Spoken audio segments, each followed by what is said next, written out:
Okay,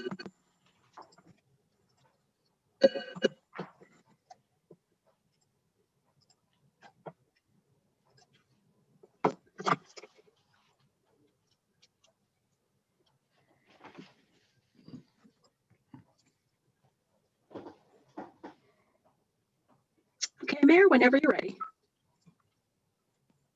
Good evening, everyone. Welcome to the January 11th, 2021 Town of Matthews Board of Commissioners meeting. I'm Mayor John Higdon. I'd like to start with some introductions. Tonight we have Commissioner Dave Bland.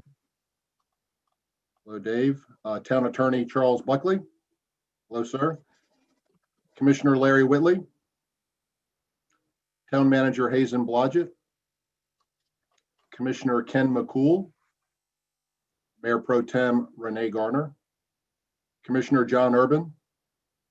Assistant Town Manager Becky Hawk. Planning Director Jay Camp. Town Clerk Lori Canapino. And our Communications Director Maureen Keith. I believe that's everyone, at least everyone I can see. So I'd like to remind everyone that due to the governor's COVID-19 orders, this meeting of the Matthews Board of Commissioners will be conducted remotely using the Zoom virtual meeting platform. The town of Matthews is committed to transparency and robust public participation during these challenging times.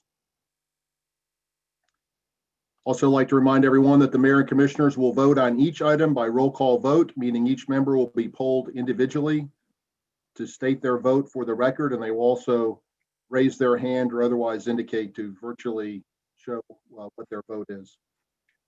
I'd like to move on to agenda item number 2, our invocation or moment of reflection by Commissioner Ken McCool. Ken?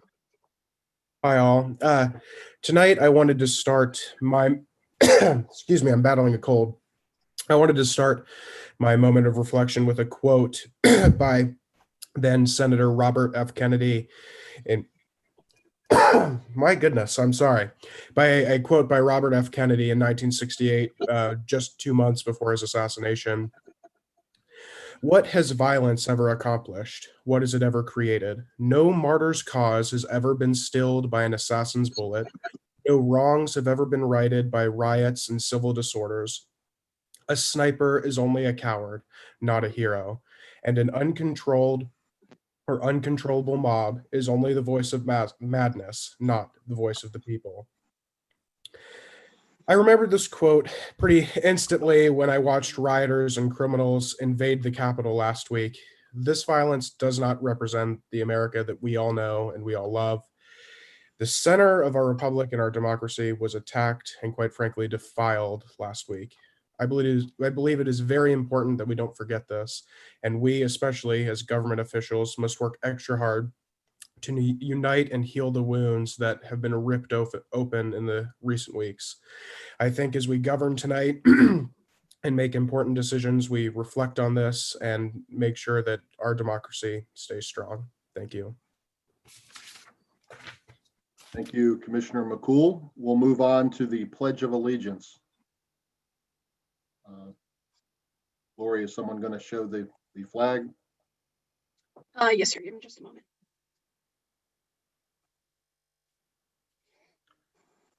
I pledge allegiance to the flag of the United States of America and to the republic for which it stands, one nation, under God, indivisible, with liberty and justice for all. Thank you. Well, we have a very special guest tonight with us. We'd like to discuss some local issues with North Carolina District 37 Senator Jeff Jackson, our representative. Senator Jackson, welcome. Good to see you, sir. Good to see you, Mayor Higdon. Thank you for inviting me.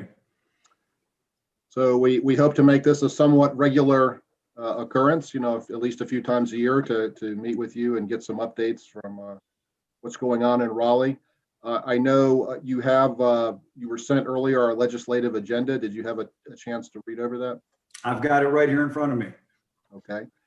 What I'd like to do, instead of just reiterating those things, those obviously are all very important to us, but I would like to, I'm sorry, before I go on, I should mention that Commissioner Miller was unable to be with us tonight. He had a personal issue to attend to, so he's not with us. One of our commissioners is missing.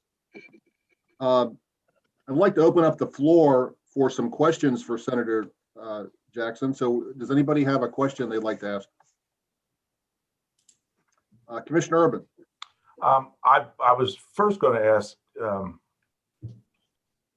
Mr. Jackson about the legislative agenda, and we keep pushing the town's agenda from the standpoint local leaders, lead best, that kind of thing, and what your thought process is there. But I'm going to pull back a little bit to a meeting we had with a local county commissioner a few weeks ago, and I feel like we getting pushed off, and it's about the schools.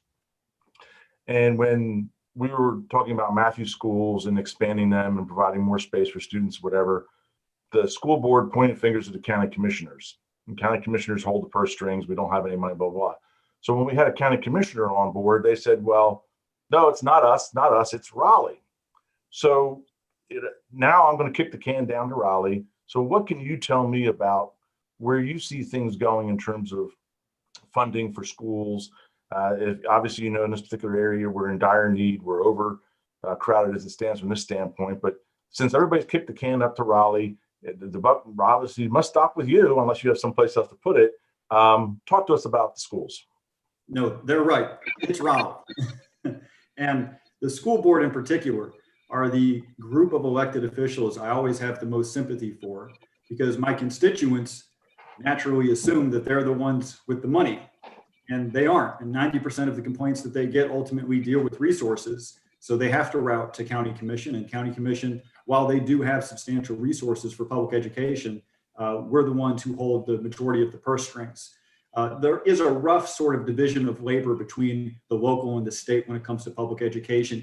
In very general terms, the state's in charge of funding salaries. We pay teachers. The localities have a greater share of school construction. And that's very rough and not a very fine dividing line. And we go back and forth on that line all the time. But to answer your question, the big variable that we're all looking for is what's going to happen with the new CARES Act. We have not a terrible financial situation in the state of North Carolina. There are a number of other states, frankly, that are in far worse shape. We did not pass a budget last year, which means we have a bunch of money we didn't spend, several $1 billion.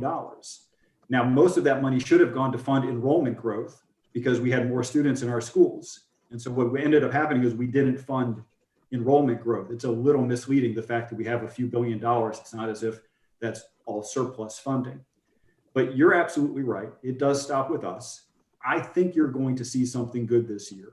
I think you're going to see a significant new tranche of stimulus funds. It's not, I would call that a 75% chance. And there's nothing encourages bipartisanship like money being handed to you by the federal government. That's what we saw last year with the first round of stimulus funds that we got.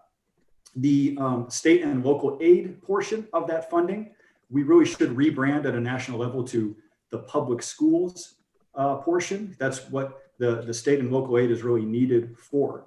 But North Carolina, we're in better shape than a lot of states. And I think I would level with you if I were really pessimistic. As of 3 or 4 months ago, I was pretty pessimistic about our ability to do better by schools. But I've been looking at the numbers. They're coming in much better than we expected. And I feel pretty good about it.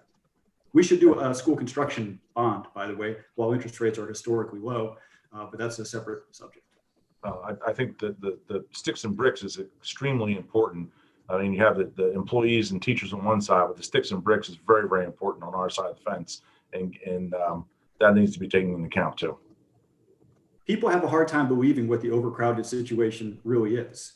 I think because all schools sort of tend to cite that as a problem. But when you talked about, if you actually show them schools in Matthews or other parts of my district, they're like, oh, no, you have a real overcrowding problem. It's a whole different level.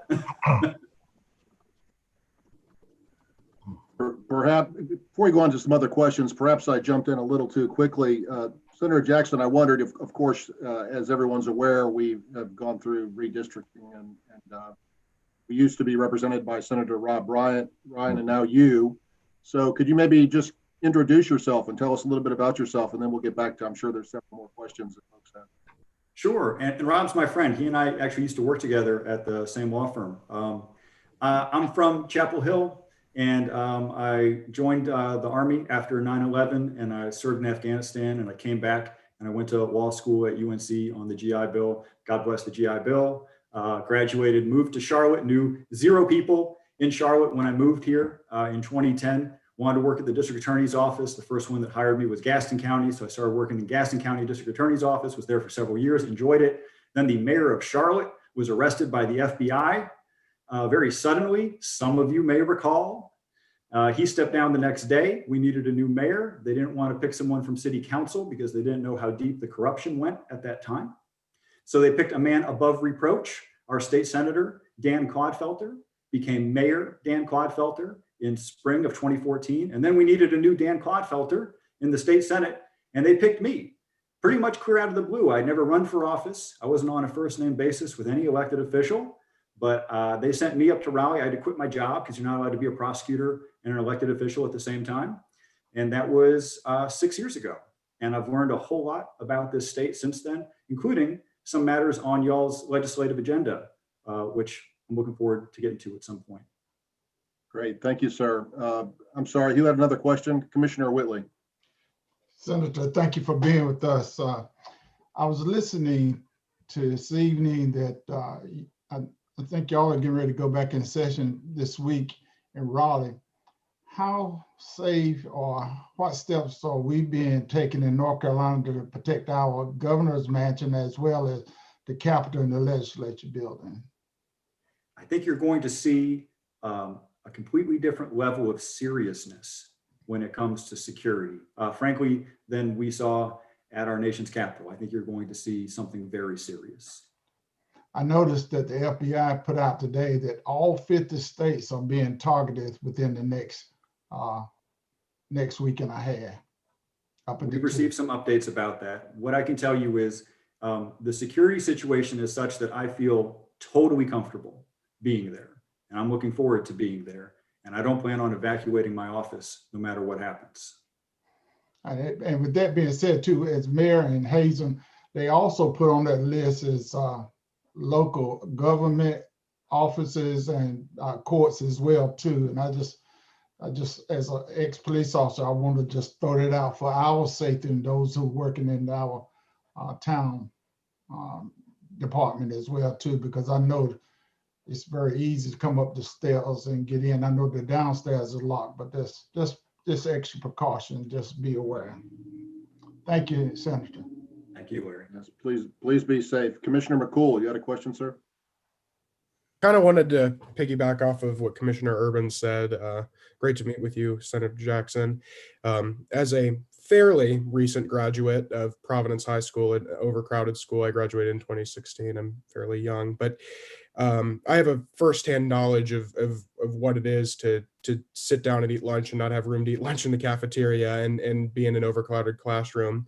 So you talked about the funding, but what concrete steps do we have moving forward to get the money into the hands to, hire more teachers and to give teachers pay raises and to build infrastructure? What does that look like in 2021? Well, there's a bit of a left hand, right hand thing here with money that the state has and money that the county has. So typically, as I said, the county's in charge of school construction, but because the state has not done a very good job at keeping pace with teacher salaries, counties have felt the need to fill that gap.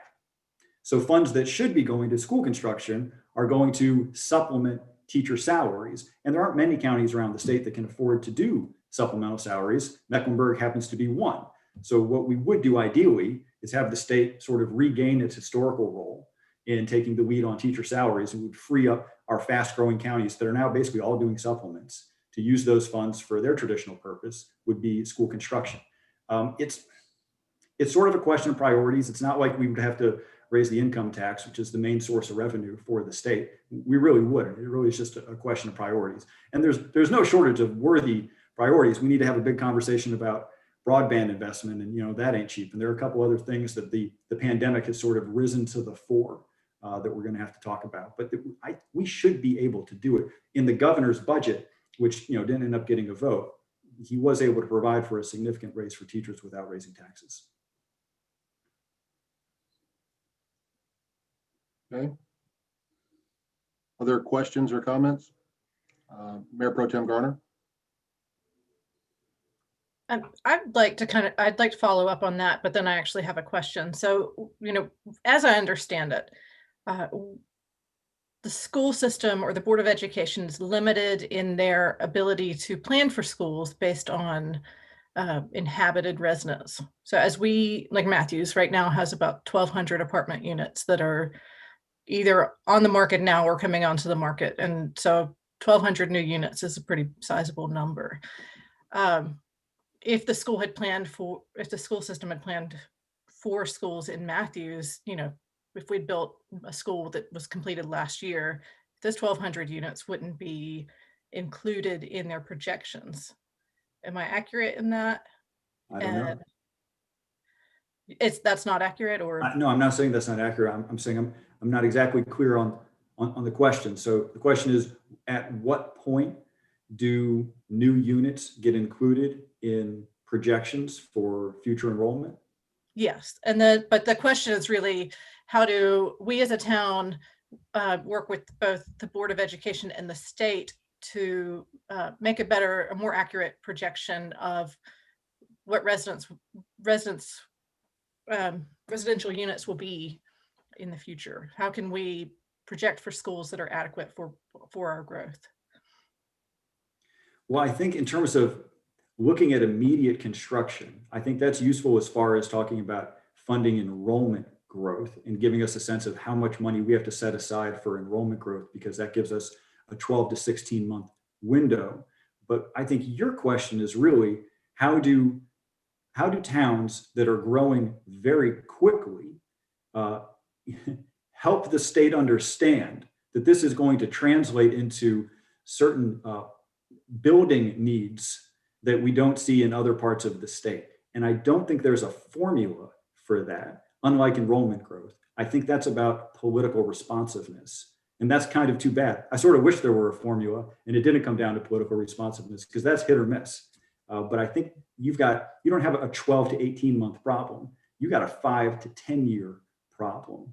And Mhm. that's about, elected officials knowing and caring. Right. And then, my actual question is, it's about COVID, and we have a unique opportunity tonight because we'll hear from the president of Novant Matthews. So I would like to ask the same question of you as I will the president of Novant Matthews.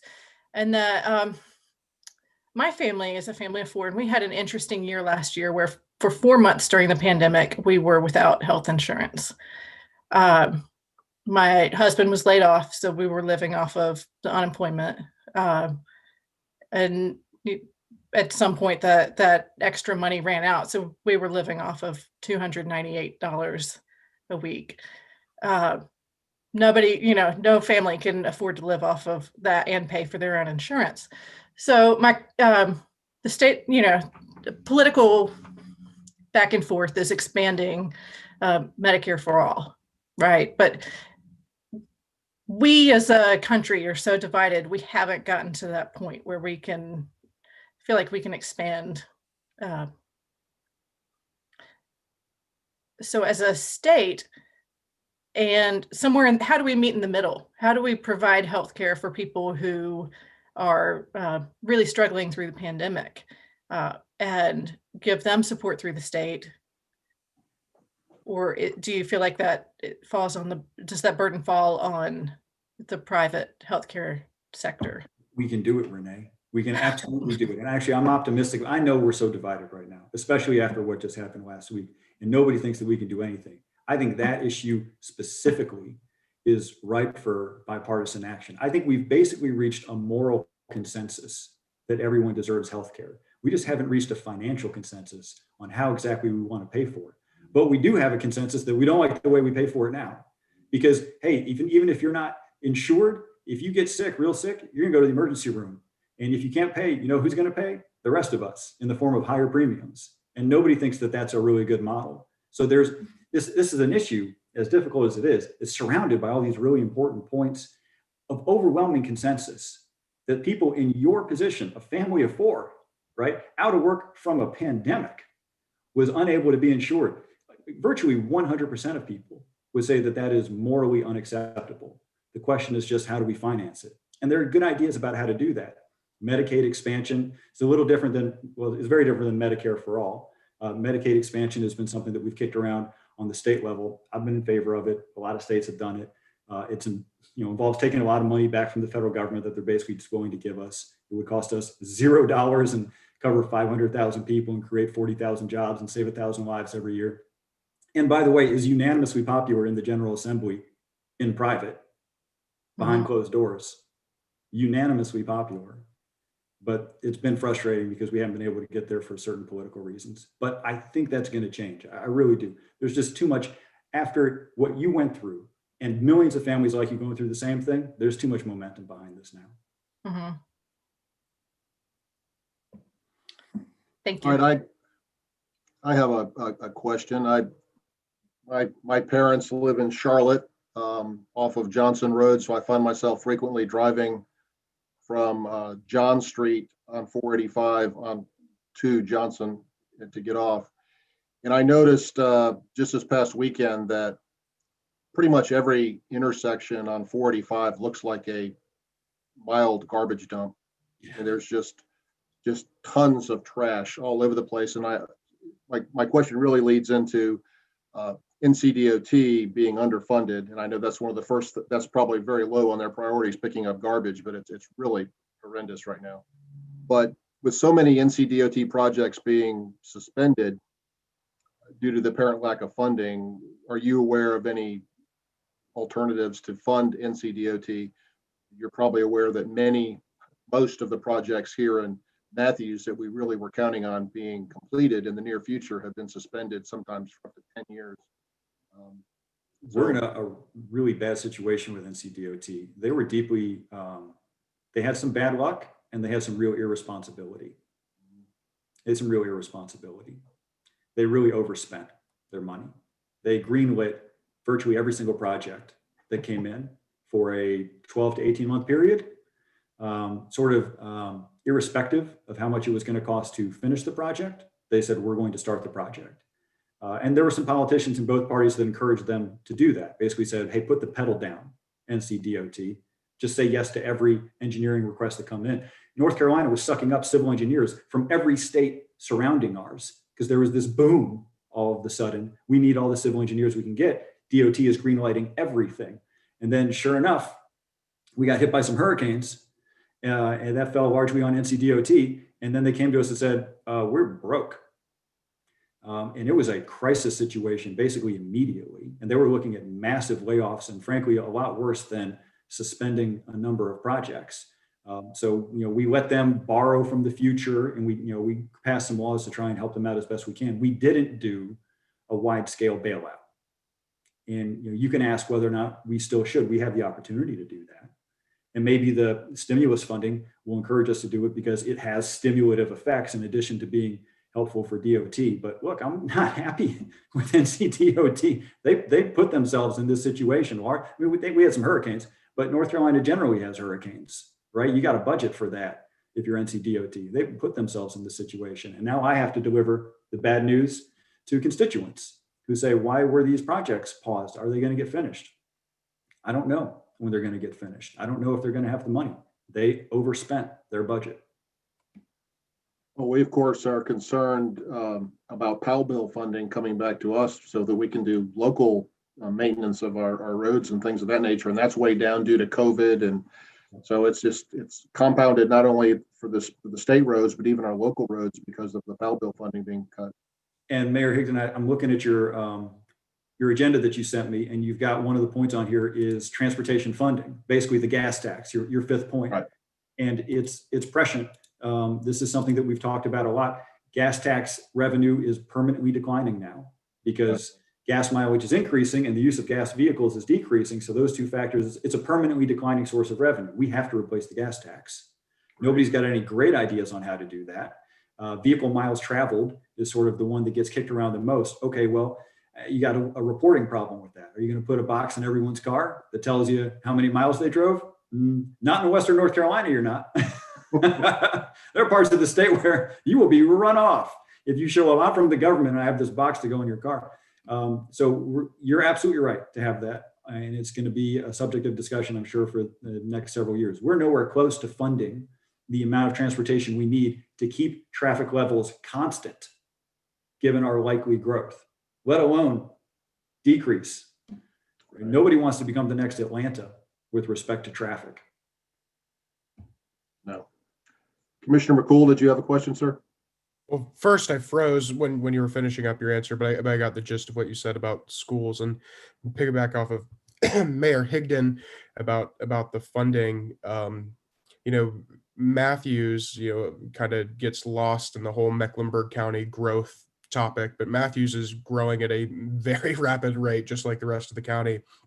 And roads need to be fixed, roads need to be expanded in certain places, and we need DOT needs the money to do that way. I mean, is there a 2, 5, 10-year plan that you guys up in Raleigh have to somewhat try and bail DOT out of this horrible mess that they're in? I mean, there's a lot of projects that need to get done. I mean, you drive around in rush hour in Matthews before the pandemic. I mean, it's tough to get around. So what are those options that are there, or even giving power to the town to do certain, work on roads that may be state maintained? Well, be careful about that last request. Sure, you want power, that you get it. Now the roads are yours, right? Well, it's not so much of a question of we want sole power over our roads. It's just like you have constituents who call us because we're the town leaders. I get it. We have a pothole on 51. Like that's not. And by the way, and this goes for all of you, if you have constituents calling you, and Mayor, you cited some intersections specifically around 485. If there are some state roads that are torn up, you call me, and I call the guy. All right, and the road will get cleaned up. There's a constituent service I'm happy to offer because it involves making one phone call. And I say, please prioritize this, and that's something that I can do. So that goes for all of you. Don't ever hesitate to let me know if there's a state road that's torn up.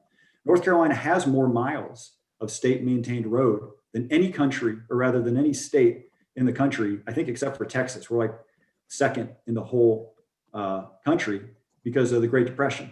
And the state, all the municipalities came to the state and said, we can't afford to maintain these roads anymore and to build new ones. Will you take them over? And the state said, okay. And we took over. That's why we were known as the Good Roads State for a really long time. Not so much anymore, but we had that for a while. We have 80,000 miles of state maintained road. And the good part is, and this is something that, I'm the minority party. One of the great things that the majority party did, the other party, when they came in, they took road funding out of the hands of politicians. Sort of like how some people want to take redistricting out of the hands of politicians with like an independent commission. The Republicans came up with a sort of independent algorithm and commission for road funding so that road money goes where there's growth and where people need more roads. That's great because it means you have a lot fewer of these beautiful, empty 4-lane roads named after some politician with some sign on the side of the road, right? That we misallocated road funding, frankly, for a long time. It was my party's fault. So we do have a better formula now. We have a pretty good ranking system for where the money should go when there is money.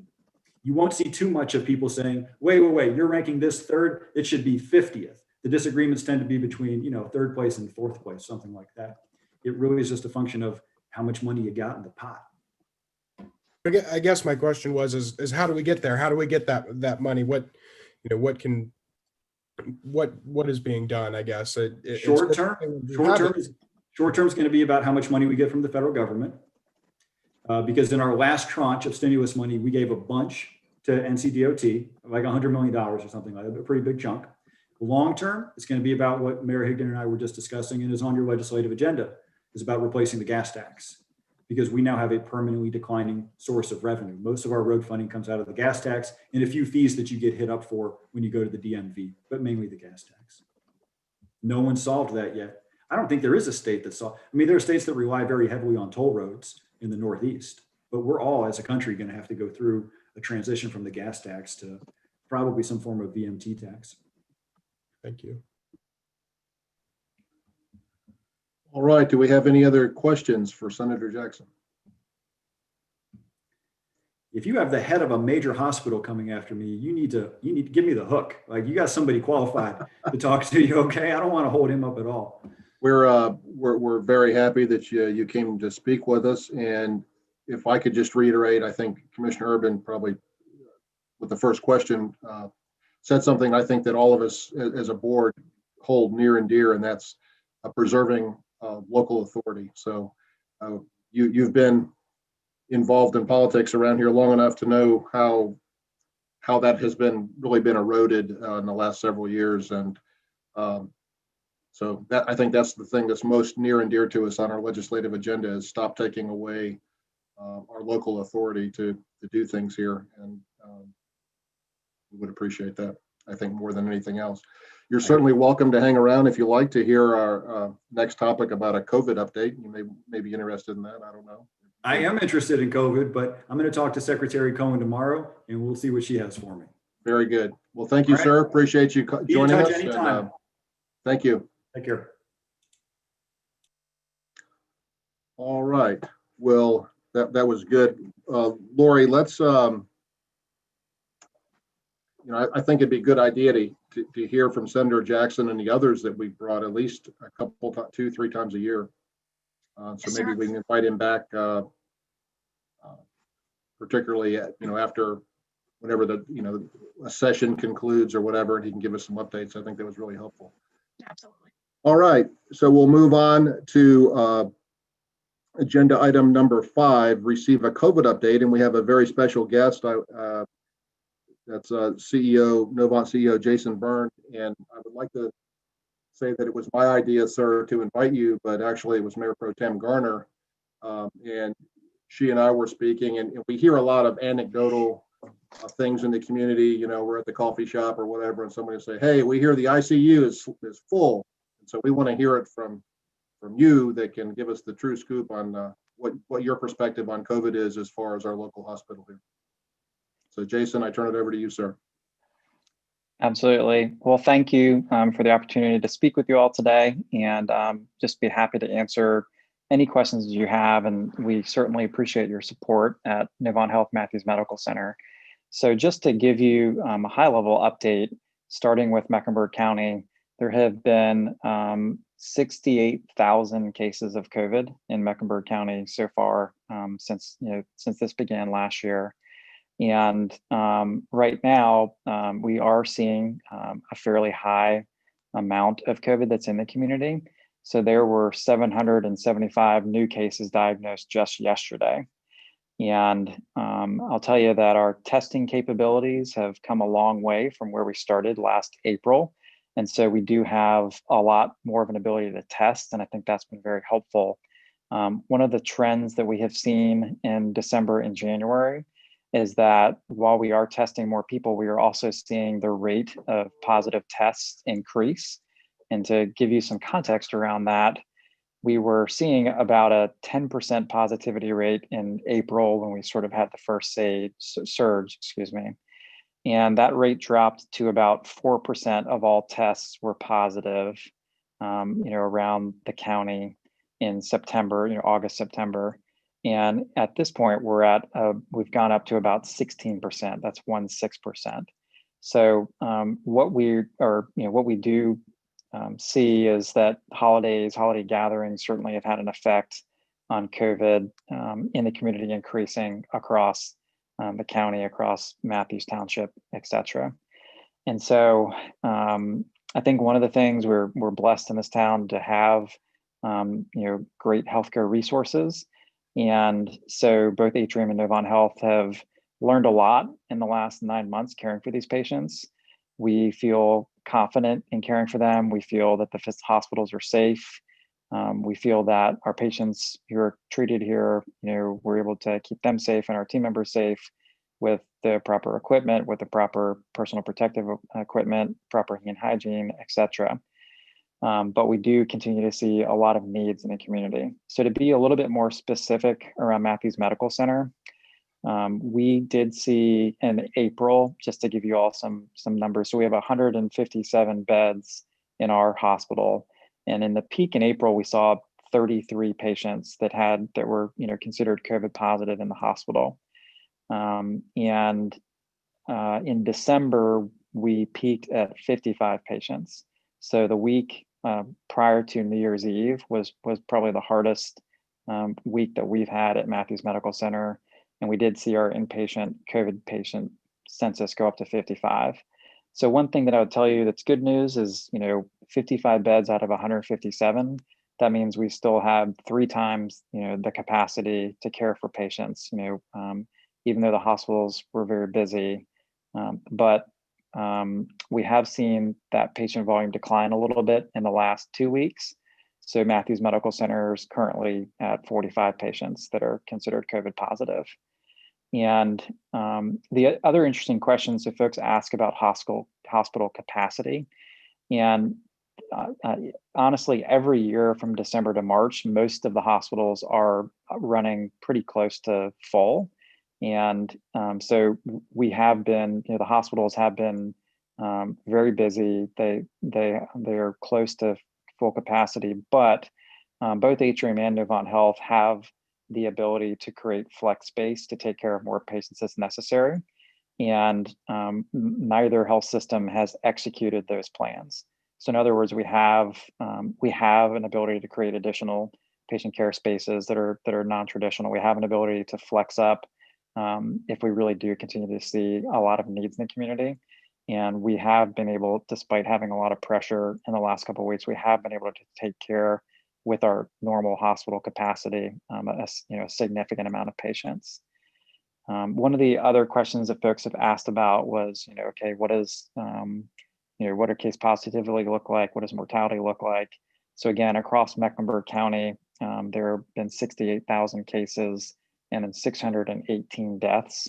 So there's about, that's about a 1% mortality rate. When you look at hospitalized patients, that rate does increase. Obviously, there's kind of a selection there because patients that seek the hospital are sicker. They have more acute needs, and so that mortality rate is more like 4 or 5%. For patients that do enter the hospital. The great news, honestly, being that 95% of the patients that we care for do go home, they do recover, they do get better, and we have newer drugs, we have newer treatments, we have a better understanding of COVID now than we did back in April when this first hit, and we really are seeing the preponderance of our patients get better and go home back to their loved ones. So that's just an overview of some of the numbers, but I did want to see what questions folks had about current situation, just about COVID in general, and see if there's any questions that I could help answer. Commissioner Urban. Yes, thank you for joining us tonight. Let's have cheerier news. What about the vaccines? Talk to us about that, how distribution is taking place. I've heard a lot of things. I have a daughter in the medical side.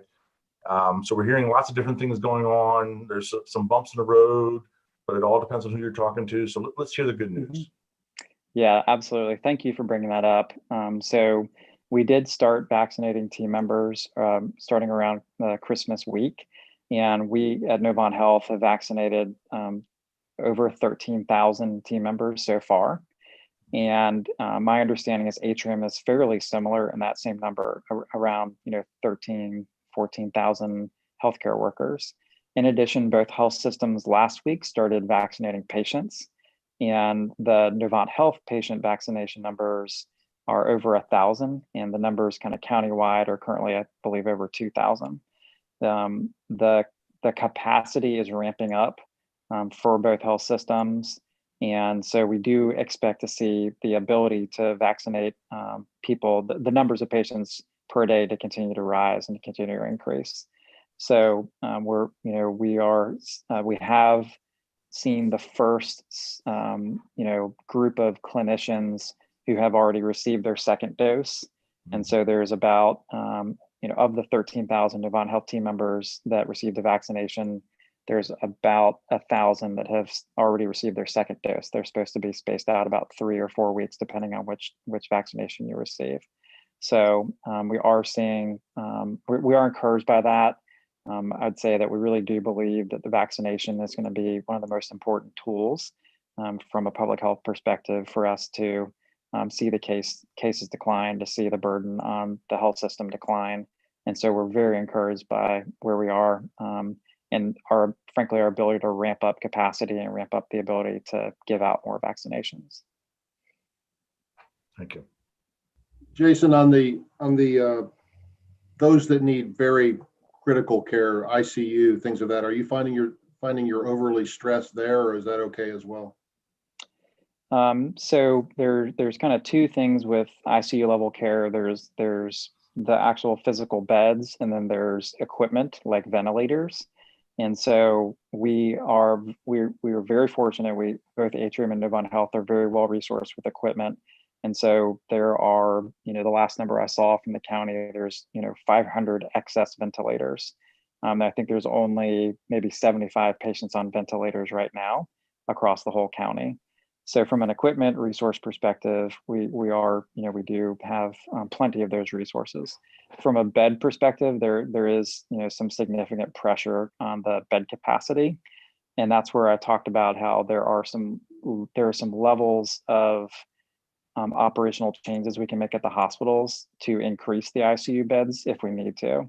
And at this point, Novant Health and Atrium are, to my knowledge, are not caring for ICU patients in alternative care sites in the hospital. So just to tell you what that means, we have a traditional at Matthews 10-bed ICU where we care for patients that have gotten sick, but we have several other places that are ICU capable. So an example would be our PACU, which is where you typically recover patients after surgery.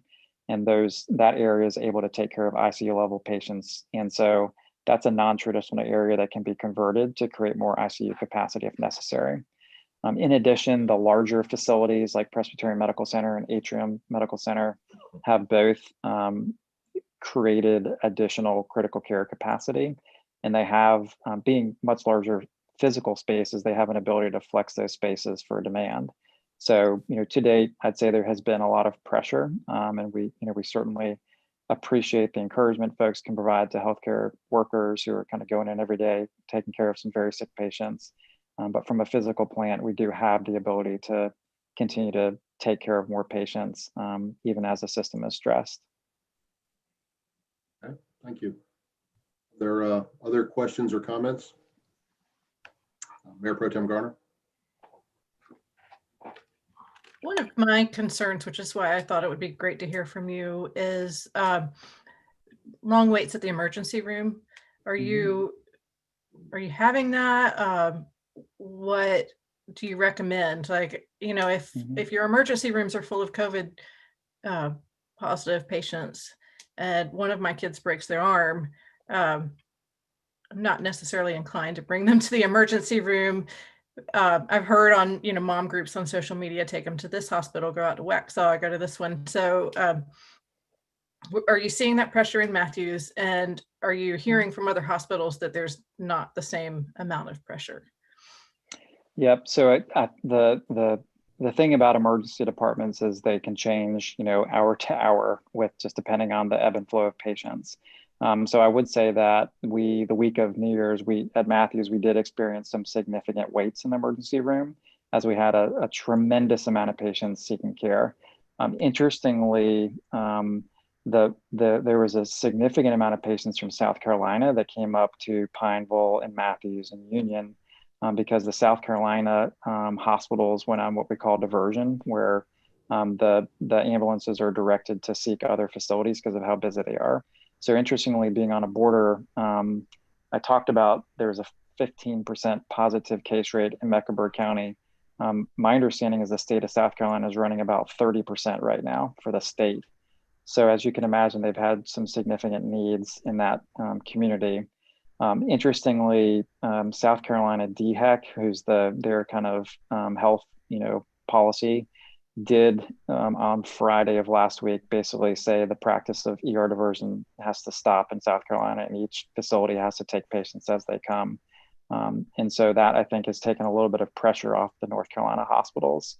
So I read an article, Mayor Pro Tem Garner, today, just talking about what should you do about emergency care. And I would certainly say that there are, so there's a couple of different options I would recommend. Both Novant Health and Atrium now have virtual visits where you can contact a physician, really kind of and do a kind of an instant video visit. I know that, I have a newborn child, and when they were sick, I thought to myself, I'm going to try a video visit first. And frankly, that was actually enough to kind of get us what we needed to take care of the child and avoid going to a healthcare facility and still receive physician-driven care. So that's certainly something we encourage everybody is video visits to kind of get a sense of, where can I go for this care. The second sort of layer of places for care would be, your regular physician office, if that's available. Particularly, a lot of them are running weekend and extended hours to try to accommodate patients. Then urgent care centers are another spot. So you mentioned, as an example, like a broken bone, and many of the urgent care centers do have X-ray abilities and ability to take care and cast patients. And so that would be, something would certainly recommend looking at urgent care. And then, the other thing we do want to balance is that one of the challenges we saw in the beginning of COVID in April and May was that people who were seriously sick with heart attacks and strokes were avoiding the hospital.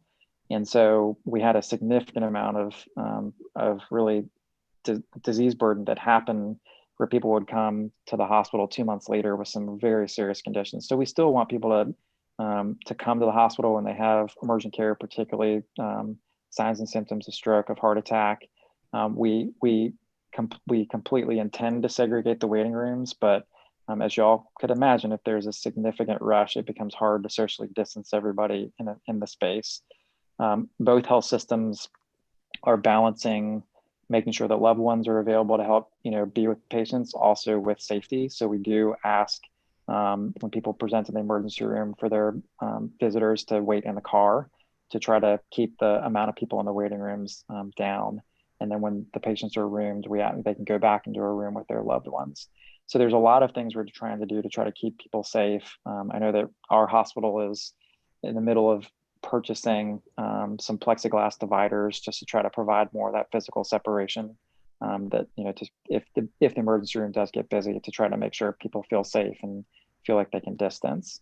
We are screening every visitor, every person that comes through the hospital, every team member. And that's something I think that's been helpful as we try to make sure to help patients remain safe if they come and present to the emergency room.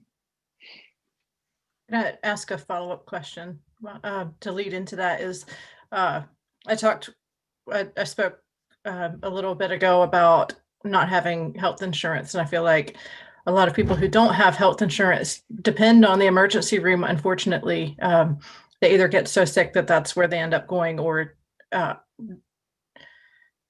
don't know. I feel like there are a lot of people who use the emergency room in that situation. So are you seeing a number of people, because we're, at a high point of unemployment, and does the hospital itself have some process in place to absorb that burden? And is that something we can learn from and carry into the future with healthcare?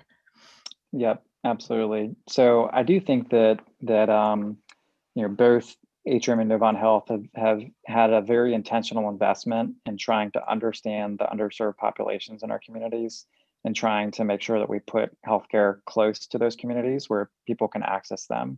So I know Novant Health's strategy a little bit more intimately. And so we have specifically, looked at zip codes. The first two places that we started were in some of the North Charlotte areas, where we did build clinics that are basically designed around accessing communities that have been traditionally underserved. And those clinics are places where patients come in and can receive free care. We work with them to try to get them onto Medicaid and to get onto different insurance programs if they're eligible. So we partner social work with the healthcare providers to try to make sure that we can find patients permanent health coverage if they don't have it. Otherwise, we do provide charity care. I know that at Novant Health, we are committed to, for patients that are under 400, their income's under the 400% of the federal poverty level, we do write off their bill. And we understand that at that point, it's something that they're probably not going to be able to afford. And so we as an organization, as a not-for-profit, have committed to working with patients to help make sure that they don't have a high burden of medical bills. So it's the other interesting thing we have found is that using other means, like I said, about virtual visits around physician offices, that has actually decreased the number of patients coming to our ERs. So interestingly, our ER visits overall are down this year compared to last. The number of patients that are really sick is very similar. So, it's people have the same number of medical emergencies year over year, but the people that were seeking ER care for less, what we'd say acute needs, that has declined. And so it's really trying to make sure those individuals are connecting to healthcare providers, they're getting preventative care. And I think, our strategy has been to try to reach out to those communities to try to make sure that we can work with them. And, I know we talk to partner agencies in Matthews, whether that's the Matthews Free Clinic, Matthews Help Center. They have had a significant increase of clients that they've worked with. And so we have seen people seeking care in alternative venues to the ERs. And I think, that's something I certainly am interested in partnering with the town, partnering with those local agencies to try to make sure we can continue to provide care for all the citizens in Matthews. Okay, are there any other questions for Jason? We know you're a very busy man. We appreciate you coming by and spending some time with us. I recently shared with Commissioner McCool that I, working from home in my office, downloaded a police scanner app just for something different, I guess, and was listening to a Mecklenburg County repeater service. And it's amazing how many calls where COVID is involved now, where they'll have somebody that falls down and there's a concern from the responders that they may have COVID. In many cases, they have COVID. So we really appreciate everything all of our healthcare workers do for us. It's a very, very dire time and very, very dangerous. So we're very thankful. So please pass along our thanks on behalf of the elected officials in the town of Matthews for all that your healthcare workers do for us. We really appreciate it. Absolutely. I appreciate you saying that. And I'll tell you, I am truly amazed and blessed every day. The team members that are there caring for our community are just fantastic, amazing people. And we certainly are grateful for the support you all, many of you individually, you all as an organization have given our team over the last year. And I'd also encourage people, if they want to, donate a meal to the healthcare workers. ER nurses love to eat, and they're working 12-hour days on their feet all day long. And that's something that I tell you the team feels very blessed when we had a group of Matthews citizens that did a drive-by on Thanksgiving and honked their horns, and it was just so meaningful for the team. So I'd say anybody that is interested in doing that type of thing, I'd love, just reach out to me. I'm happy to coordinate, because that is very meaningful for the team to feel that support from the community. And they've been going at this a very long time. And as you can imagine, after 10 months of this, we're now having probably the highest pressure we've ever had. So people are tired, and that encouragement is very meaningful. And we certainly appreciate y'all's encouragement and anything we can do to help recognize these team members who are working to care for our community. We'll certainly pass that along. Thank you so much, sir. We appreciate you coming by today. Thank you. We'll move on to the second part of our COVID-19 update with Matthews Emergency Operations Center Commander Chief Bob Kinnenberg. Bob, hopefully good news can you pass along today? Well, Mayor and Council, I think Jason nailed it. The numbers continue to climb as of, well, actually, this is day 304 of EOC related COVID activity, which is quite a significant milestone. This morning at 9 o'clock, there were 71,942 cases, 640 deaths, 56 facilities across the county in outbreak status, including 50 long-term care facilities. Over the last 2 weeks, 71,942 represents a 19% increase, which Jason mentioned, and deaths have increased 16% over 2 weeks. To put things in perspective, the health director brought this out this morning in our policy group meeting. In October, we were seeing 197 new cases a day. As of today, January 11th, we are seeing 900 new cases a day, a 360% increase. In October, we experienced 390 deaths. Today, 640. The average number of persons hospitalized with a COVID diagnosis in October was 121. Today, it is 508. And the positivity rate has climbed from 6.2% in October to 16% today. So things are not going in the right direction. Last week, Governor Cooper extended Executive Order number 181 for 3 additional weeks, and Secretary Cohen issued a secretarial directive entitled North Carolina residents should take immediate action to protect themselves and others from COVID-19. Key components of her directive are masks and social distancing, including the wearing of masks at all times and maintaining physical distance, cautioning people not to enter indoor spaces where anyone is unmasked, staying at home, avoid leaving your home, especially if you're over 65 and high risk, and remaining at home during the curfew from 10 to 5, avoiding gatherings with individuals whom you do not live with, and avoiding settings where people congregate in large numbers, and to participate in testing, contact tracing, and vaccination. The total cumulative case count represents a 19% increase. Area hospitals, as Jason alluded to, have experienced a steady increase in the number of COVID patients, and in the ICU, hospital staffing is stressed. And again, as Jason mentioned, hospitals are consolidating activities. So where you might have had a private birthing suite, now you're giving birth in a ward with other people. Atrium census is the highest that it's been to date. The hospitals and the health department are projecting the holiday peak to occur in early February. All counties around Mecklenburg are in red under the state's color coding system due to the positivity rate and the case count per 100,000. As Jason mentioned, we saw a large influx to North Carolina hospitals from South Carolina. The community hospitals the Novant and the Atrium hospitals in other counties have been diverting patients to Mecklenburg for months. Now Mecklenburg hospitals are on the verge of diversion, and where do they send the patients?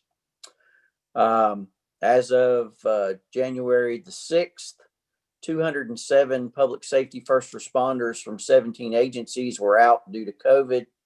Anecdotally, we are seeing extended wait times for medic ambulances to arrive at the scene of emergencies, and that's a product of medics' capacity and the turnaround time at the hospital for the medic unit. Public vaccination effort is underway. To date, public health receives 1,950 doses a week and has administered 3,500 vaccinations so far. Phase 1 efforts include vaccinating first responders. As Jason mentioned, local hospitals have been vaccinating their staff and their patient-facing frontline staff and reaching out to their affected patients. CVS and Walgreens are contracted with several of our local nursing and continuing care facilities. Mecklenburg County Public Health has established a vaccination clinic at Bojangles. 39 Matthews EMTs are being trained and will be part of the community vaccination outreach program at Bojangles and other efforts. We are pushing public health for a vaccination clinic in the Matthews area.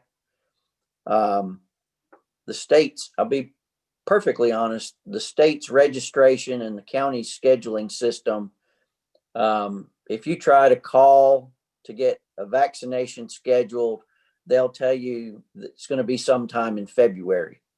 The systems are just stressed. Phase 1B includes police, fire, and other public facing essential government workers. It will be sometime late spring, early summer before we get to the rank and file healthy 40-year-olds in our community. That ends my report. Thank you, Chief. I've got a question for you. What percentage of our first responders have been vaccinated? About 15% so far. We've had a lot of philosophical discussions about mandating vaccinations. We're kind of going under the peer pressure philosophy. Those of us nearing end of baby boomers are lining up to get our vaccinations. It's the younger crowd that's a little suspicious. We only have 2.5 months worth of data on this vaccination. So some people want to see how it plays out. Well, I certainly have a concern, concern for our first responders, but also that the people that they're treating. And so I would hope that they would do the right thing and take the vaccine as soon as possible. Mayor, this is Jason Byrne. I'd say that we've been doing this for a couple weeks now, and we are about 50% of all eligible frontline team members who have taken the vaccine. So as Rob said, it's an uphill conversation. We did do a survey of our team members, and basically 80% said they would take the vaccine, but of that, about half of them said, I'll take it after you take it. So there's a little bit of, I just want to watch and see what happens. So the interesting thing about vaccine supply is I do think that there are a number of people that really want to get the vaccine. And so we just need to balance giving access to the next populations, with the supply, because I do think, based on our experience, not everybody's going to want this right away. And I think over time that number will go up. We've certainly seen people coming back getting it, but that has been a challenge because it's not, we're not mandating this like we would do with the flu vaccine. We have like a 96% compliance with flu vaccine, but that's mandatory. That's basically part of employment. So it's going to be interesting as we see, as we work with the team, we work with that. And Novant Health is doing looking at vaccine rates based on background, race, religion, and we know that that's part of this is creating trust. And so we have leaders from various different backgrounds who are really trying to help campaign and explain why they received the vaccine. So we will be trying to use some of that information to also educate the community, because I know that that's going to be something that's going to be important as well. It would seem that last I heard there was around 7 million vaccines given nationally. Is that not a statistically valid, large enough sample, and there's not people, or is it just that not enough time has passed since I got the vaccine, and that's what the concern is? I think it's the length of time. I think that people are just want to wait and see. And I think the other challenge is people have said, well, I haven't gotten COVID for the last 10 months. So, why am I going to get it now? So I think we need to, and I'll tell you, we're really encouraging our team. It's important to me that our team gets vaccinated so we can keep our community safe. And so that's something that we're certainly working with, and we want to help support the community in the vaccination effort. Sure. Yeah. Again, my concern is that those folks are facing the vulnerable public, and if they have COVID and are spreading it when they're trying to help folks, that would be devastating. Commissioner McCool, you have a comment? Yeah, I have kind of a two-part question. Did you have, Rob, a date on when all of our first responders should be at least available to get the vaccine? Is there a timeline there? If I missed it, I'm sorry. No, the registration program is going very slowly. The first people to get shots got them in December 23rd. So we're just hitting round 2. The members that are participating as part of the vaccine administration can kind of short circuit the process and get their vaccination either round 1 or 2 while they're participating. And I know you have another question, but let me address something the mayor brought up. The good news is we have not had a workplace related exposure of a member or a transmission from a member to the public. That's great. And, even though we get vaccinated, it's not going to change the wearing of masks, the social distancing, the limited occupancy, the ability to gather for quite some time. I guess that piggybacks into my next part is we keep hearing herd immunity. What is I know that timeline is probably a lot longer than people want to hear, but I think it's important for constituents to know, and even us as elected officials, and what our timeline is before we get to some sort of herd immunity. I think the last I heard from Dr. Fauci was sometime this summer. And to kind of put it in perspective, and as Hazen knows, I'm kind of I'll whip out my calculator to figure anything out. So 2 million vaccinations have been provided. If you just divide Mecklenburg County's population by that, that's only 5,000 doses given to the health department in Mecklenburg County. I don't know how many Atrium and Novant each received, but 5,000 doesn't go very far. There are many other manufacturers who are moving toward approval. There's a company in the Research Triangle that is about to roll out their vaccine. And, part of it is logistics. Part of it is sheer numbers. And as I mentioned earlier, the boomers and older are waiting in line to get their shot. We all remember the 4-headed gun in elementary school, right, Larry? That's right. So That's right. Commissioner Whitley, did you have a question, sir? Yeah, Rob, have you had a shot yet? yes, I have. Good, I go good, get my second one Thursday. good. Did you have any reactions to the first one? Just a sore arm the day after. Nothing terrible. That's good. That's good. And next is not a question, but a statement. For those of you, we are having our 4th testing site at Mount Moriah on the 21st of this month on Thursday from 8 a.m. to 2:30. It's free. You don't have to get out of your car. Several of you have already been through. I saw a lot of town people, Hazen, come through the last time, and anyone that want to get tested, I encourage you to. You can get the results back within 24 to 72 hours. But the 21st of this month, 8 o'clock until 2:30. We have over 300 some people come through the last time. Vehicle, not people, vehicle.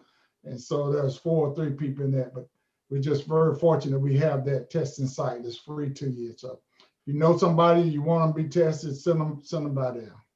Thank you, Rob. Commissioner McCool, you might want to run over there.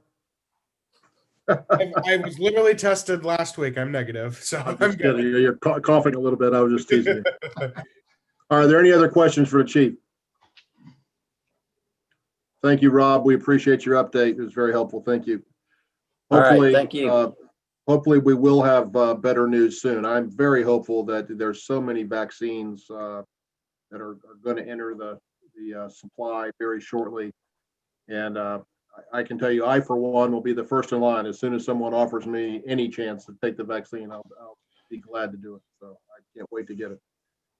Let's move on to agenda item number 6, items to be added to the agenda. Do we have any items, Mr. Town Manager? Yes, sir, Mr. Mayor. Move on to item 7, public comment. Lori, I understand we have one comment that you're going to read. Is that correct? That's correct. Mr. Juan Rodriguez of Reed Hall Lane says he would like to see the completion of the disc golf course at Squirrel Lake Park. He'd like to see that expanded to 18 holes. He just wanted to bring that up to the board.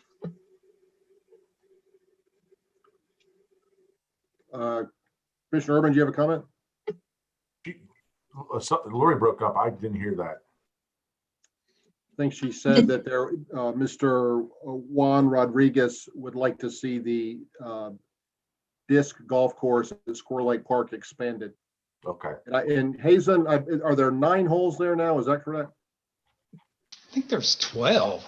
We can get 12. Corey. This came up before. It is a little, kind of a wacky number, but it is hard. There's so many trees, and I mean, I can touch base with Corey, but it's a kind of an ongoing, or was a debate at one time. Of like, we don't want to cut any more trees down, but maybe we can look at it again with new eyes and see if there's 6 more holes we can carve out.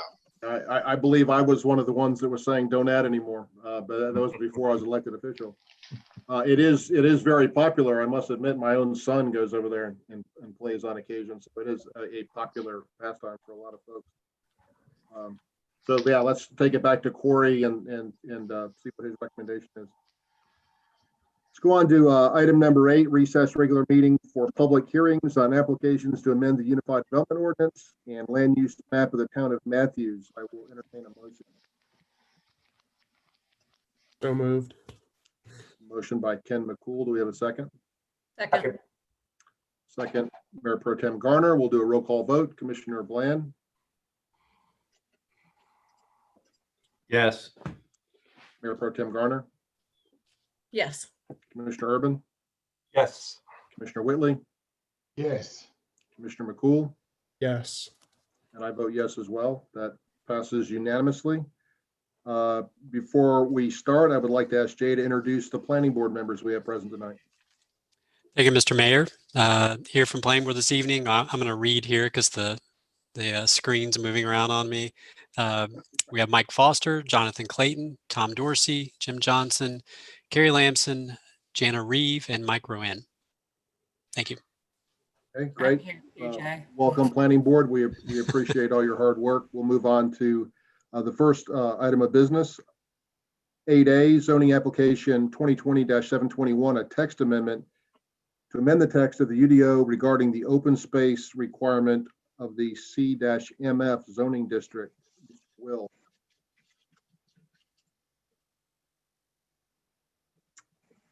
You are muted, sir. Muted. Sorry about that. Thank you very much. Good evening, Mr. Mayor, members of the board. I'm going to share my screen and bring up the memo.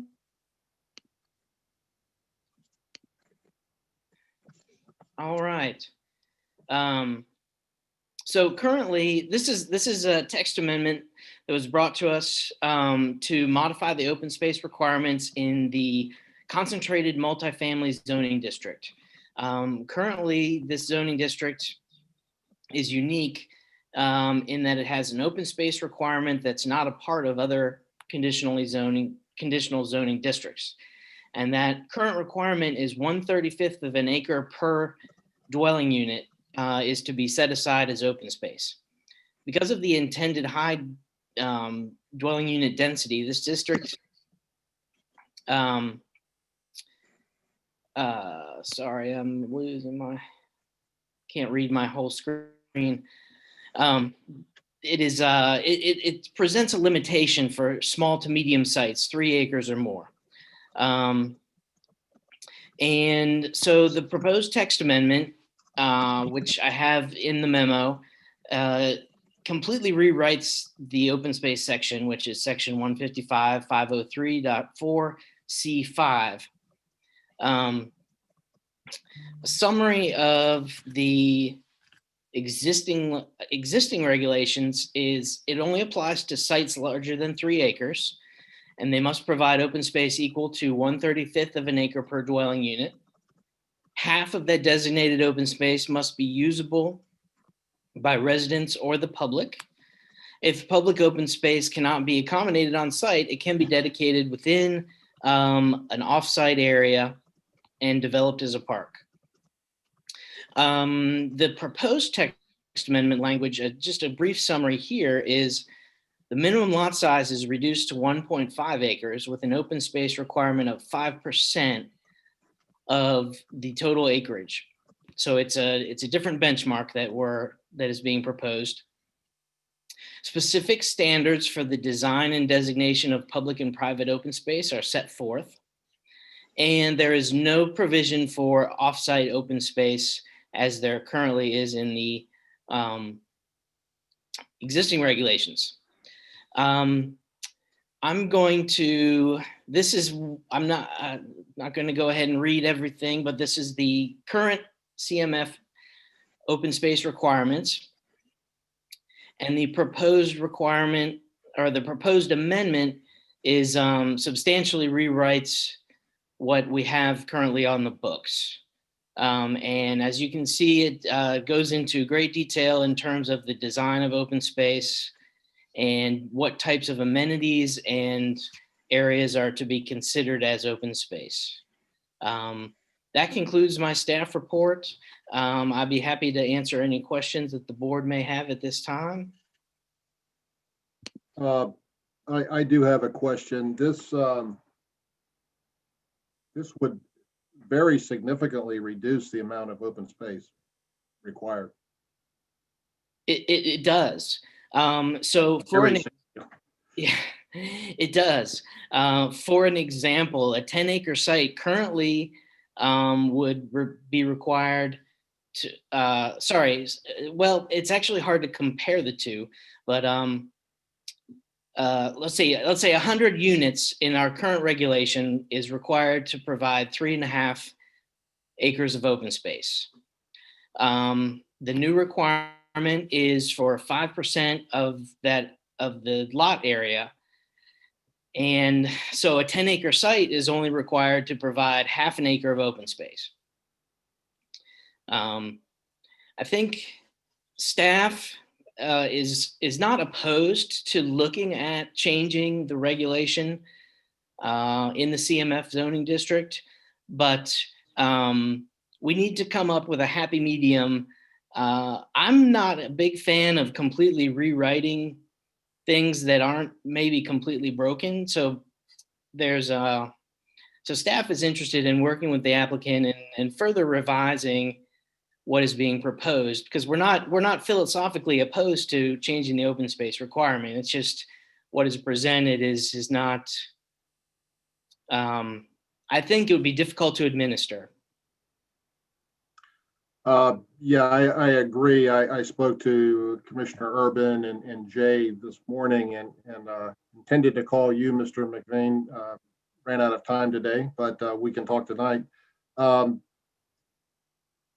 I do agree that perhaps this text amendment going to the next item on our agenda for a 10-acre site requiring 6 acres to be open seems excessive. To have 60% of it undeveloped, that seems not reasonable. But likewise, I'm a little concerned that, going the opposite direction and having only 5% and no, essentially a fee in lieu type thing with a park elsewhere, that's a concern as well. I saw several hands raised. Who has a comment? Commissioner Bland. I can't see any reason to do this. I mean, maybe I just don't understand what's going on, but that just seems to me to be a ridiculously small amount of open space and for very dense zoning. So I'm just sort of concerned. I don't understand why we would be doing that. Maybe I'm missing. Explain it to me. I'll let staff explain it, but again, based on what we talked about this afternoon, for the 10-acre site, if it had 216 units, it would require over 6 acres of open space. So you would require over 60% of a developable site to not be developed and be open space. So that does seem a little punitive to a developer to me, to require well over half of a site to not be able to be developed. Commissioner Well, Urban. on the other side, doesn't it seem that they're packing too many units into too small of an area? To me, Sure. that seems to be the answer. Maybe I'm missing the picture, but I mean, if I'm missing something, tell me about it. But that seemed like an awful high density in a very small area. Yes, Commissioner sir. Urban. Hey, Rob and or Jay, is this the first CMF rezoning other than the smaller ones that we've had under 3 acres? Yes, I believe so. Jay, I think that's correct. Yes, Okay. the proximity Matthews, the Charlotte city limit on Monroe Road was originally proposed to CMF, and once they discovered this requirement, they transitioned to a different zoning category. Right. Well, but that's got tons of open space. I mean, that's got 300-foot buffers. But the building next to Town Hall, that's under 3 acres. So we really haven't had a lot of sort of divestment of what a CMF does. I talking to the mayor earlier today is I can't see making wholesale changes in a text amendment, a complete zoning ordinance without it being fully vetted. It's just fraught with unintended consequences. I want to see the graphic scenarios. I want to see the sort of planned graphic scenarios of what if this, what if that, and this is what happens. I think this could be a progressive staged scenario, 0 to 3 acres, 3 to 6 acres, 6 to 10 acres, something like that. I think it's also ripe for absolutely having trade-offs. If you can produce a green roof, that's an advantage there from a sustainability standpoint. If you could talk about agro gardens, there is the mention of the pocket park dedication, which I think would be really important, and or streetscape improvements. If there could be funding to be put into streetscape improvements in adjacent to that property, that might make some sense as well. So I'm not at all, I'm seeing the note here says that this is recommendation to hold continued public hearing. I would assume we'd like to hold this open as long as possible because this really needs a deep dive because Robert or Jay, one of you could respond to this. The CMF is going to become a very, very popular zoning category in the near future.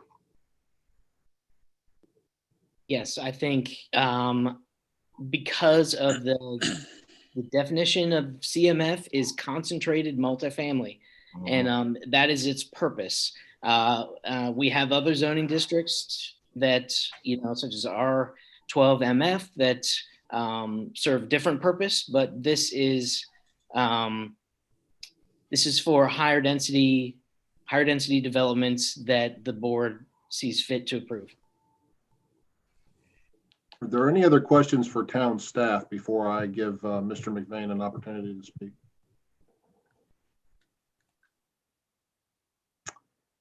Keith? Good evening, Mayor Pro Tem, members of the Board of Commissioners. Keith McVeigh with Moore Van Allen, representing two capital partners on this text amendment. Thank you for your time. Hopefully my audio is clear.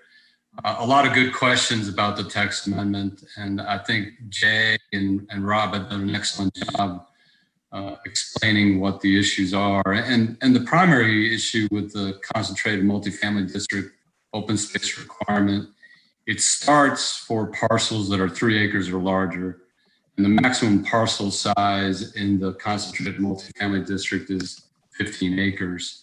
So there's a limit there of how big a site you can rezone, how big a site you can use, when open space is required. That 1/35 of an acre, even though it doesn't sound like a lot of square footage, it's about 1,200 square feet of land per unit you're proposing to build on a site. And for example, the petition you'll hear after this petition is asking to use this concentrated multifamily district. It's about 10 acres.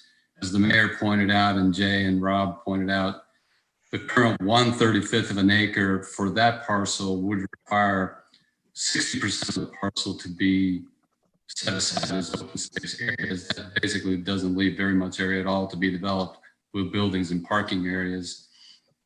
The intent of the text amendment, we're happy to work with Jay and Rob and the Board of Commissioners to come up with an amendment you feel comfortable about. It was a change in the direction of the type of open space. And the reason it's 5% is not because it's less. There's still other open space areas that will be provided on the site. You'll see tonight on the zoning petition that comes up before you next, it actually has over 4 acres of open space, including the improved open space that the text amendment would require. So it's reducing the amount, but you're still getting a lot of open space. The idea is to require open space that's improved and usable for the residents of the community. Or if it's a mixed use building in the concentrated multifamily district, because you do allow non-residential uses in this district as part of a multifamily development, it requires some of that open space to be improved so the public can use it, like outdoor dining areas or urban or open space that residents can use or visitors to the site could use to visit and gather. The district, as Rob points out, has a lot of standards about how that 5% open space has to be improved. It has minimum dimensions. It has to have a 12 by 12 dimension. It has to have, if it's public, it has to be contiguous. If it's public, it has to be adjacent to a public right of way or public street and to the building itself. And so what the text amendment requires, for instance, the 10 acre site we'll talk about coming up, is a half an acre of improved open space. The current concentrated multifamily open space requirement would allow stormwater detention ponds, as an example, to be part of that open space requirement. This new 5% does not allow that type of area to be used. It's 5% of space that's improved for use by the residents. It's courtyards, pool areas, active recreational areas, passive recreational areas, parks, seating areas, and things like that. So it's a different type of open space that we were trying to achieve. As the concentrated multifamily district talks about, it's trying to promote higher density residential. And this amendment piggybacks on what the city of Charlotte requires for its transit supportive urban districts. The type of open space that it requires for those higher density uses along transit lines, it requires 5% open space of the site, and it has to be improved open space for the users of the site, either public or private, depending on the type of use. But we'll be happy to work with Jay and Rob and find another location. We originally started in the direction of just reducing that 1/35th of an acre to a 1/75th or 1/50th of an acre, which becomes a more reasonable amount. The problem with the calculation as it currently exists, I mean, I tried to do a lot of calculations to figure out, okay, how much is it? What the problem with it is, it's because it's based on the number of units that are proposed versus the site size. It's difficult to say, well, yeah, 1/35th is not a lot, but I have to do a minimum of 12 units to the acre. There's no maximum density. There's a maximum size of our parcel. The 1/35th to an acre it's a very hard standard to meet if you happen to provide more than the minimum of 12 units to the acre. I'd be happy to answer questions. Are there any questions for staff or Mr. McVane from anyone, planning board or elected leaders?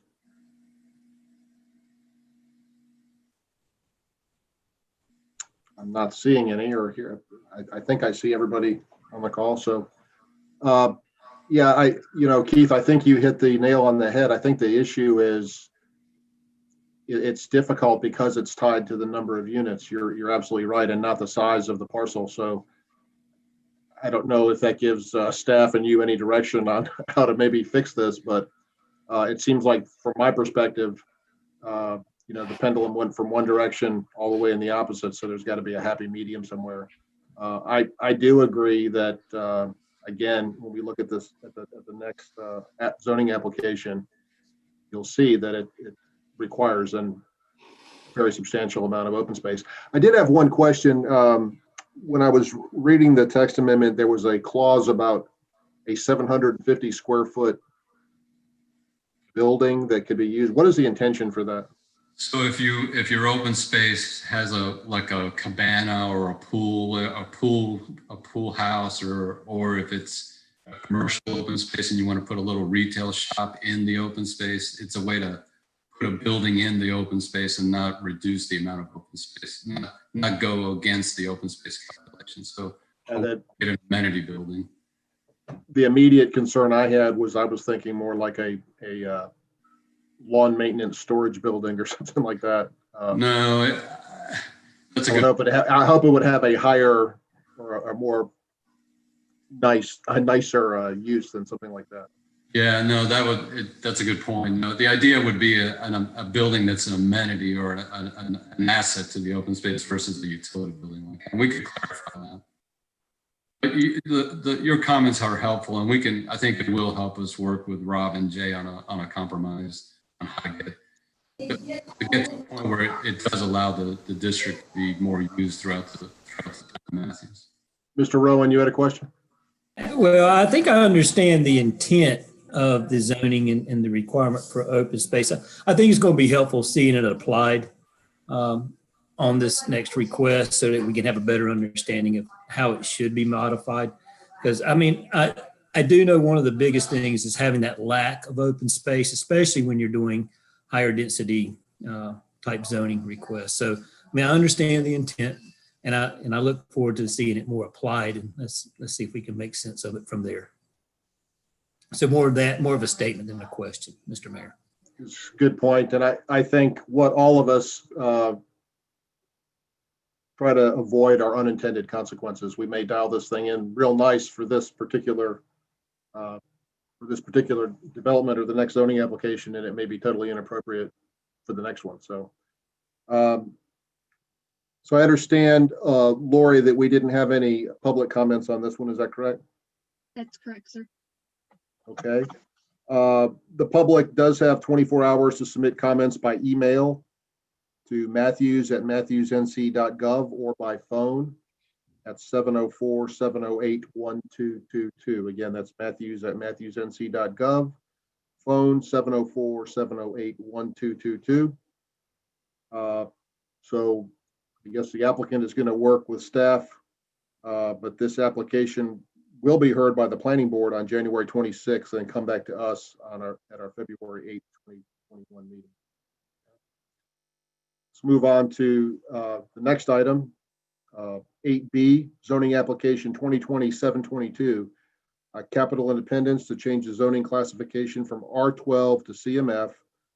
And that's on those certain two lots designated as 10809 and 11003 Independence Boulevard, and further designated as tax parcel 193, 311, 08, and 19. Mr. Will again. Thank you, Mr. Mayor.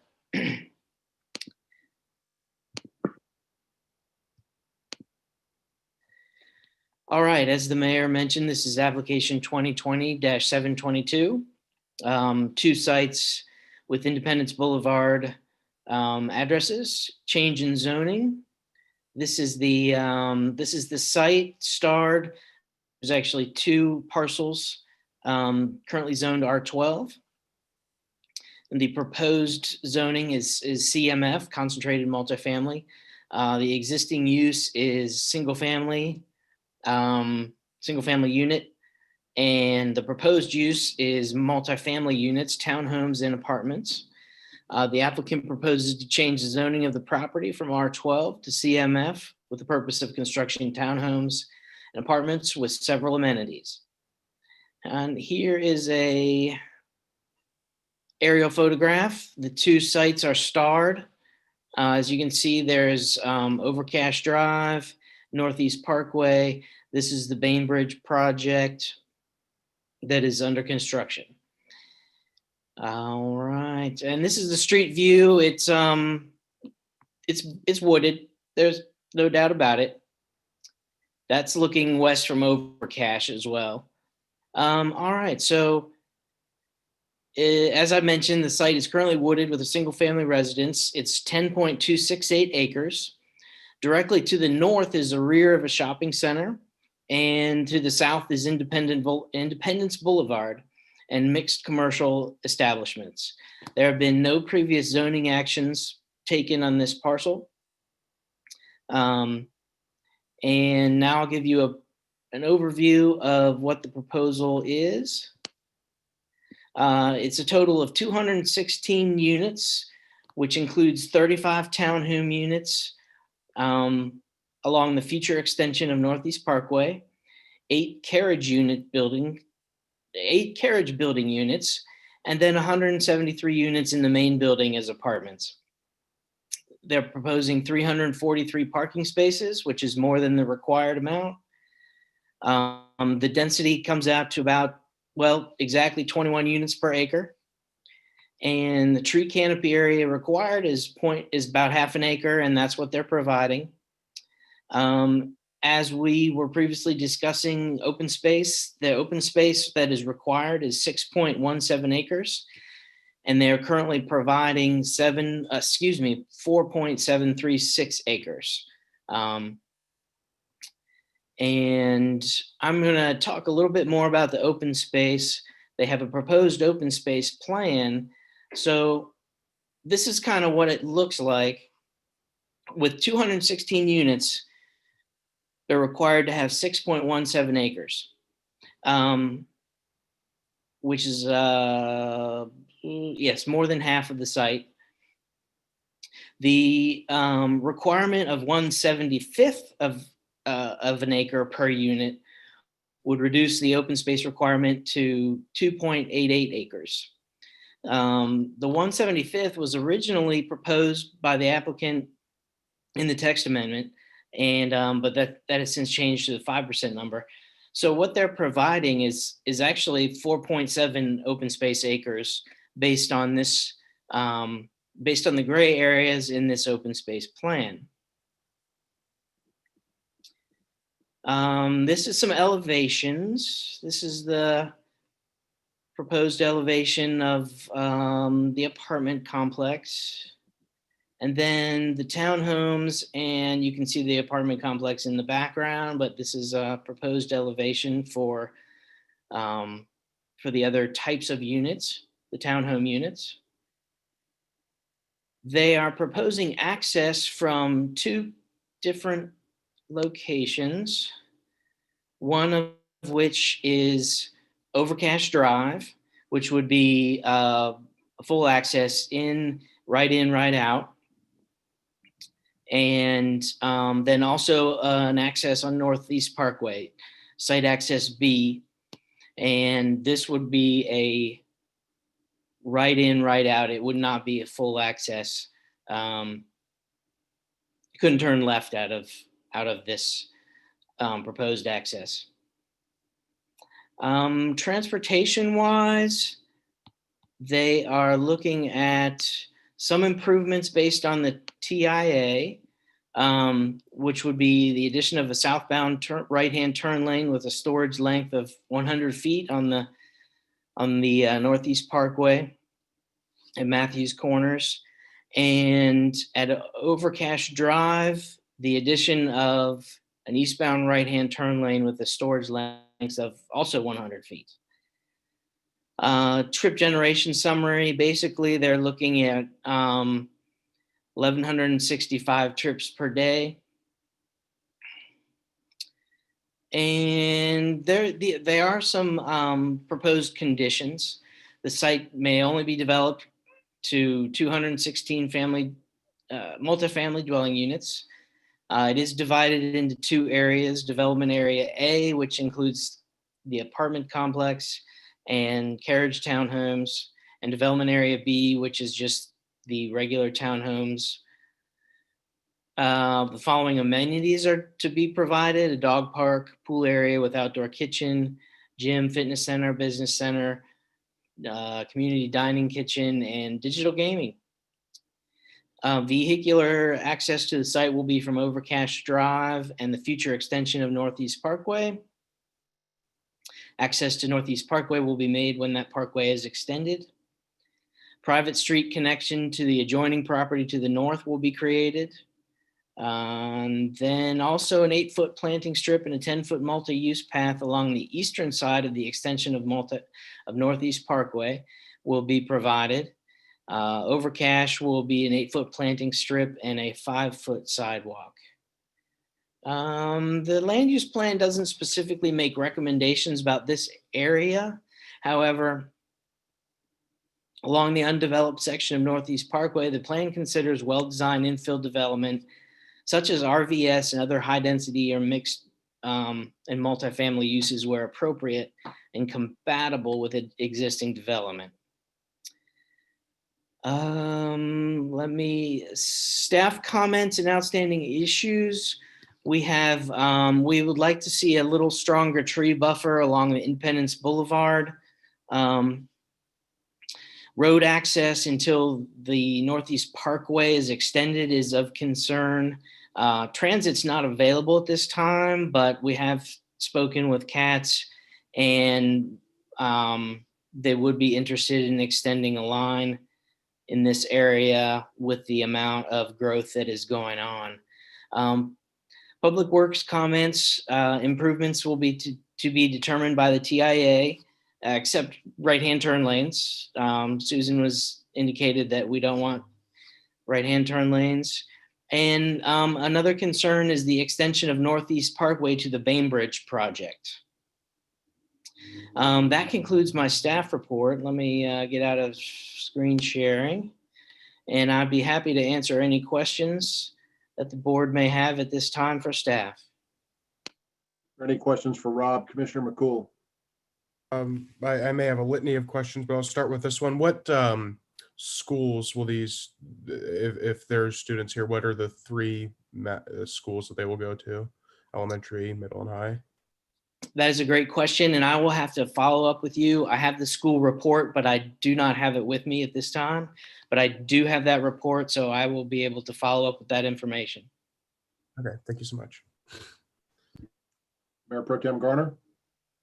It should be Crown Point, Crestdale, and Butler, Ken. That was my assumption. I just wanted to clarify. I guess to piggyback off of that, you will, since you don't have the school study, we won't know the impact that it'll have quite yet. No, but I can sum it up for you. It'll be over capacity. Okay. Rob, I have the report. I was copied on the email. I can share it, Commissioner, if you'd like. That'd be great. Let's see.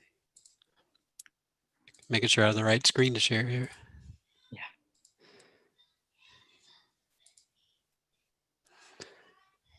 Well, here we go. Yeah, there it is. So middle looks like it would be over capacity by 19%. 7% with the high school, Butler High. Crown Point Elementary is hanging steady at 86%. Thank you. Can you check with CMS and make sure Mint Hill Middle is right? That doesn't seem that doesn't seem correct for our zoning, or for that particular location at least. A lot closer to Crestdale. Any other questions from elected officials? Any questions from the planning board? Mr. Foster. A question for Rob.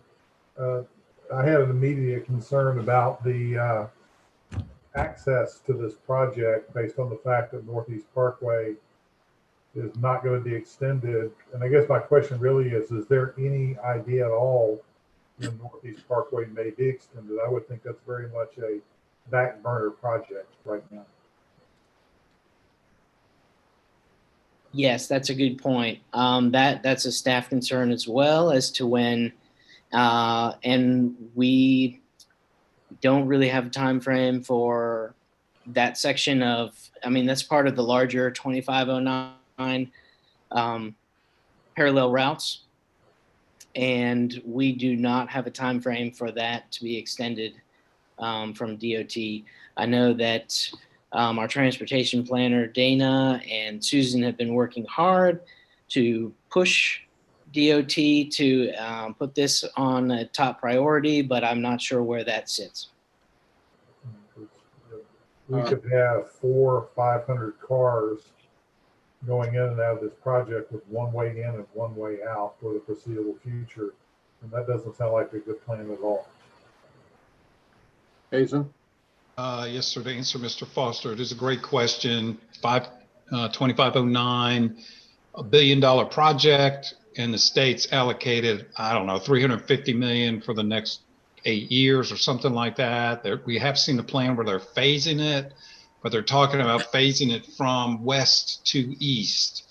So even though this is a very small segment, and it seems like somebody could make a really rational argument of like filling this little gap, a lot of connectivity, I'm not sure DOT is going to see it like that. It could very well be 5 years in the future before something like that's completed.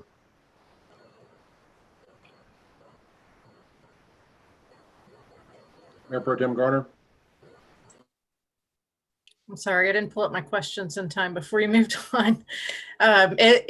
It says on the staff report that it, where is it? Let me read it. Promotes a higher density housing type within a quarter-mile of transit stations. And then under planning department, it says transit is not available at this time. So what are the plans for accessibility to transit?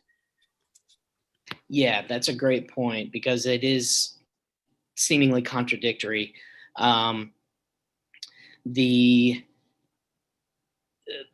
In discussions with some members of CATS, they're not able to put a line down the Northeast Parkway at this time because there's not the density, but they feel that if we did have something like this project, a higher density, that they would be interested in extending bus line down through Bainbridge and in this proposed area. So it is not within a transit corridor at this time. So that is, I just want to make that clear. I do know that Dana's been working with CATS to move the bus stops off of Independence Boulevard onto Northeast Parkway as a goal to because it's very difficult for people on that side of Independence to even get a bus in any safe fashion right now because it's very difficult to cross 74. But the gap in Northeast Parkway, it's that 600 or 800 feet we're talking about, also prevents that bus line from making that that circulation that's needed. That's why we're going to ask Mr. McVeigh to build that in a minute. Are there other comments for Rob from staff or the planning board? Mayor Pro Tem Garner. Sorry.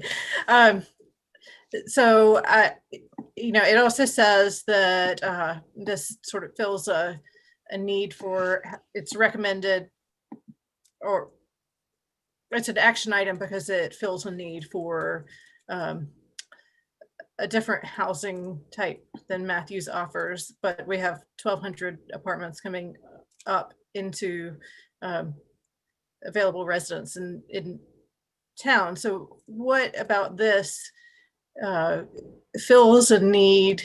And I'm not saying that in any sort of snarky way, but what separates this project from the others? And if it's a price point difference, then what would the price point be? And does it fill a workforce housing need? Excellent question. I do not know the price point. I have not got into that discussion in terms of fact of it's rezoning. But in looking at this, it does provide a variety. Okay, so yes, we do have a number of apartments that are proposed, but there's also sort of a mix of townhomes and carriage home buildings. So that's why I included that in the staff report. It's because it's somewhat of a mix of different housing types, not straight apartments.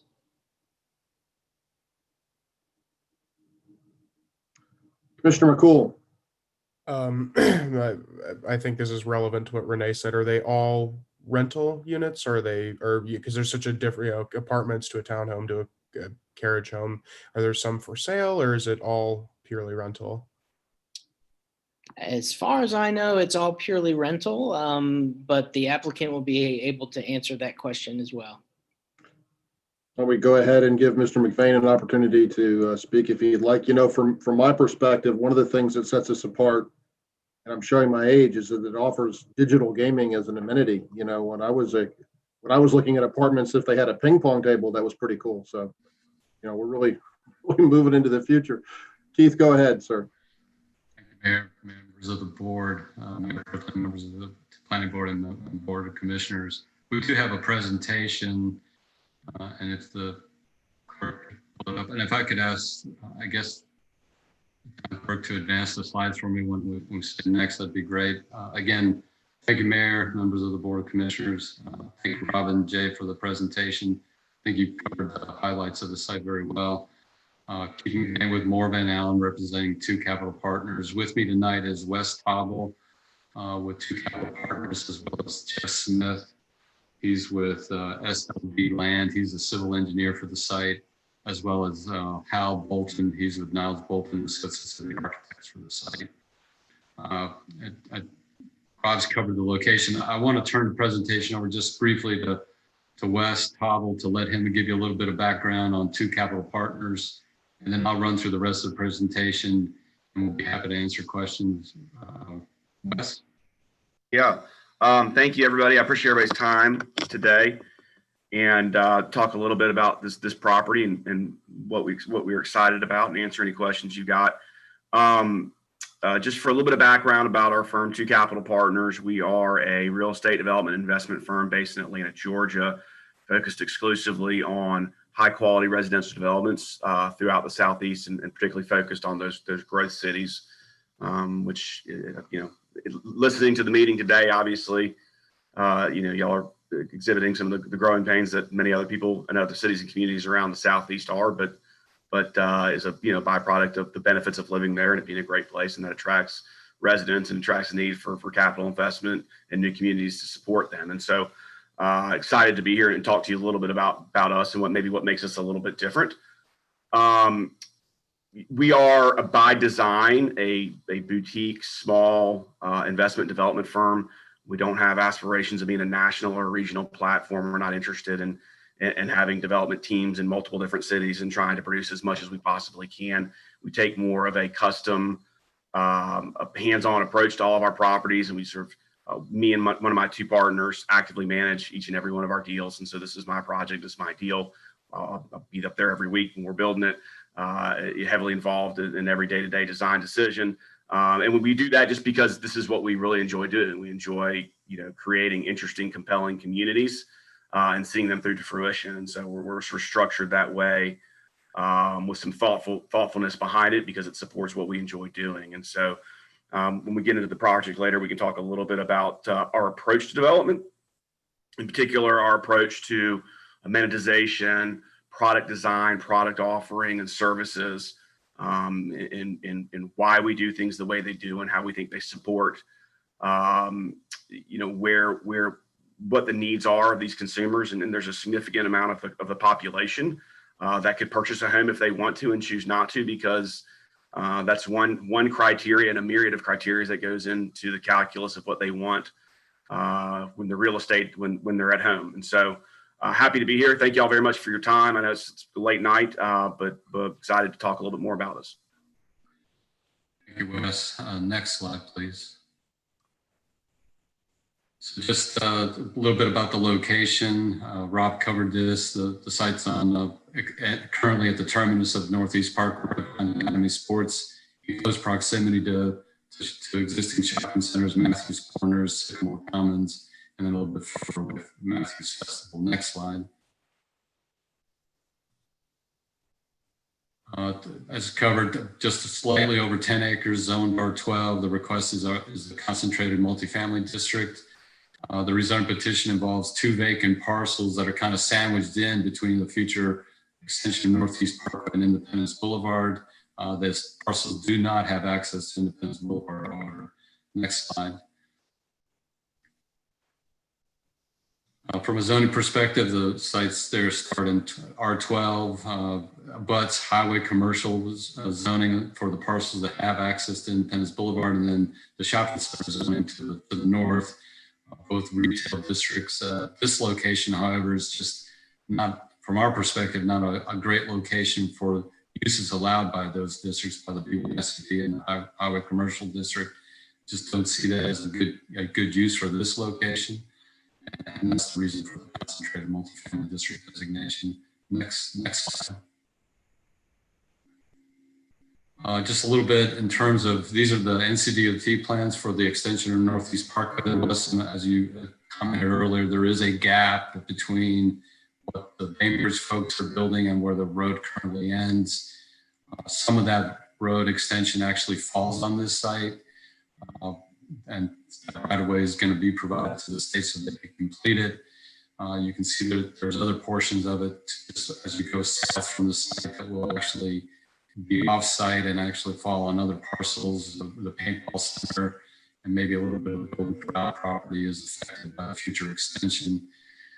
The extension of Northeast Parkway, from our perspective, creates a unifying organizational element for these parcels that are kind of bounded by Independence Boulevard and Northeast Parkway.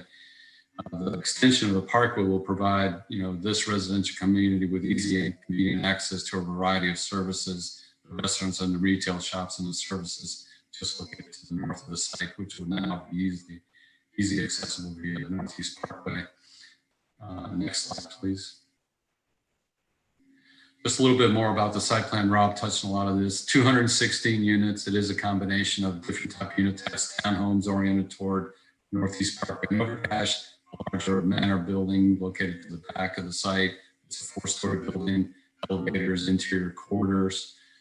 It will have a frontage I mentioned will be improved on Northeast Parkway. A variety of open spaces, both improved and natural open spaces. There's tree shade areas to the north and south of it. There's a dog park toward the rear. And then you've got the pool courtyard amenity in the middle of the bigger building. And then 2 other amenity courtyards, both one by the townhomes and then one at the front entrance to the community. Stormwater water quality is oriented toward Independence Boulevard. It happens to be the lowest spot of the site. It won't be visible from either road. We are providing a connection, a private street connection to the abutting parcel. We have tried hard to break up the parking areas with large landscape islands and frame those parking areas also with both between the carriage building and the manor houses to kind of frame those areas and minimize their scale. Parking areas will not be visible from the adjoining public streets. We do have screening, and then the townhomes do create a great transition. Next slide.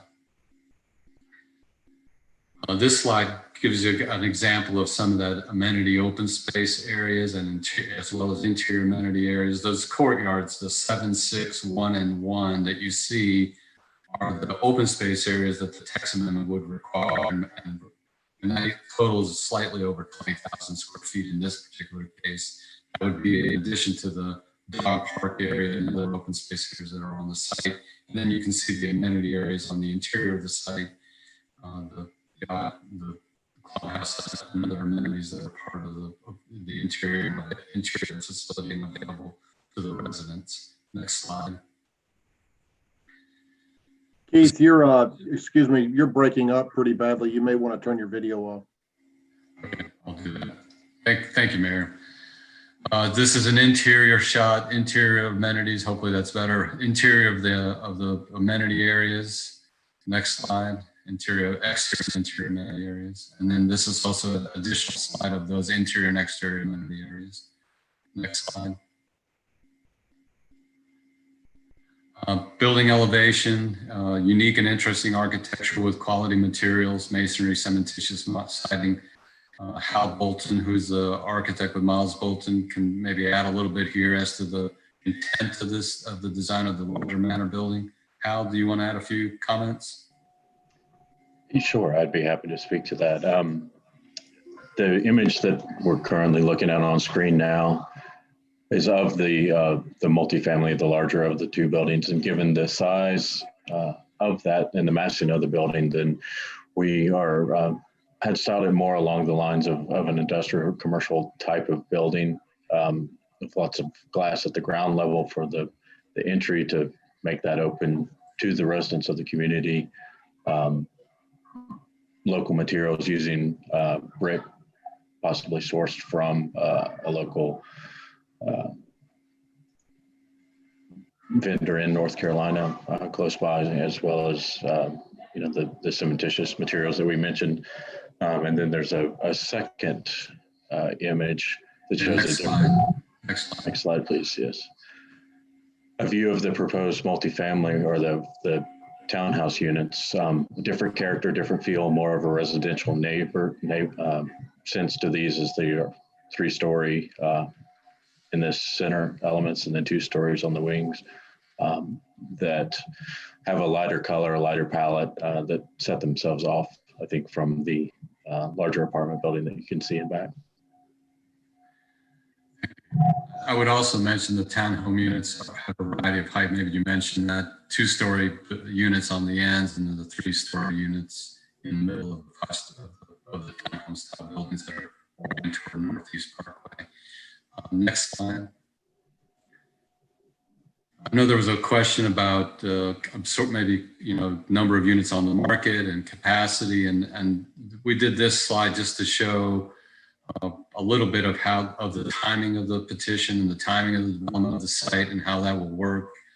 If the zoning is approved, it takes about 6 months, design and permitting about 9 months, construction about 18 months. And so you really don't start seeing the development start to lease until early first quarter of 2023. By that time, a lot of the existing communities that are currently under construction are been fully completed and are starting to be stabilized or stabilized and fully occupied. So it's a good progression of adding units to the market as units are rented and the demand for units continues to be there and grow. This just brings in more product for folks that want to be in Matthews without really overbuilding the area. And we'll stop looking at can answer more questions about this when we finish here. Next slide, please. And just to wrap up some of the zoning benefits, the residential community is an appropriate use along this portion of Independence Boulevard corridor. Will strengthen the mixed use nature of the area. The residential community will have convenient access to goods and services. Will help support and the investment that has already been made in those retail and restaurant uses that are in the area, more residential, more folks, more people going to the restaurants and retail shops once COVID is a little bit past this, that will help along. This development will help that. The abutting nearby shopping centers will be easily accessible to the residents of this community via short walk or bike ride via Northeast Parkway. The site is also, once Northeast Parkway is extended to Matthews Mint Hill Road, is about a 1.5 mile walk or ride to the sports complex. So we're not far from the sports complex, which is a great amenity for the residents of this community as well. And that's our presentation. I apologize if my audio got really choppy. But we're happy to answer questions. It is a rental community. The development, the units are for rent. I think that was one question that was asked. And that's, I think, what other questions maybe were asked. I think from our perspective, the unique nature of the site is really its location and the supportive uses that are around it. And I think Wes and others would argue this is a quality community that really would be an asset to the area and an amenity for Matthews. Happy to answer questions. Any questions from the elected commissioners or the planning board?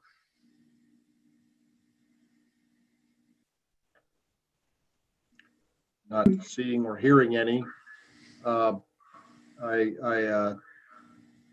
mentioned maybe in jest, maybe not, but I'll ask it anyway. Keith, would you consider completing the 800-foot gap in Northeast Parkway as a condition of this rezoning? That's a good question, Mayor. I appreciate that. And I think, and I'll ask Wes to help me answer this. That's something that we've looked at. Talked to Jay a little bit about it also, because Jay brought it up as well in conversations about this site. We wish that NCDOT was moving at a quicker pace. There is some obstacles to helping with that. I think that the petitioner's willing to look at that and consider how they can assist making that connection, filling in that gap. But we would have to ask the town to potentially help us with right-of-way acquisition. As I mentioned, there's at least one parcel between us and Bainbridge that is not controlled by the petitioner. It's what we call the paintball store, maybe the bowling alley site. But that parcel we would need portion of that parcel to make the completion, and then we would need to work with the Bainbridge folks on the rest of the property that they control to connect the two roads. So it's definitely something we're willing to consider. There is a cost associated with that. It's about somewhere between 1,000 linear feet between the current terminus of Northeast Parkway and where Bainbridge stops. About 500 feet of that is on this site itself. The rest is off-site. So we can look at the west. You may want to help me add to that, please. Yeah, no, sure. I mean, I think Keith sort of summarized it appropriately, which is, we're going to make would like to make a sizable investment in your community. And, part of that is trying to be a partner with you all and find solutions for situations that look like this, that we can make it better. But there's, the economic gravity of what is 1,000 feet of road cost. It's $1.5 million or $1.25 million, or some number. And there's a bunch of design constituents and people that have to offer opinion. And so I think, we certainly are interested in continuing those conversations and try to figure out, is there a solution there that can accelerate that? I mean, it would benefit us. There's no doubt about that, having that connection. But I think, as it stands today, there's a lot of detail that probably needs to be filled in around the edges before anybody can ascertain, is that even viable? Okay, thank you. Commissioner Urban. Yeah, I had, I guess, spoke to Keith on Friday, maybe even Saturday. I don't recall, and I kind of expressed some of my thoughts to him. One is, Keith, make sure that you're talking to Hawk and the Appearance and Tree Board in terms of the wildlife aspect of this thing, and invasive species and natural trees and things like that for your landscape plan. I'd like to see more elevations, particularly the Highway 74 elevation, because I'm really kind of in planning board's camp or planning staff's camp about you being about 20 feet off of the right of way there. I'd like to see what that elevation looks like. That is somewhat of a gateway coming into town, and I really hate to sort of see the backside of a building, backside of garages or anything like that. Let me see what else here. I'm surprised no one's raised the issue of affordability. So maybe you can talk to that a little bit. If there's any kind of conversation about the townhomes, a percentage of AMI or something of that nature. Personally, I'm not sold yet. This is a Texas donut without the filling, meaning it doesn't have the parking garage in the center, and it's a very individualistic building. If whoever's in control of the site plan here can go back to the project area slide. When we worked with Bainbridge, one of the critical things was not only the aesthetic appeal, but the relationship of the buildings to the street, to create a sense of neighborhood, to create a sense of community, pedestrian friendliness. And you're starting it with the townhomes a little bit, but then you drop the anchor in the back, and it becomes its own autonomous little object. It's got its own interior courtyard. It's no longer connected to the community.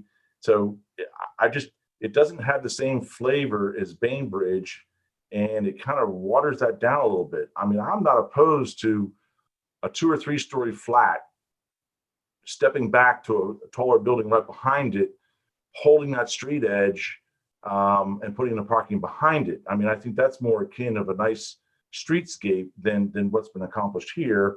If you keep it the way it's at, I think the townhomes need help. I like the architecture of the main building. I don't like the townhomes whatsoever. It just looks like Anywhere USA from that aspect of it. And I think that's a very deceiving view, not to think that that 4-story building in the back wouldn't be more dominant. But again, we got to think about this from a pedestrian level. So I've got issues. I think it needs to be vetted more. I think staff was being extremely timid in their commentary about this particular project in light of everything we've done with Wyatt Dixon at the entertainment complex in Bainbridge. So, you know, we're talking 216 units. We're talking a $25 to $30 million project here, and we're talking about it in about 1 hour. I think it needs more vetting. There's no doubt about it. I'd like to know about the neighbor to your north, which is the hospitality piece, potentially hospitality piece, and how those things all fit in. So that's just sort of my high level things. You knew you weren't going to get away unscathed with some comments from me. I'd also like to see maybe some site sections with topo, maybe to get an understanding of where grades are in relationship to the main body building and the townhomes, just to see if there's anything going on there that helps with the mass and the scale. Thank you, John. I appreciate that. I would say this: we do have the Manor building. There is an interior private street that kind of runs between the townhomes and the larger building. So that's kind of the public realm side of where the Manor building fronts on the street. I mean, I like the Manor. I wish it was up at the street and you could see into the courtyard, and then you could step down, move from 4 floors to 3 floors to 2 floors, or do something like that, and then really hide the parking in the back or sandwich the parking in the middle. But it's a difficult site because you come to that pinnacle point there. But anyway, that's just where I'm at. And we'll work on that. I do want to let Wes respond to your question about AMI and rents a little bit, if that's okay, Mayor. Yep. Sure. Yeah, so I mean, the first thing that we looked at, and I think we've talked about this some in the past with some folks as we've sort of advanced this project, is, you know, the best solution, you know, to providing adequate housing for the community is having an adequate stock of housing to the community. And you know, one of the things that is attractive to us about this project is the lack of adequate rental housing in the Matthews market. From the pure investment perspective, right? The byproduct of that is, you know, you see projects that were built in the early 90s and the late 90s, which are reaching their point of near functional obsolescence. You're talking about a building that's now, in some cases, 30 years old, 25 years old, you know, certainly with some improvements along the way, that are achieving average rental rates of, you know, in the mid 1300s to mid 1400s. That's indicative of a market that's underserved.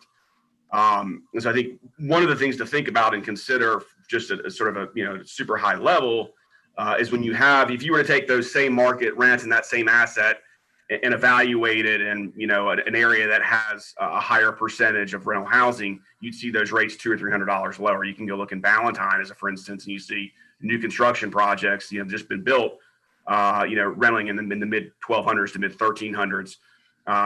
Same, you know, varied of other instances around town. And so, you know, I think that's one thing to consider. Now, as it relates to AMI, you obviously have higher average incomes in Matthews. It's a wonderful place to live. I don't have to tell you all that.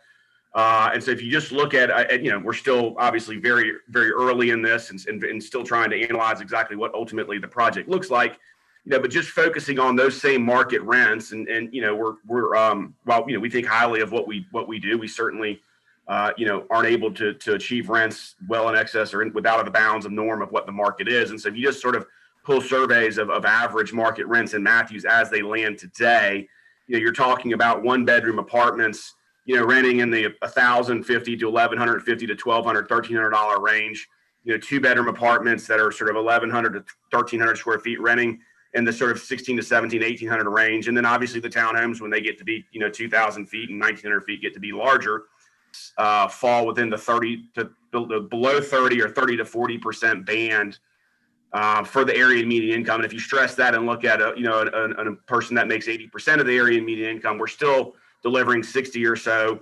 70% of all of our units are or affordable, accessible, sub 40% rent to income ratio. So irrespective of any legislative action in terms of dedicating or setting aside certain units, and similar to sort of the Northeast Parkway conversation, you know, that just behets a whole different set of circumstances around how is it administered, who's administered it, how is it monitored? How is it applied, et cetera, et cetera. I think the broad conversation is one, continuing this initiative of thoughtfully and dutifully adding inventory in the community where appropriate, has just like any market, right, as a supply demand effect. And when you have more demand than there is for supply, rates rise. When you have sufficient supply or slightly more supply than demand, rates drop, and that has a benefit to the consumer, the latter. Even beyond that, just analyzing where the market is, and I'd be happy to pull these comps for you. We've got access. The beauty of the apartment world is everybody rents on the internet, and it's accelerated through COVID, and so there's perfect price discovery and transparency in terms of what all the product in the community is doing. To share those with you and share those calculations with you, and I think that hopefully in and of itself should give you some comfort that there's sufficient opportunity for people in the community at or below that sort of area median income threshold to have options. Mayor Pro Tem Garner. I think I brought this up earlier, and I think the reason that we ask about this is because there may be adequate housing for people that meet the median income of Matthews.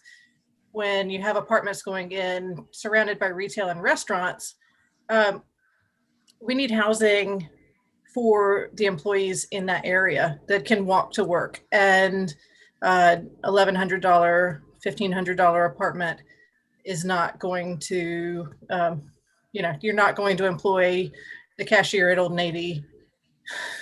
You're not going to cover those employees. So as we grow and as we battle transportation issues, we realized as a town that the people who live in Matthews work outside of Matthews. The people coming into Matthews live outside of Matthews and are filling our jobs here. To solve some of those transportation issues and to have a large apartment that's not directly on transit, we have to consider, who's living there, how they get to work, and the addition of cars on the road. So the concern is, somebody working at Old Navy or somebody working at Starbucks across the street, they're not making $78,000 a year. But where are they going to live? And we would like for them and for our police officers and for our teachers to be able to rent and live in Matthews. So hopefully you can take that into consideration. Thank you, Mayor Pro Tem.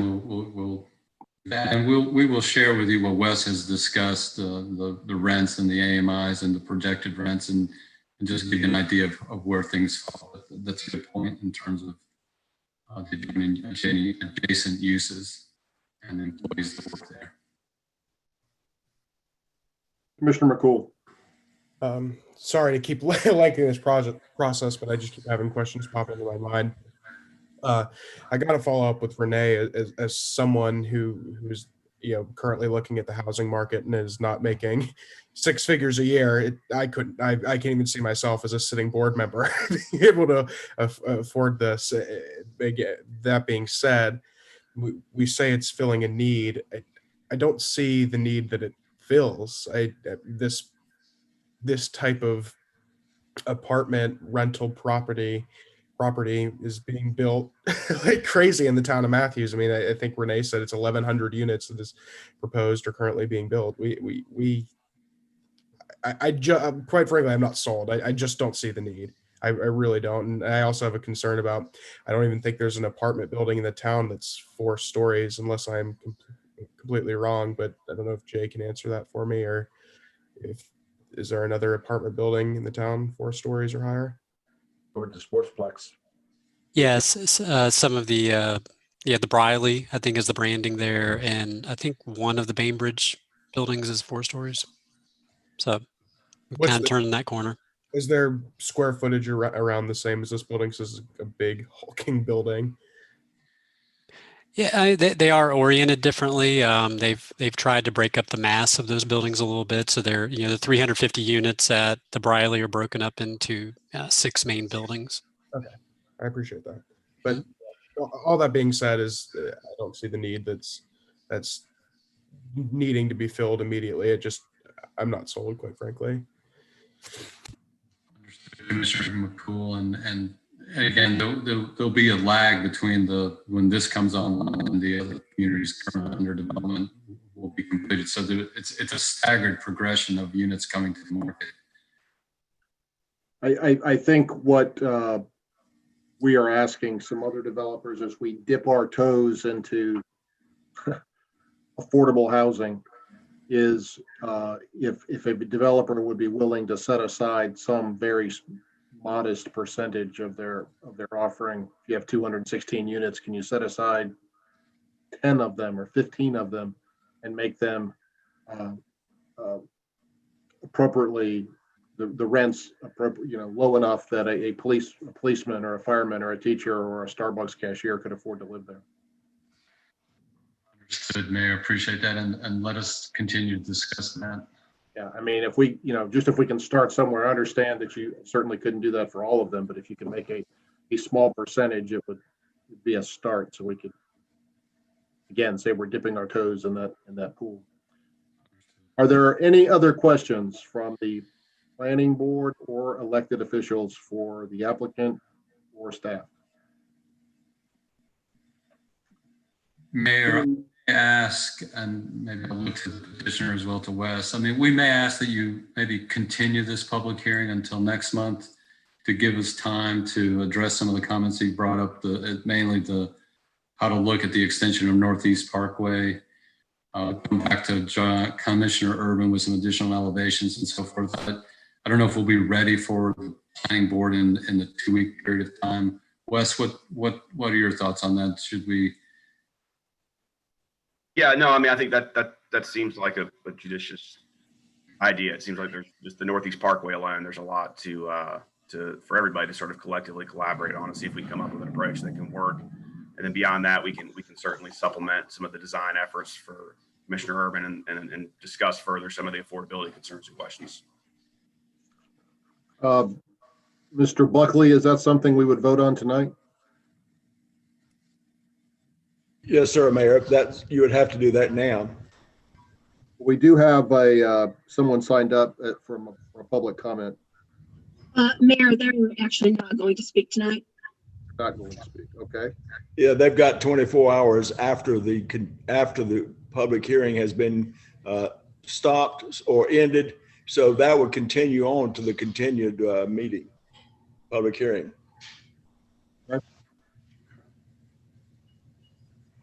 Do I have a motion to continue this? I'd be more than happy to make that motion, and we continue rezoning 2020-722 until February.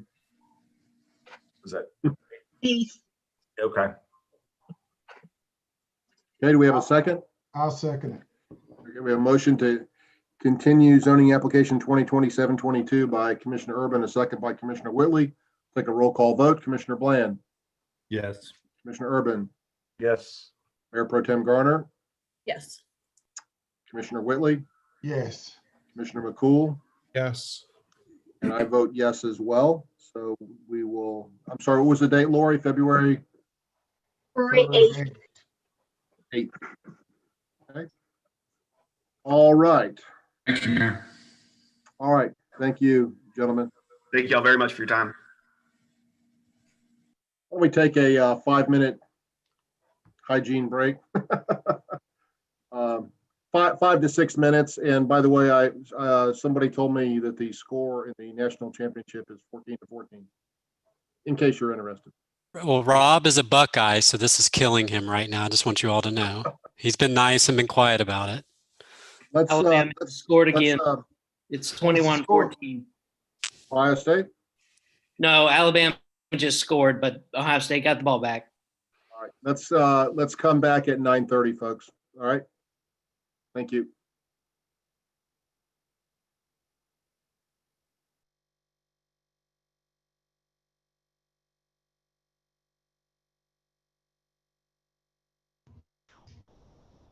Laurie, are you available? Yes, sir. What's up? Can you hear me, Charlie? I hear you. You've got the video. You've got me taken off the video. You have to put your camera back on yourself. No, it blocks it. It says you can't start your video because the host has stopped it. Oh, hang on. That's why I've been off the whole time. I've been trying to get back on, but it won't let me. I just sent a request. Do you see anything pop up?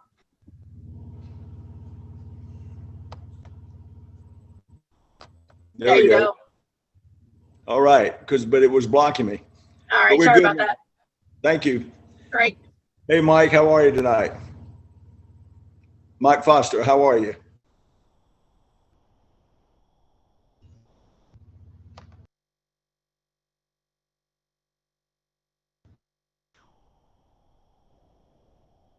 As usual, I was muted. Hi, Charlie. You? Doing well, I hope. I'm too lazy to get up. It's not long enough to worry about. Well, it's good to see you. Good to see you too. You stay safe, my friend. So far, so good. So far, so good. I'm just looking forward to warmer weather. Amen. Amen. They were talking about, I don't know if you were here when they were doing the COVID presentation. Yes. I tried to sign up today and my category is up. First available was March 30th. Wow. And I'm in the over 75. So that's the hot one right now. And first available is March 30th. Hopefully that gets reeled in a little bit. Hopefully. Available. Yeah. Haven't heard much lately about, new vaccines coming from other companies yet. I had not heard that either until tonight. I knew there were 2 or 3 already out there, but they're worldwide. So I don't know what their distribution schedules are, but when you're dealing with a billion people, you can't get it out very fast. No. Somebody needs to be, well, I know a lot of people are working very hard to get more vaccines out, but if we have it from more than 2 sources, it's going to be slow going. Well, I think there's 3 or 4 others. There's a couple that are over in the European area and in the Russian area that really are not trying to get into the United States, I don't think, but that's okay as long as they're distributing it throughout Europe and Asia, that's fine. Yeah, that'll keep some of the pressure off it here.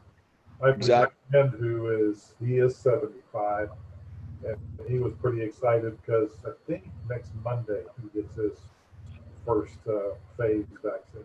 He's in Florida. Right. Well, I hear that South Carolina, the CVS, you can just go down there without a registration and just go do it. But I don't know if they take non-South Carolina residents or not. Huh. If they do, that might be worth a trip to Fort Mill or somewhere. Yeah. Our neighbor across the street is an inoculating pharmacist. So I figure I've got a little bit of an inside thing there. There you go. I think she's kind of on tour now, traveling, getting yeah. High demand. Yeah. For a profession right now. But she's working a lot more than she ever wanted to. Oh, I bet so.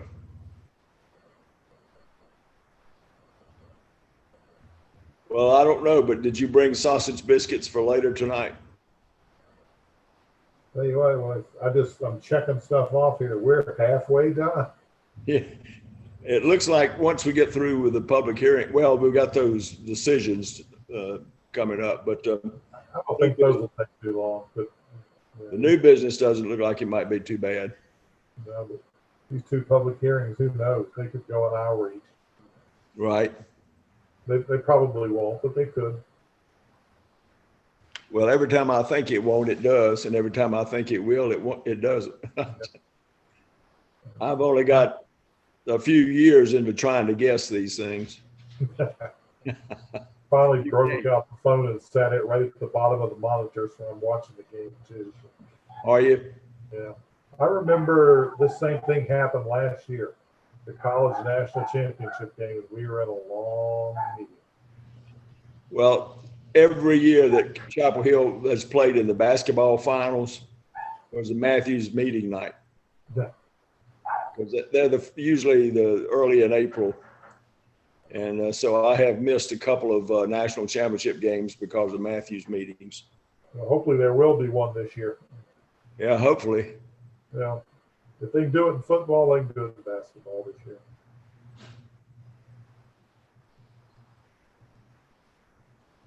Well, we won't beat North Carolina in the championship anyway. Not this year. Yeah, it's been an unusual year for all sports. Right. A lot of players out, some people opting out for this, Right. this strange situation that's affecting a lot of people. Like Ohio State only played 6 games. Right. And there's a lot of people questioning whether they should be in this game.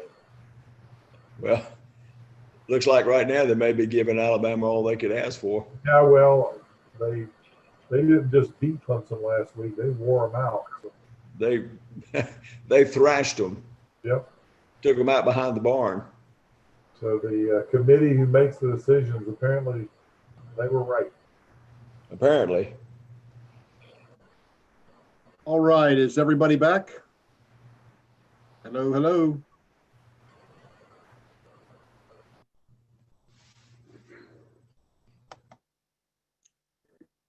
Okay, looks like we have everyone back. So, thank you. Everybody has a more relaxed look on their face now. Let's move on to the next agenda item. That would be 8C, zoning application 2020-723 Harkey to change that zoning classification from R12 to R12 MFCD on that certain property designated as 2026 Matthews Mint Hill Road and further designated as tax parcel 215-10201. Mr. Will, you're up once again, sir.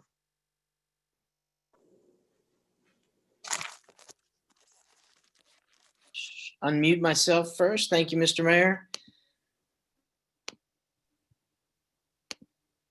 All right, so as the mayor mentioned, this is application 2020-723.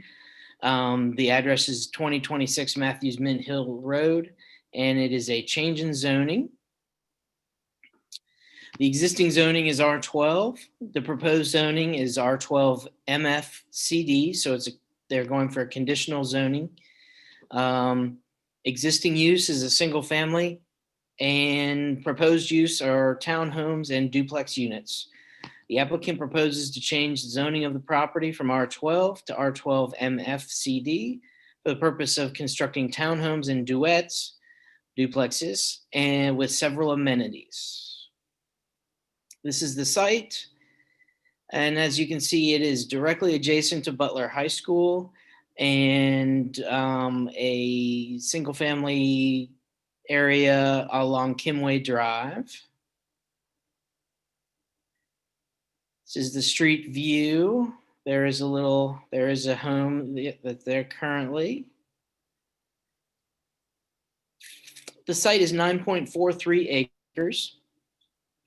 Previous zoning actions, September 9th, 2019, the Board of Commissioners denied a rezoning request that included office space along Matthews Mint Hill with the rear of the site as single family lots. The proposed zoning was O, CD, and RVS.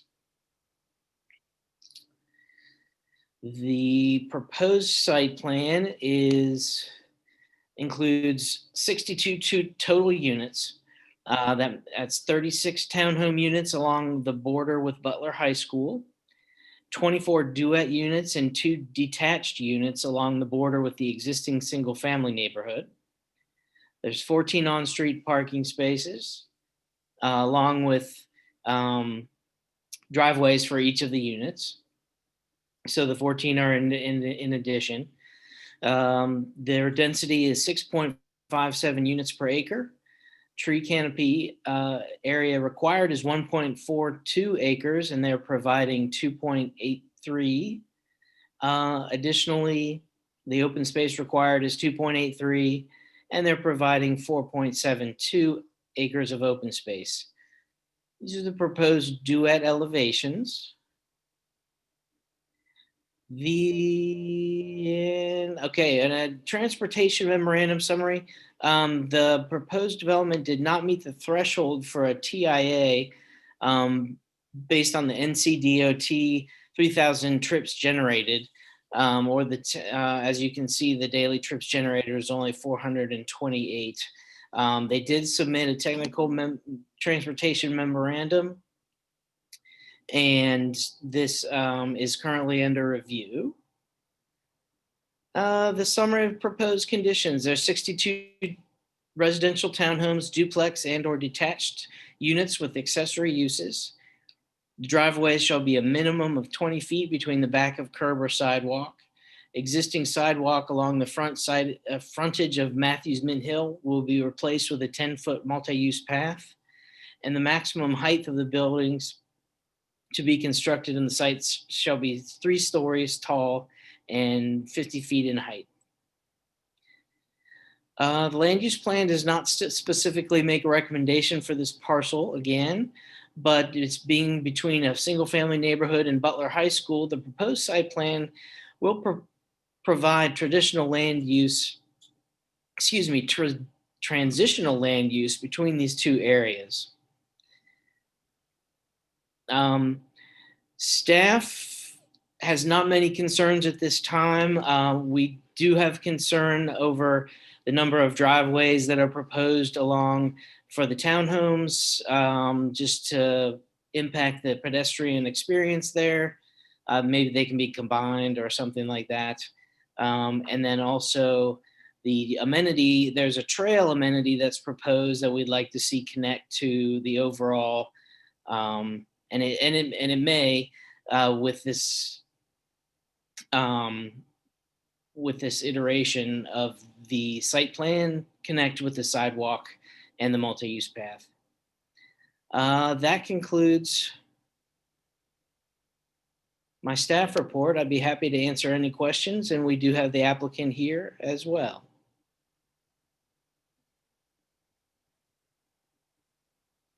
Are there any questions? Commissioner McCool. Has a school study been done on this yet? And if so, can we see it?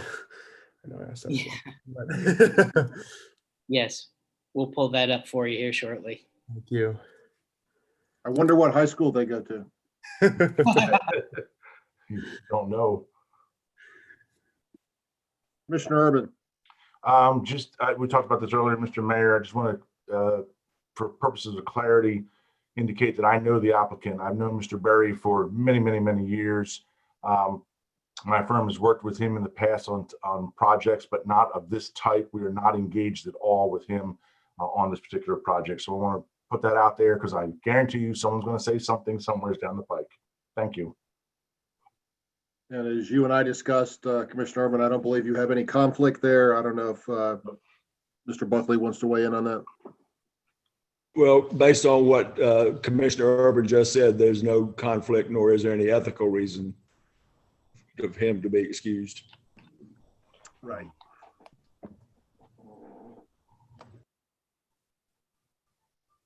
I'm good with the school thing. I have that jotted down in my notes.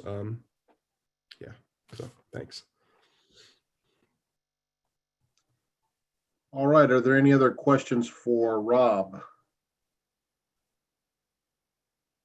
Would the applicant care to make a presentation? We would, Mayor Higdon. Please go ahead, Mr. Berry. Okay. First of all, good evening, Mayor Higdon, members of the Town Commission and the Planning Board members. My name is Tony Berry. I'm with the Berry Company, which is presently based out of Mount Pleasant, South Carolina. As Mr. Urban has shared with everybody, we for a number of years were based out of the upstate of South Carolina area in Rock Hill, and then subsequently in Charlotte, and did enjoy working with Mr. Urban for a number of years. But also am hopeful that as we move through this process with you folks, that any comments he or anyone else would have on the architectural components of the project, we'd be very open to any comments. With me is Matt Levesque with ESP. He's the design consultant on the project. And we have a brief PowerPoint presentation we'd like to go through with you.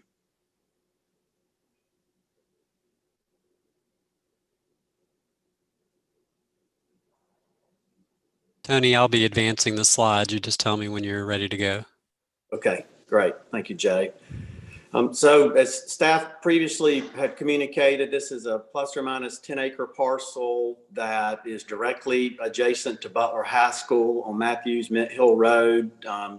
We were aware that a previous applicant had brought this site through a rezoning some time ago, and that zoning was denied. I think we did a little bit of research and was given some information that it might have been the commercial component that could have had some bearing in that, that we took into account with our plan. Our goals, as we'll talk a little bit more as we go through the presentation, is to bring a workforce for sale product that we don't believe existed in the town of Matthews right now. And so after identifying this site as a possible site for a workforce community, we met with staff some time ago and got some input from them on what their thoughts were. Next slide, please. Again, as we said, that we're the developer, ESP's the civil consultant, and then Vignette is the project architect. Next slide, please. And then I'll turn it over to Matt here in just a second. But one of the things that staff had recommended that we really think has added to the overall potential project is the use of not only different types of residential property types, but potentially the townhomes, which would be slightly more dense than the duets, actually placing the townhomes closer to the high school and then transitioning to the duets, which would be a nice transition to a single family detached. And so with that, I'll turn it over to Matt. Yes, and thank you. Good evening, Mayor Pro Tem, board members, and planning board. My name is Matt Levesque with ESP Associates, as Tony outlined. So thank you for your time this evening. And Rob did a great job and Tony did a great job summarizing. I don't want to be redundant. I know it's getting late. But essentially what we're looking at is a proposed community. We will have private roads within the community. So that is proposed. As Tony mentioned, the 3 product types. But one thing that we're really focusing on in our time in working with staff was taking advantage of some of the natural areas on the site. Also looking at some amenities that we could utilize, amenities that are becoming very popular, and like a walking trail, a playground, dog park as well. So something that we did include within this proposed community. And as you notice, if you look at the tree canopy and the open space that was mentioned by Rob, and that we're above what is required. When we looked at this, and we did not look at trying to put a home on every area. We left some large setbacks from some of the adjacent property owners. We increased the size of the buffers and working with staff. We're also including a 6-foot fence along those buffers for increased security, as well as decreasing some of the visibility between the uses. And then a lot of internal spaces, which you'll see in some of our images coming up, that the homes front on, that they can take advantage of. Some areas for play, some areas for relaxing, some hammock stations as well. And there are some other unique aspects along the frontage of Matthews Mint Hill Road. We will be turning that sidewalk into a 10-foot sidewalk / multi-use path. We do have the walking trail internal with the community. We did connect it to the sidewalk there in the community around the cul-de-sac. And then with the townhomes that are on the southern portion of the site, I know, Rob, you mentioned the driveways. We did explore the option of that potentially going to alleys, and talking with staff, it was determined that probably wasn't the best approach, just because it would eliminate a lot of the yard space with some of those larger setbacks and buffers that we have there. So we're going to explore the option of potentially moving some of the driveways and maybe grouping 2 together, or taking a unique approach there. So something that still coordinate with staff on, but a pretty minor element to the layout and the site plan itself. But 62 total units on the site, and as we mentioned, almost 5 acres, just shy of 4.7 acres of open space. So next slide, please. We put together a 3D model. We feel like this really helps understand the view of what the neighborhood could feel like. Also, we committed to, in those buffers, by doing some of the larger buffers, to save the existing tree canopy that's there. So I think this will help everyone understand what it could look like and how it could transition between the two uses. And then also put the high school in there as well to get that massing scale, and then some of the single family homes to the north as well. Next slide, please. Again, Tony's going to take it back over and talk through some of the architecture.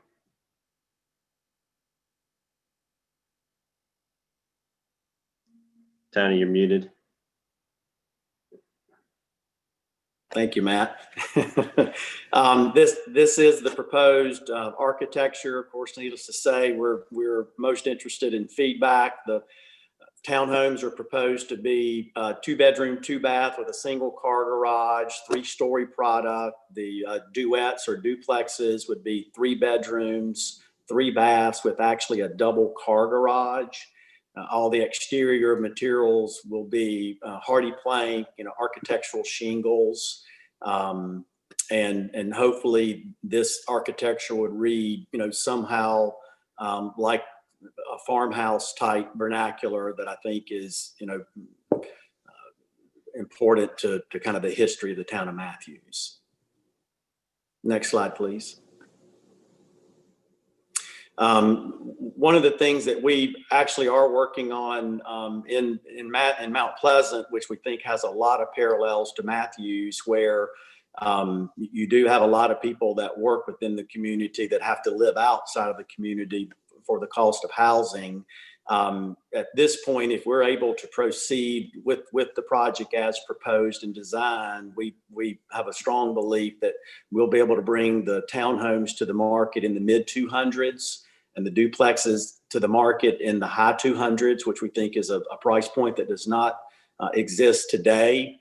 In listening to some of the previous conversations, it may help to make some sense that I think the area median income is kind of in the mid $80,000 range for Matthews. So if you're targeting a prospective buyer that would make in that $80,000 to $120,000 a year range, which would be 80 to 120%, which would be basically starting at about $68,000.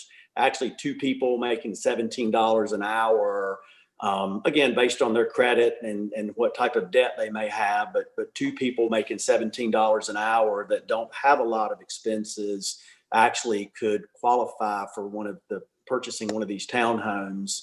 One of the things we're willing to deed restrict and commit to is that we will set aside 4 units that we will deed restrict that can only be sold to buyers that earn no more than that 80% of the area median income, which would be $68,000. We would make that be a 75-year deed restriction. And so when those buyers actually turn around to sell those units, they would only be able to sell to someone that makes up to 80% of the area median income, as well as we would deed restrict that whatever their purchase price was that they paid for the unit, their resale of that unit could only be increased by the amount of annual CPI or any actual bona fide improvements that they made to their unit, while they owned it. So that's something that we're, proposing and willing to make a written part of our conditional zoning. Next slide, please. Matt? Yeah, so we have yes, I was gonna say, if you don't mind clicking on the image and then hitting the play button, we've got a quick 1.5-minute video to just take you through the proposed project, help you get a feel for the tree canopy being saved on the site, excuse me. And then also some of the amenities and the look and the feel of how the architecture is gonna fit in. It's just a helpful way, and you can see how far they're set back from the property line. It'll give a nice separation and buffer from the adjacent uses by going above and beyond what's required in the code. So just something we felt would help provide a good feel for the look of the community and the quality of the community itself. You can see the townhomes are on the left, the duets are on the right, and then in between each duet, we're going to look at a nice landscaped, improved amenity space. We could do some hammocks, some benches, some seating areas, but really make it a unique and desirable place to live. And right there, you can see the large green areas behind the units and on the sides. And then looking back over top of the townhomes, you can see the high school in the background, and then the tree canopy that's going to be between the two. So it's, like I said, a nice buffer treatment there.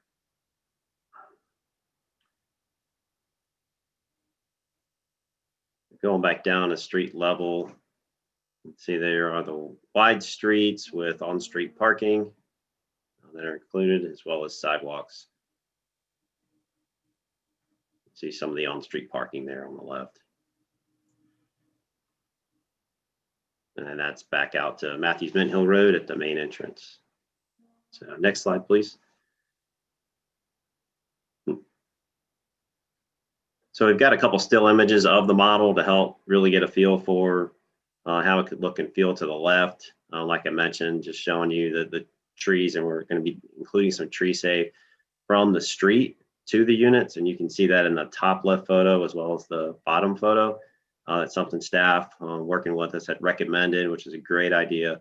We'll work in some entrance signs, some pedestrian connectivity, and add additional landscaping to it to help make it blend in well with the surrounding neighborhood. Next slide, please. And then on the left is a shot of the end of the cul-de-sac. Rather than putting more units and buildings in, we decided this would be a great spot for an amenity, really secluded part of the community for a playground area, walking trail, which you can see, which goes back into the tree save as well as connects into the sidewalk. And then the Bark Park, which would be adjacent to it. And then as we mentioned, all the duets would front on an improved open space area with some hammocks and some benches. Next slide, please. And then Tony's going to wrap up with a few items on the quality of the architecture, and then we'll take questions.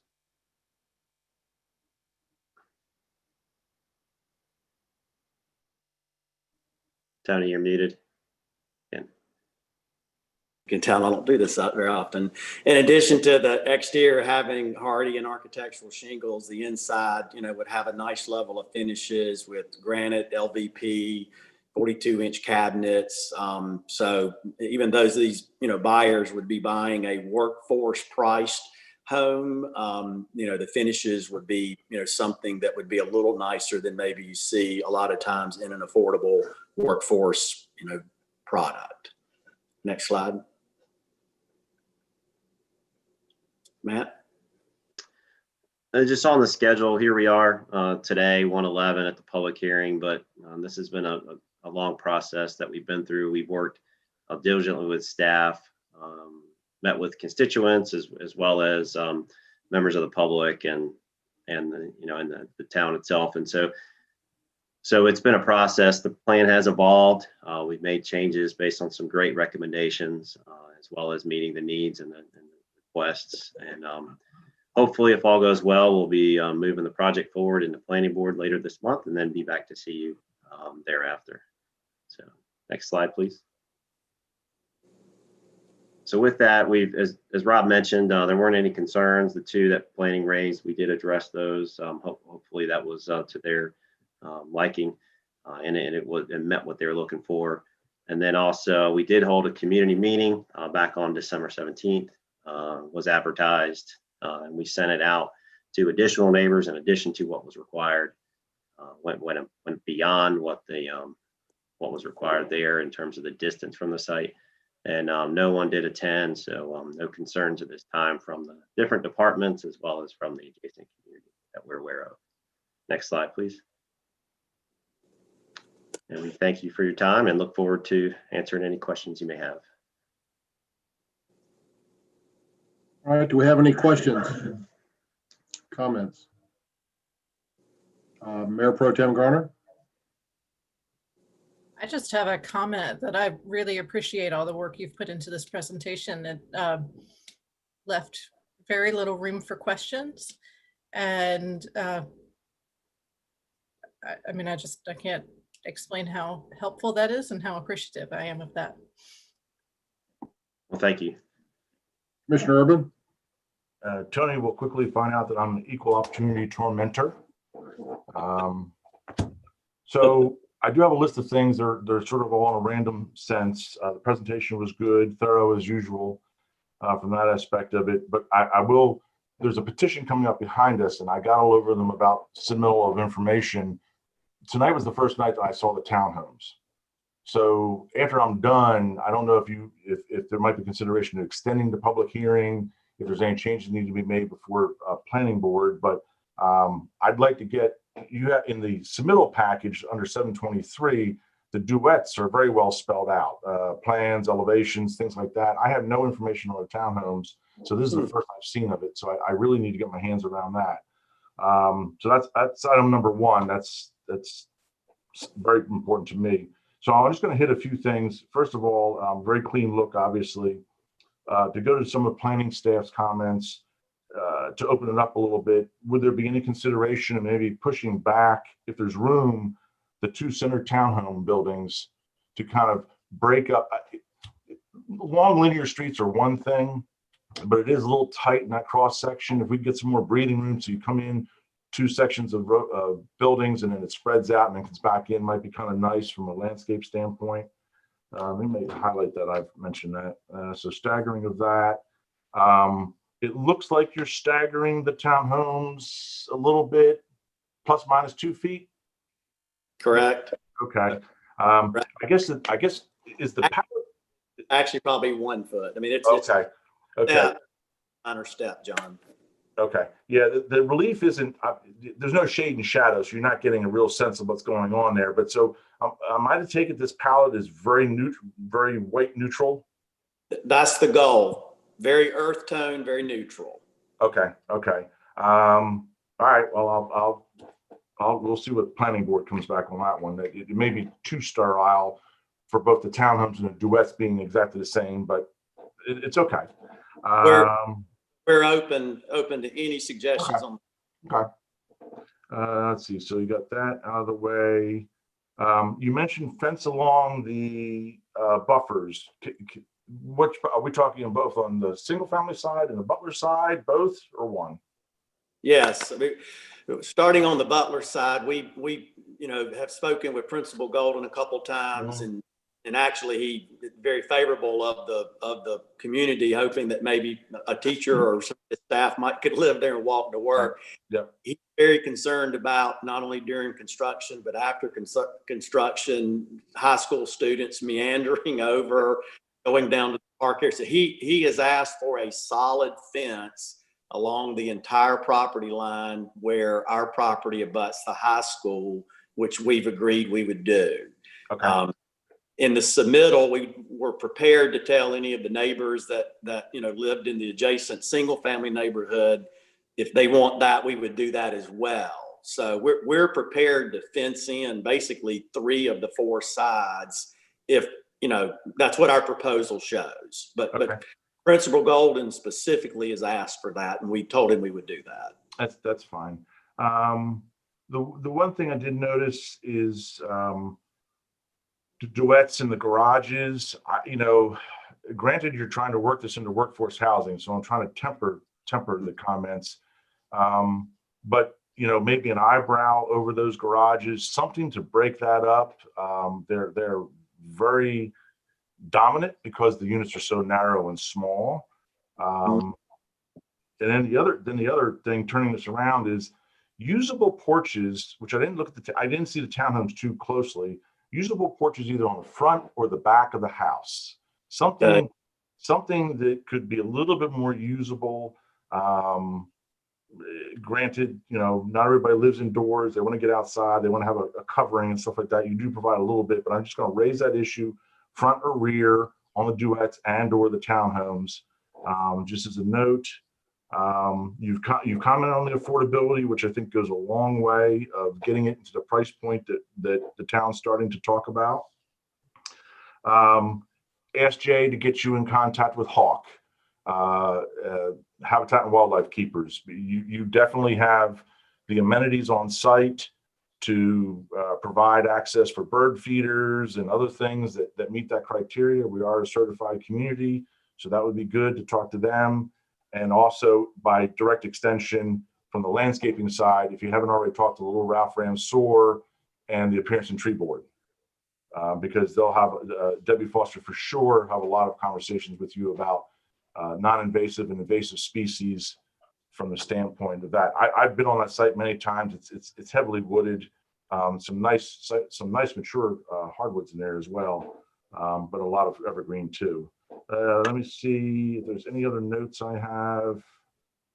Oh, I'm not too, the rendering does obviously that one townhome and duet as you come in, very, very bland end wall. I'm not going to go there. If this was a single family development, a little higher price point, I might be concerned about that. But you know, when you're coming in off the street, hate to see a blank wall. I think there's like maybe 1 or 2 windows on that end of the townhome. But I think if we are truly looking at a workforce housing piece here, we got to be cognizant of that, and we'll see what the planning board comes back with on that. So that's the only comments I have at this time. Are any other comments or questions? Let me just say that I met with Mr. Berry and his daughter virtually back in October, and I've made lots of suggestions. And for the first time ever as an elected official, a developer has come back honoring every single request that I made. Everything I suggested is incorporated in this development. I think it's awesome.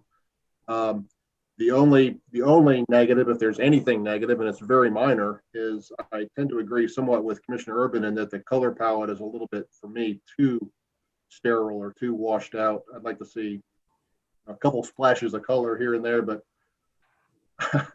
it's very, very minor. I think it's a little too neutral or earth toned. I'd like to see it, but I mean, that's my that's my taste. Maybe somebody else has a different taste, so that's not even a really important issue. But I'm overjoyed. I mean, you checked all the boxes that I suggested, and I think it's awesome. I think that'd be an awesome development in our community. Mayor Pro Tem Garner, do you have a comment?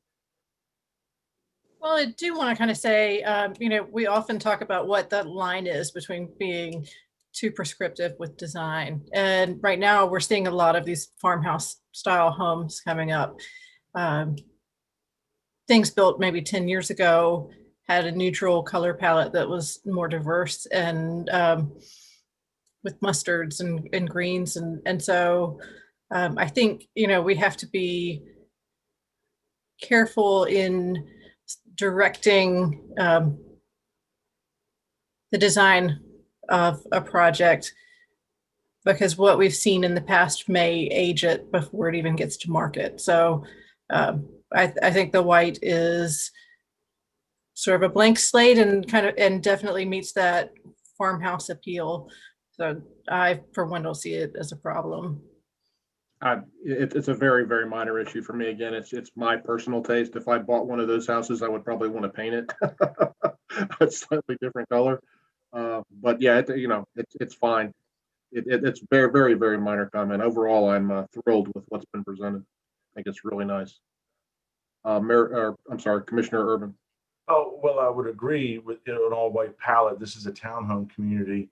What I'm suggesting is, I know his architect, I know Justin through other acquaintances, and so the fact is that there are off-whites, there are grays, there are grays that when the sun rises look one color, at noon they look a different color, and by the afternoon they're a third color. Yet it's still an off-white or a gray. So I'm just saying there's a little bit more depth that can come out of color selection that gives a richness to a building through the life of several hours in a day. And that's all I'm saying at this stage in the game. You know, the upper portion could be one, the lower portion could be another.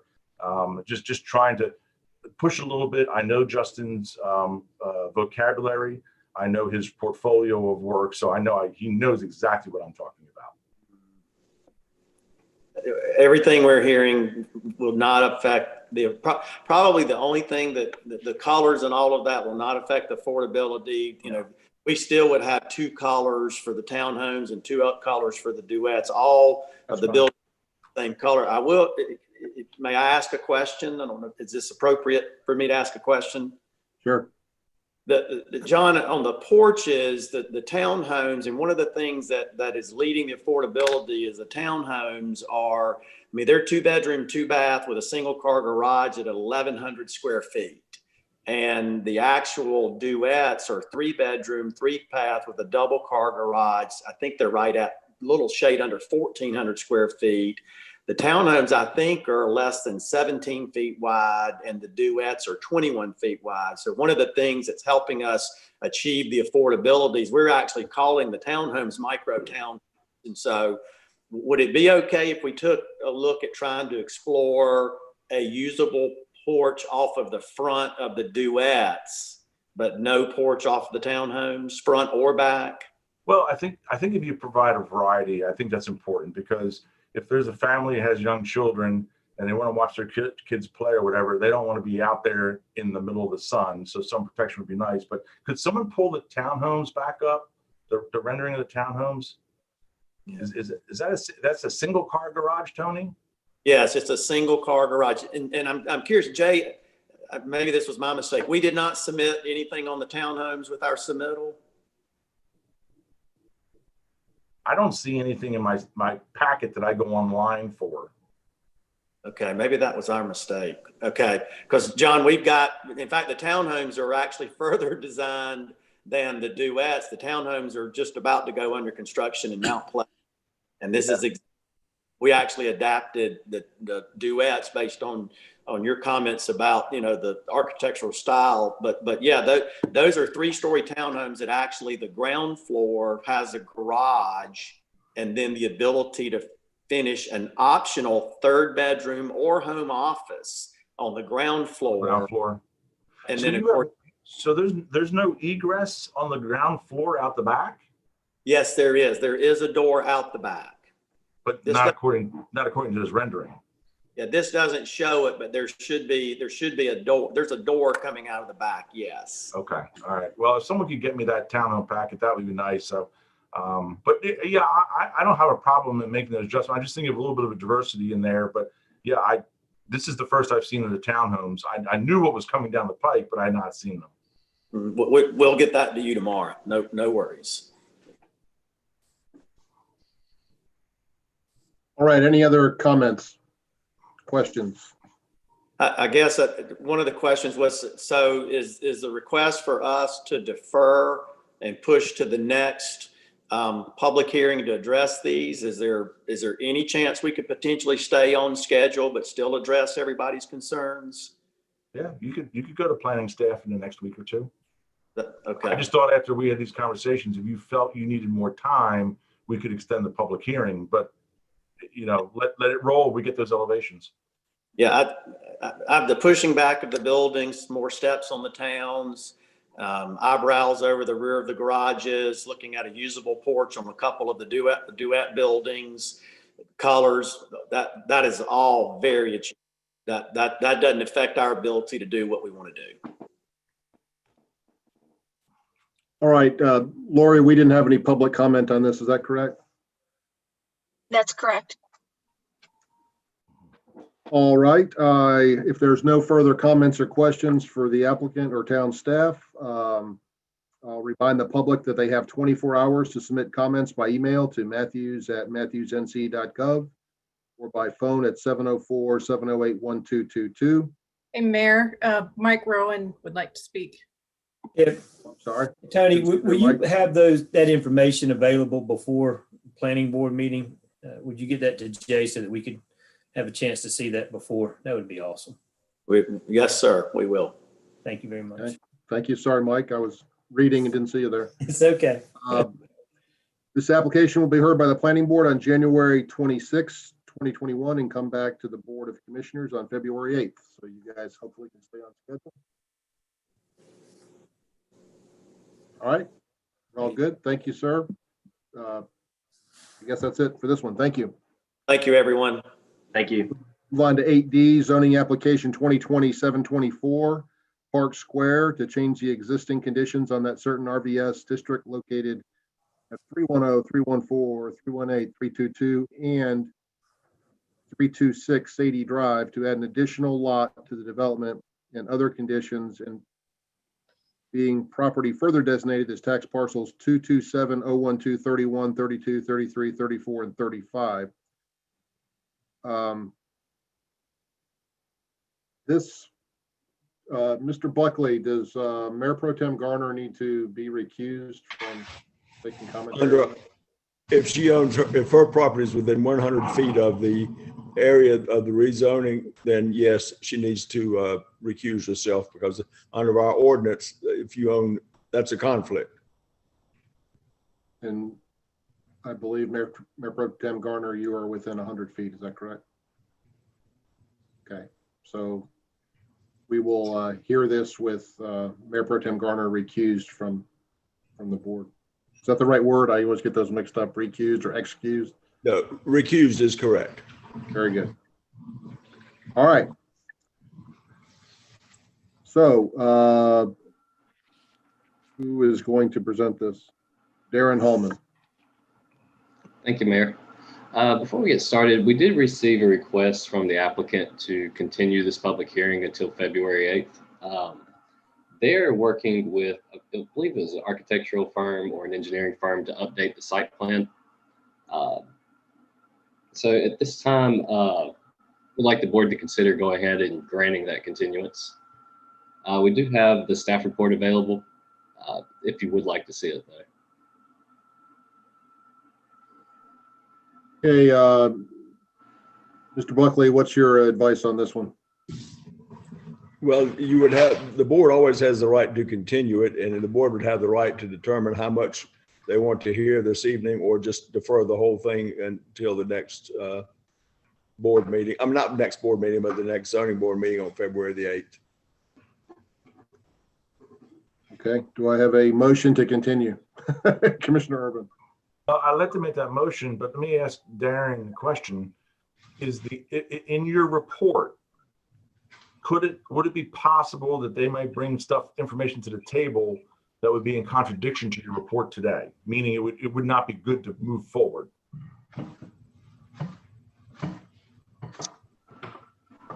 Could you restate that?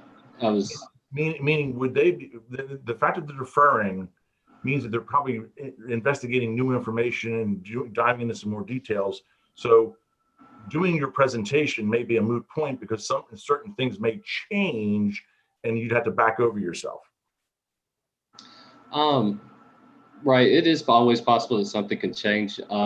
Right now, the main reason for the deferral though was just the site plan. So okay. The way that the site plan was created was they essentially just did an overlay of the original rezoning. And so there's a lot of contradictions between like the conditional notes and then what's been rendered on site. Well, I saw the drawings, and that was a very old development, building code and all. There may be other things that come up in site plan evaluation and building code that makes changes to them that they're not realizing at this stage in the game. I will like to make that motion, but before I make that motion, is I received an email from David Johnson. You may have too, Mr. Mayor. I want to make sure the applicant is looking into the issues of the storm sewer. Apparently there are issues with the storm sewer runoff, all having relative to that property. So if that petitioner could circle back, I think CJ was in on those conversations. I'm not sure, but I wanted to make sure this conversation was not relegated to February 8th, and then we're starting the clock again on that thing. So if someone could circle back with either David Johnson or make the petitioner aware of this conversation that I've gotten from adjacent neighbors dealing with the storm sewer system and runoff. So I just want to raise that, but I'll go ahead and make a motion that we continue to rezoning application 2020-724 to the public hearing on February 8th, 2021. John, before you do that, I want to ask Lori, is David Johnson on this call right now? No, he's planning on. Available. He plans on attending on the 8th.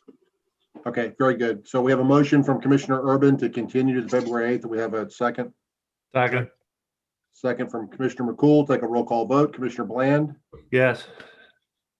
Commissioner Urban, Yes. Commissioner Whitley, Yes. Commissioner McCool, Yes. and I vote yes as well. So that's unanimous from those of us that remain. I guess now we can unrecuse Mayor Pro Tem Garner. Yay. Okay, we're back.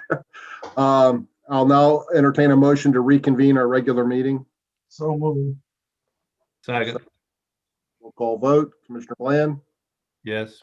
Commissioner Urban, Yes. Commissioner Whitley, Yes. Commissioner McCool, Yes. Mayor Pro Tem Garner. And I vote yes as well. So that we now stand back in our regular meeting, and we'll go on to agenda item number 10, planning and development business. We'll start with 10A, receive a report from the planning board, from the planning board chair, Mike Foster. Mr. Foster, sir. Thank you, Mayor Higdon. Good evening, Board of Commissioners, Planning Board. I have the Planning Board report from our meeting of December 22nd, 2020. We have 2 items for Town Board action this evening. Number 1 is rezoning application 2020-720, Lowe's Home Improvement, Sycamore Commons, B1 SCD, change of conditions at 2115 Matthews Township Parkway. Members of the Planning Board reviewed the updated conceptual site plans, conditional notes and elevations for the Sycamore Commons Lowe's Home Improvement Store. The Planning Board unanimously recommended approval with the condition that parking requirements be reviewed. To expand on that just a little bit, there was a little bit of confusion on, because it's borderline on the adequate number of parking spaces based on the requested addition for the tool rental center. But the confusion was based on whether parking requirements or for the entire square footage of the building, including the new space, or if it's only based on the retail space.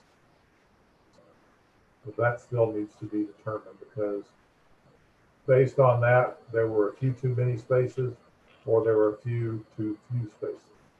So that needs to be determined. Now, the request was found to be consistent with Matthews land use plan, as it supports the economic viability of the existing businesses in the retail center. The rezoning request was found to be reasonable in the public interest because it provides an additional service to residents at a central location. Second item, administrative amendment, Harmony Hills landscape berm on Stevens Mill Road. Harmony Hills is requesting 2 administrative amendments. First request is change the type of planting that will be located on the berm/buffer from Leland Cypress to Nellie Stephen Holly to be consistent with Duke Energy's approved plantings to run the power lines.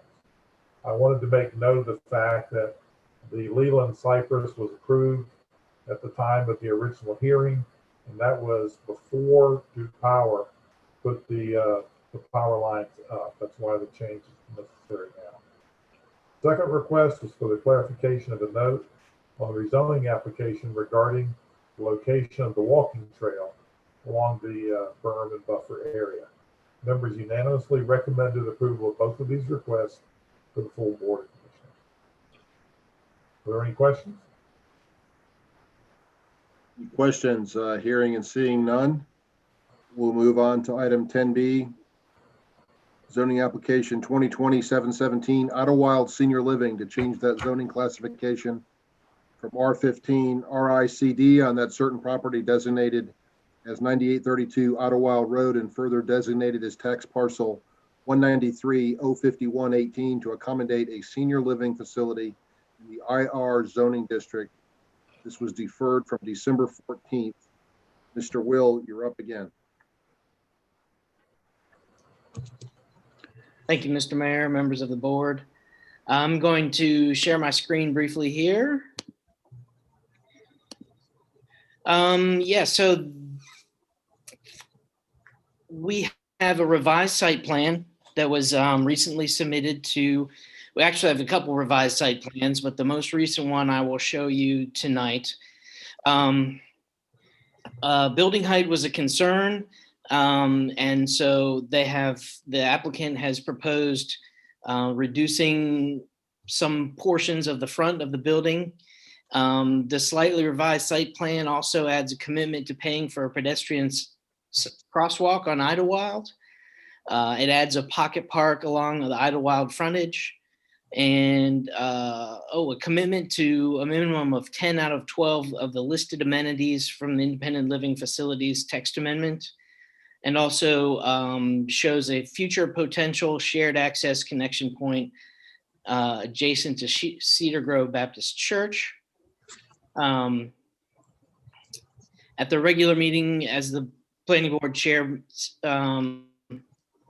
this wasn't in the planning board report this time. So at the regular meeting on 11/24, planning board recommended approval of the zoning application with the condition that the applicant continue discussions and bring it revised elevations back to the Board of Commissioners.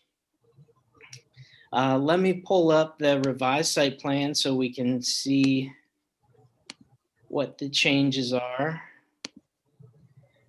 All right, so in the front portions of the proposed structure, they are the applicant is proposing a 3-story step down condition, and the note over here is for portions of the building fronting Idlewild Road where generally indicated on the rezoning plan to be a maximum building height of 3 stories in these locations.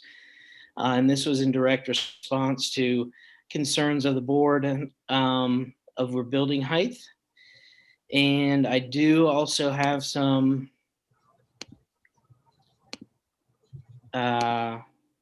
elevations to share. Here's some look from behind, and then an overall aerial. These do not include the step down. These at this time, and then we have our covered porches in the rear. And one last section is the front portion of the front that would be facing Idlewild Road. Stop share. And I'd be happy to answer any questions that the board may have at this time. But staff does recommend approval based on the new revised updated site plan. Any questions, Mayor Pro Tem Garner? Did the applicant submit a mock-up of what it would look like from Idlewild Road? Only a portion of the front. The portion that I showed you, but no. So not with the step down proposal. You showed the overhead. Is there a street view of it? Yes, but it, hold on, let me bring that one right back up for you. Kind of the middle portion, I think. Yes, yes, sir.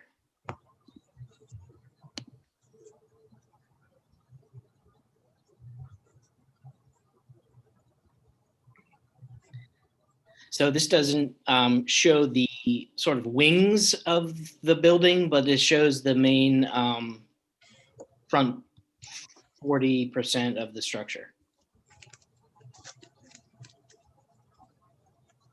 Commissioner Urban, you have a comment?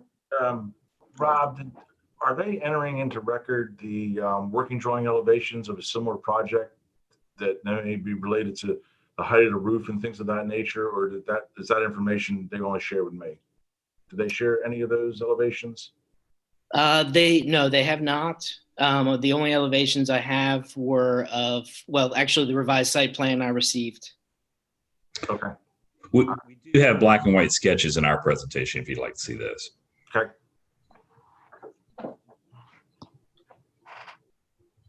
I'm not seeing any other questions or comments. If we want to move on to the applicant, Colin, are you going to drive or? Yes, sir. Well, Mr. Mayor, I think staff will drive and we'll do if that's. I'm sorry. You got to talk, I guess, or present, or where's Ms. Lynn's?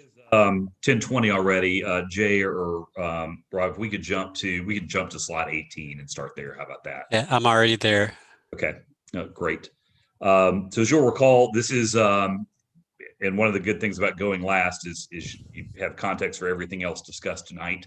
One of the positives about this is you have a very specific land use plan recommendation for this development, which did propose senior housing at the site. Happy to have support from the planning board. And with senior housing, we don't have the issue of school capacity, and you have very little traffic impact.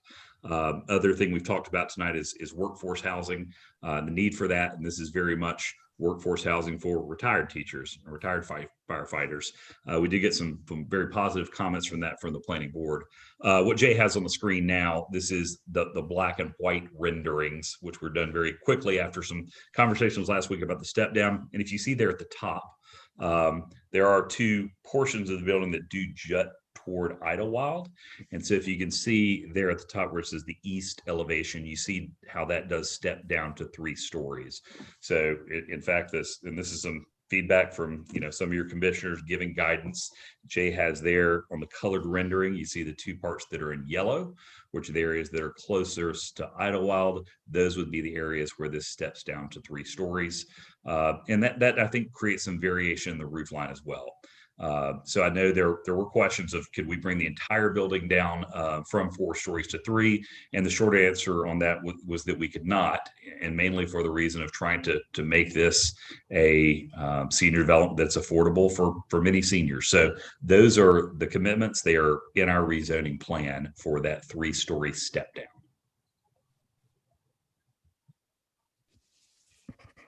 And I think Rob covered the others. Mentioning that we have added on the commitment to the Pocket Park there. If you look at the left arrow in black, that is the Pocket Park location. We've committed to 10 of the 12 amenities, committed to $13,500 worth of funding for a new crosswalk at Idlewild, and have also committed to provide for potential connectivity to the Cedar Grove Baptist site, and then provided these additional elevations. So I don't know if we've satisfied everyone, but I think we've tried to address all the issues that were raised at the public hearing. And I have our project engineer is on the line, as well as Kevin Woodley with the development team. Colin, what's the total number of units? Did you remove 4? Did you put 3 back on the side as we discussed? Kevin, I think that's right. We're maintaining the 128. Their thing is that they may not quite get all those, but they'd like the flexibility if they are able to gain it back. But I think you're right. It was probably coming at about 127, but our notes still say 128 in case they can catch it back. Okay. Any other questions for the applicant before we vote? Commissioner Urban. Colin, was anybody able to reach John Horde over in Mint Hill? Our team reached out, talked to him very early on in the process. We had not received feedback in the last week or so. I think Jay's team reached out also. Yeah, I know we've had no success or luck, and I'm extremely disappointed that we're not able to have a good dialogue with our neighbor about their small area plan at that intersection. It would have been really helpful to this conversation to know what they're planning to do. So duly noted, and when I talk to the officials in Mint Hill, next time I see them, I may raise that question. We need to be working together, and that's a very important corner. Jay, there was no feedback from Mint Hill to you as well? No, when I reached out to John, they just said that they would pass the information along to their council, but they did not have any comments for us at this time. That's unfortunate. Commissioner McCool, you had a comment, sir, or a question?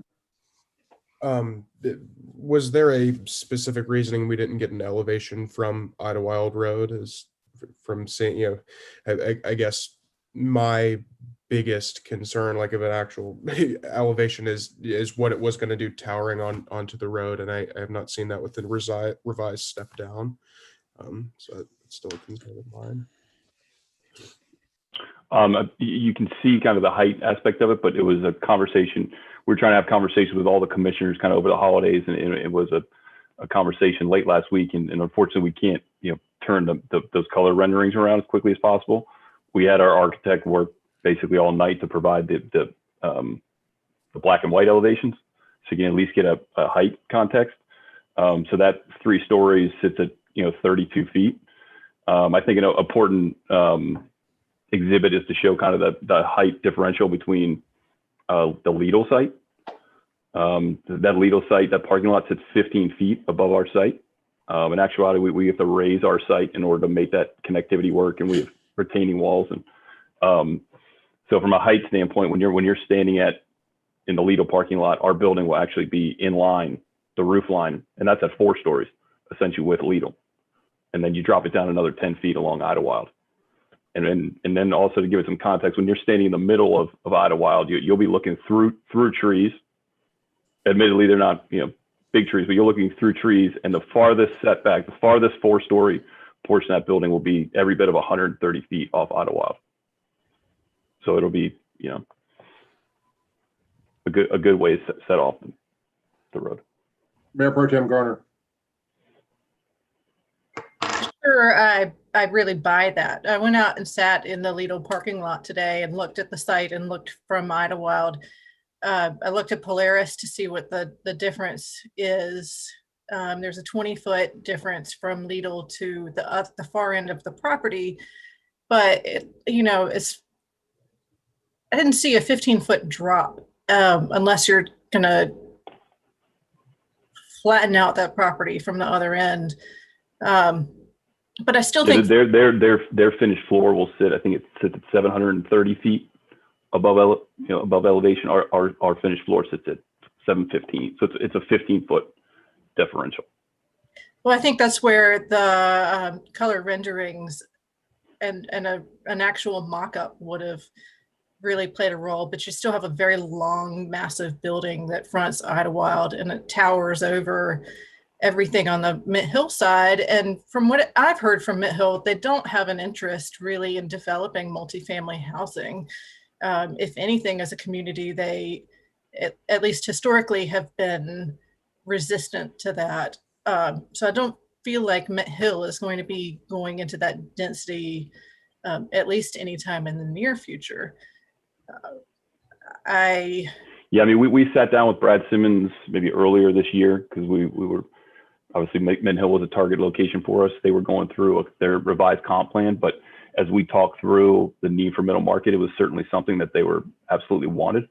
I think tonight there was a ton of discussion on affordability and impact on roads and impact on schools. So we kind of look at this product as kind of checking all those boxes. No impact. What you consider retirement workforce housing, what is that price point?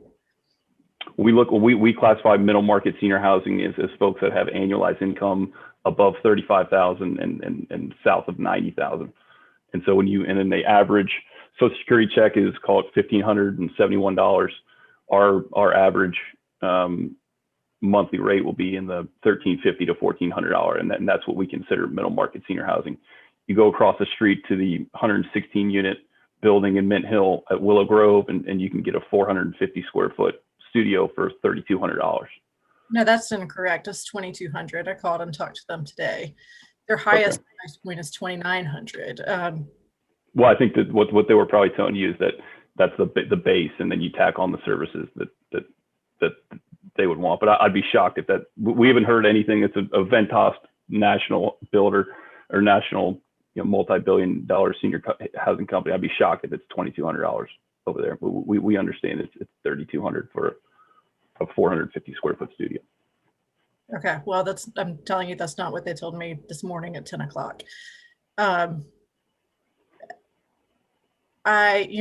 think when we're talking about retirement communities, and Matthews is well stocked on expensive units, right? Or what you're competing with are the apartment complexes that have other amenities, and I don't really see a difference here. Yeah, no, that's not. I mean, because we admittedly play in that field. We have 3 developments: one in Florida, one in Great Falls, Virginia, and one in Queenstown, Maryland. On the higher acuity side, we partner with Meridian Senior Housing, Integra Care. Cypress Senior Housing was born from that experience because we understand the need for it. Many people came to us, just like they probably go to Willow Grove and say, I can't pay $2,200 a month, but I want to live in a community. I want conditioned corridors. I want to be around like-minded people. I want the social aspect of it. I want the safety of it, security of it. They're not going to go live at apartment like they're proposing earlier tonight. And if you went and looked at Willow Grove or Windsor Run, or they renamed the larger one, the Plantation Estates, I believe, something probably tells me 60 to 70% of those people are from outside the community, maybe even outside the state. And in order just to get in those continuing care facilities, let alone there being $2,500 a month, it costs you anywhere from $300 to $500 for the initiation fee. So I don't know if many of you had the time to read the articles that we provided on middle market senior housing, but I think it's easy to say that those folks are just going to go live in an apartment building, but that's not true. They're not going to do that. Maybe they'll go and try to find a ground floor apartment, but we're doing some extremely interesting partnership things on the Medicare Advantage with Atrium, talking about this site, our property in Huntersville, on the Medicare Advantage side, providing in-home care. We believe, and I think you'll see that this truly is the future of senior housing. Developers doing what they do, providing the cheapest monthly rent, and then partnering with folks that provide that in-home care, and then those meal services. And then that's what we're doing, working with Humana and Medicare Advantage and Atrium to come up with our own Medicare Advantage plan. So I would just kind of beg to differ that it's not just kind of another apartment building. And Matthews may have a lot of housing stock, but it's senior housing stock that prices out probably the majority of seniors that may live in Matthews. I mean, I agree with you that there is a need for affordable senior housing. I guess instead of finishing my points that I was trying to work on earlier, I will listen to your sales pitch and say that I do not feel like this is the right project for this corridor of Matthews. Okay, thank you. Are there any other questions or comments? Commissioner Urban. I want to see that both Commissioner McCool and Garner's comments are heeded, because I don't know where this vote's going to go. I have no clue. I suppose that I don't know if it's a site section. I don't know if it's a full. They provided a front elevation in black and white, but that might be too difficult to read. But I want to make sure that everybody's had an opportunity to look at it. I will say that I pushed on them to make architectural changes, first with the mansard roof, and instead of a mansard, they came back with a flattened mansard, so it's shallower.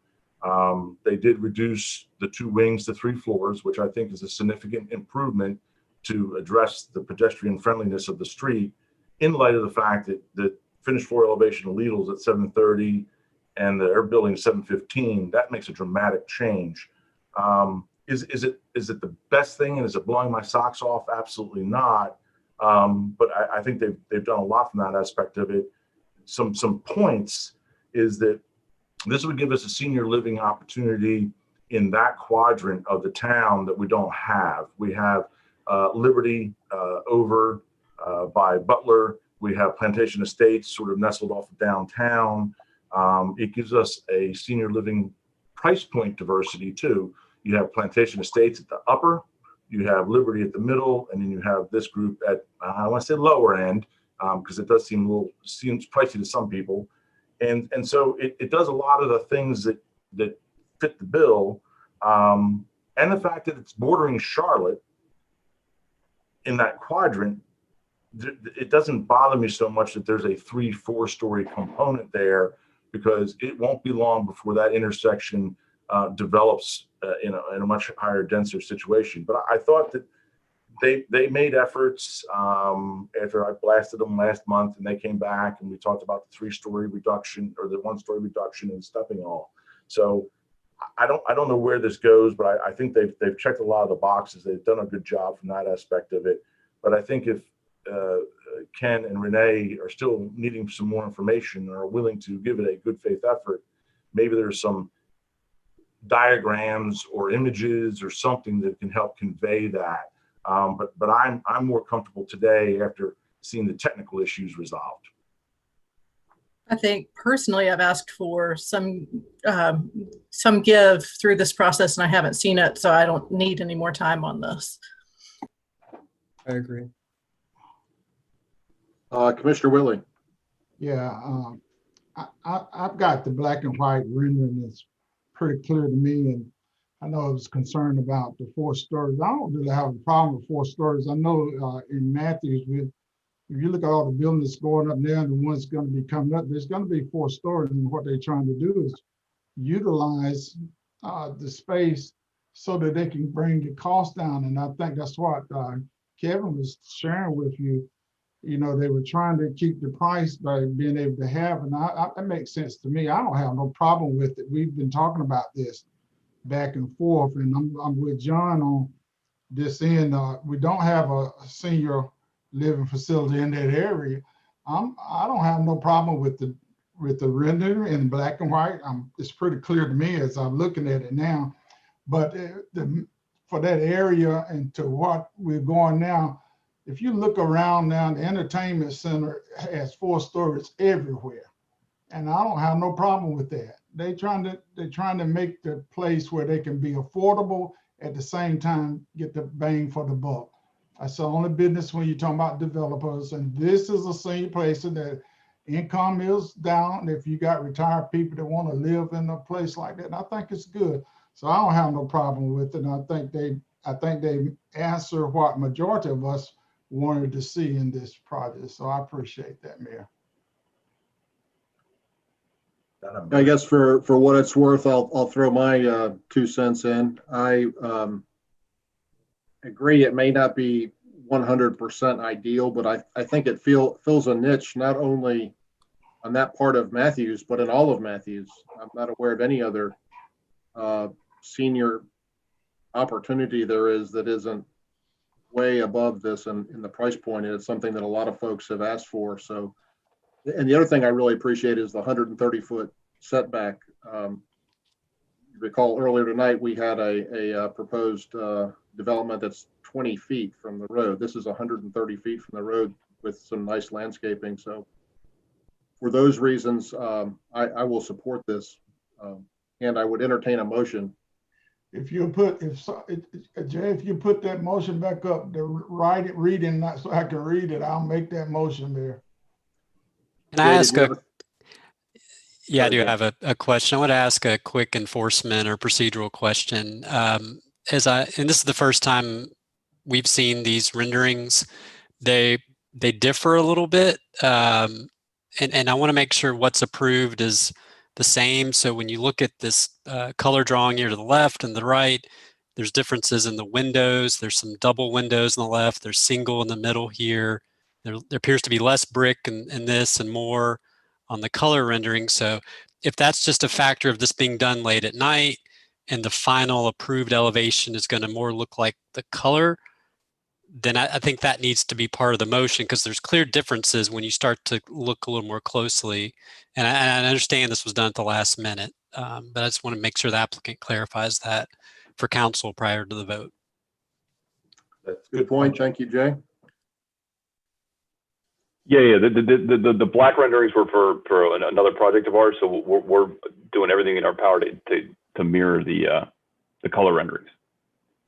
And so in our what we could provide you was we wanted to make sure that the rezoning plan that we submitted had the language committing to the 3 stories, okay, which you've got in the zoning plan, Jay. Okay, thank you. Jay, if you can pull up the wording for that, I'll make that motion. Can I make a quick statement here? Sure, Mr. Bland. I feel what my understanding is, if it's a tie vote, it doesn't pass. Is that right? That's correct. Okay. Well, I'm really uncomfortable on this thing. You know what I'm saying? But I'm very close. There's some things about it that I like, but I don't like how big it is. Number one, it's real big and it's in a bad location, and I don't like that. Okay. I hate to see, it's a very close vote. You know what I'm saying? It may be in their best interest for us to talk about this one more time. You know what I'm saying? But if they want to vote on it, then they can roll the dice. But I'm just telling you, I'm uncomfortable with it. Okay. So, and we don't have everybody here tonight. I don't know where our illustrious commissioner is tonight, but We have been at this a long time, and we are not. Okay, well then vote. No. I was saying and we're not here to jam it through at the end. That's where I was going. We spent a long time. We're not impatient. I heard Ms. Garner say there's nothing more that we can provide her, but if we would be happy, I think, Kevin, correct me if I'm wrong. If you'd like to have a little more time, we can get that colored up version and distribute it to you. I just want to be sure that every commissioner is completely comfortable about what they're voting on this thing, because I don't want to be unfair to anybody, but at the same time too, I think there's some loose ends dangling out there, and you may want to clear them up or you may not. I don't know. That's up to you. Mr. Bland, I think it would be helpful to the applicant for you to enumerate what your issues are. Well, I'll be happy to. What information do you not have to make a decision? Well, apparently some of the drawings aren't, like I said, they were done at the last minute. That's one of the issues. The other issue is, like I said, this is a very borderline thing for me. It's a lot of people out there. I would like to go out there and ride around it and look at it myself. I didn't get a chance to do that. Okay. And like I said, we're going to, we have 6 votes here instead of the normal 7. So be that as it may, I don't know which way it'll turn out. We can vote on it and see. But I think Mr. Band's been very gracious with his comments, and we would certainly, if it pleases the commission, take a little more time. Let's color up that drawing and get it distributed in advance of your February meeting. And if there's any questions, Commissioner Blaine, I'm happy to kind of. I need to think about it a little bit more, because I'm very close on this. I understand and I'm sympathetic to the ideas of affordable housing for elderly people, okay, in this community, okay. But we got an awful lot of senior housing right now, okay. So I'm teetering on the balance, you know what I'm saying? I like to think about it a little bit more. I've talked about it a little bit and thought about it a little bit. But, and I don't know which way I'll go. Okay. But I'd like to. And we're happy to provide, some information on the comp properties. Like I said, a lot of those properties are what they call buy-in communities. So you've got to stroke a $700,000 or several $100,000 check. So, we're happy to provide the comp information on seniors. So there may be a lot of seniors housing, but there's just not a lot of affordable senior housing. And I think what we're it's kind of a partnership with municipalities, because we can't really be at the downtown locations and provide that density there, because the land prices are several $1 million. And then all of a sudden you're kind of back into a situation where you got to build a luxury product in order to make those numbers work. So, this is a tough puzzle to put together on the affordable senior housing, on the private pay affordable senior housing, and not low income tax credits or tax credit deals that then prices out that middle market. And so that's why this animal that people are trying to figure out and it does, unfortunately, it takes some give and take from kind of all parties. But we would appreciate your comments, and we would be happy to answer anything. And if there's an opportunity, we'd love to, render up some additional things to make folks feel comfortable on. Well, I'd also like to see what Jeff Miller, one of the commissioners who's not here tonight, what I would like to have him an opportunity to have what he thinks and what he says about it, and consider his thoughts about it as well. I just don't want it to go down on a tie vote. You know what I'm saying? Without us all, and it may not go down on a tie vote. I don't know. Who knows? I don't know how anybody else is going to vote. I just know that I've got very strong misgivings about it. I need to satisfy my mind on it before I can vote on it and to approve it. There you go. Mr. Bland, would you like to make a motion to defer? I'll make a motion to defer it. Do we have a second? Mr. Mayor, if you'd make that motion to continue. I'll make the motion to continue. Yeah. We have a second. I'll second. Here we have a motion by Commissioner Bland to continue this application, seconded by Commissioner Whitley. Is that good, Charlie? Yes, sir. Okay, take a roll call vote. Commissioner Bland? Yes. Commissioner Urban, Yes. Commissioner Whitley, Yes. Mayor Pro Tem Garner, No. Commissioner McCool, No. and I vote yes, so that passes 4-2. So it passes. So we will take this back up on February 8th. Thank you. Thank you, gentlemen. Thank you. Thank you. Okay, we'll move on to the next item. 10B2, zoning application 2020-720 for Lowe's to change the existing conditions in that certain B1 SCD district located in the Sycamore Commons Shopping Center, being tax parcel 193-52106 and further designated as 2115 Matthews Township Parkway, to allow the construction of a 3,000 square foot enclosed addition with a 1,500 square foot equipment storage area to the existing Lowe's building. Mr. Holman again. Thank you, Mayor. So just to start off, the applicant is requesting a deferral until February 8th to make adjustments to the site plan. Just some updates since the public hearing and the planning board.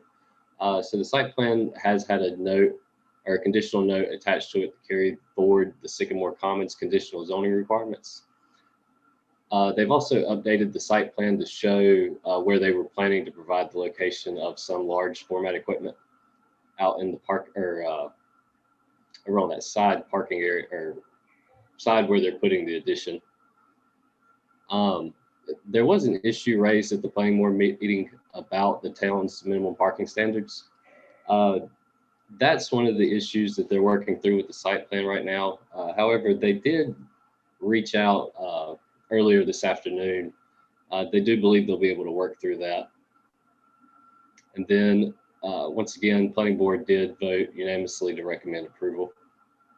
There is one outstanding issue that staff was requesting. We do still need the conditional note added to increase the maximum building square footage from 637,000 to 640,000. That's for Sycamore Commons as a whole. And then Jay, if you could scroll down just to the first page of the site plan.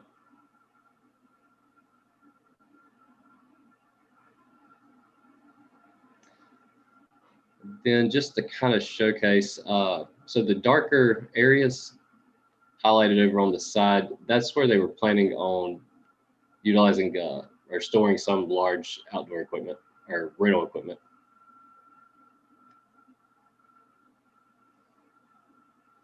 And Jay, if you could scroll down one more.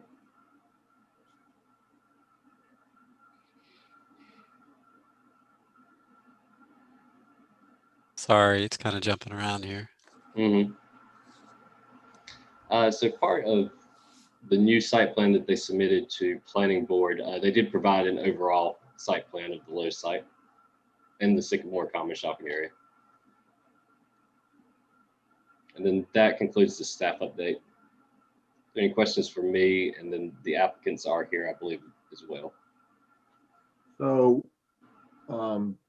Darren, you did say that this will not violate any of our parking requirements. Is that correct? Based off of the calculations that I saw earlier, no, I don't believe it'll be in violation. So the issue with the parking was the the parking requirements for this site are one space per 300 square feet of designated sales area. When they originally did the parking calculations, they actually used the gross floor area of the entire building. So when they were able to go back and calculate what their actual sales areas were, it brought that number down significantly. Yeah, it's something, I spoke with Jay, I kind of struggle with because I've made the comment, I've lived in this area for many, many, many years, decades, and I don't, well, certainly since Lowe's has been built, I don't recall ever seeing their parking lot full. That being said, Costco right next door is full all the time. So I suppose you can't, make, business specific decisions, but Lowe's seems to have very adequate parking. I've never seen that parking lot full. I've never even seen it probably more than half full ever. Commissioner Urban. So has this been rectified? So we're deferring because of parking, but we've confirmed that parking is okay? So they're still working on updating the site plan. One of the things that they're adding as well is they do have some seasonal storage that they were wanting to show on the site plan. And so that's one of the things that they were going back and adding through. Gotcha. All right. I have a motion to defer. Motion to defer rezoning application 2020-720 until February 8th, 2021. Have a second. Commissioner Whitley, did you second that? I did. All right, take a roll call vote. Commissioner Bland? Yes. Commissioner Urban? Yes. Commissioner Whitley? Yes. Mayor Pro Tem Garner? Yes. Commissioner McCool? Yes. And I vote yes as well. That passes unanimously. So we'll take this up on February 8th. Thank you, Darren. Let's move on to item 10B3, administrative amendment. Sorry, somebody say something. Mount Harmony Townhomes, Mr. Will. Thank you, Mr. Mayor. Home stretch. All right, I'm going to share my screen. Mount Harmony Townhome Development is located at Stevens Mill Road and Mount Harmony Church Road is requesting an administrative amendment to change the plant type on the berm buffer and clarify a note in their rezoning petition. The Board of Commissioners approved this rezoning on June 11, 2018. Previously approved Leland cypress had density of 9 trees per 100 linear foot in a staggered configuration, as recommended by the town arborist and also in accordance with Duke Energy landscape. The applicant is proposing the same 9 trees per 100 linear foot, but with Nellie Stephen Holly, which is on the approved list of trees permitted beneath Duke power lines. The second item, the applicant is requesting in this change is clarification of the language, the berm shall terminate at the pedestrian walking trail. This note implies that they are not permitted to continue beyond the walking trail, and the intention of that note may have been to state that it is to extend to the walking trail. No changes of the footprint are proposed at the site plan. The requested changes are in reaction to power poles being relocated and now a landscape buffer compatible with Duke specifications must be found. The planning board recommended approval to the Board of Commissioners of the proposed amendments at their regular meeting on December 22nd.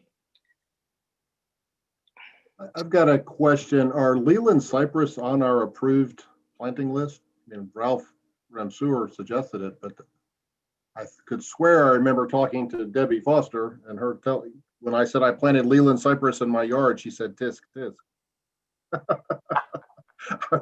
I'm pretty sure they're non-native, right? Do you know, Rob or Jay? I'm not sure. I think they are on our approved list, but maybe not the best choice.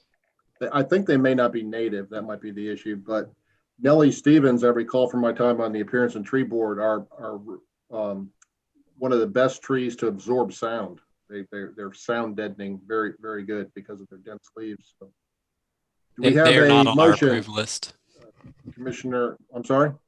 I said, answer your question. They're not on our approved list. I didn't think so. Commissioner Urban, you had a comment? Just a quick question. Well, actually, a comment. Can I respectfully ask that you contact the neighbor as a courtesy in this action? I remember speaking to the mother and the granddaughter, or the mother and the daughter. I don't remember, but it was a little contentious in working this deal out. And I really don't want an email coming back after they planned something that wasn't agreed upon, and it's an aha moment to that family. So if someone would just make it a courtesy and say, man, make some changes, nothing significant. The proposed replacements are even going to be better than the Leland cypress, but I think it's just the better part of what we need to do. Yeah, those Nellie Stephen Hollies are really nice. Mayor Pro Tem Garner, you have a comment? Or I question? think maybe a comment and a question is that could we approve it with an option of having the Leland cypress are prone to a blight or a fungus. And so when one starts dying, they all die off.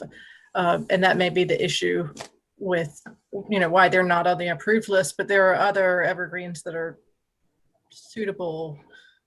So if the mother-daughter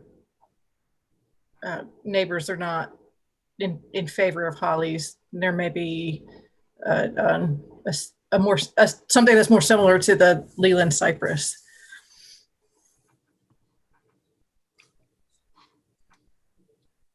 I think that it's a possibility, and we just have to find something that's on the approved list from Duke Energy that are permitted below power lines. Do we know that we don't know if the neighbors have objected. So it sounds like we need to defer this one as well. Is that correct?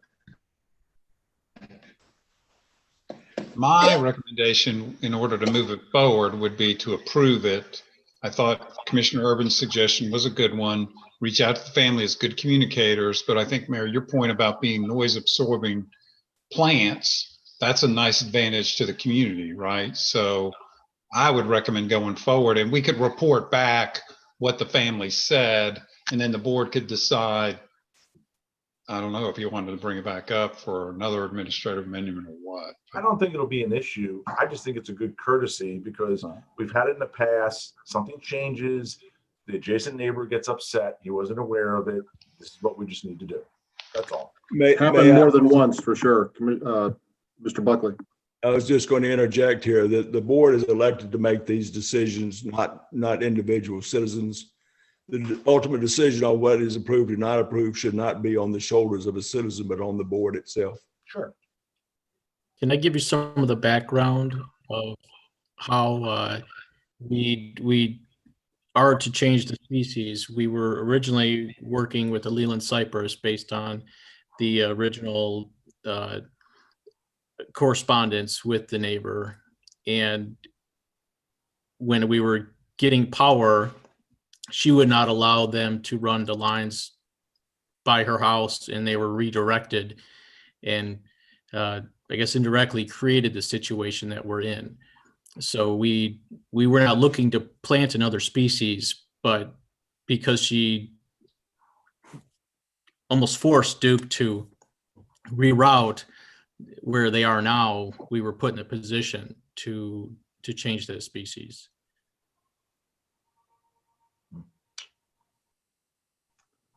Thank you. Do we have a motion?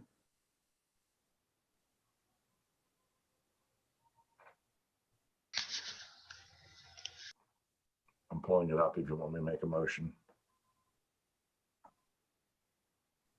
If you want me to go ahead and make a motion, Mr. Mayor, I can do that for you.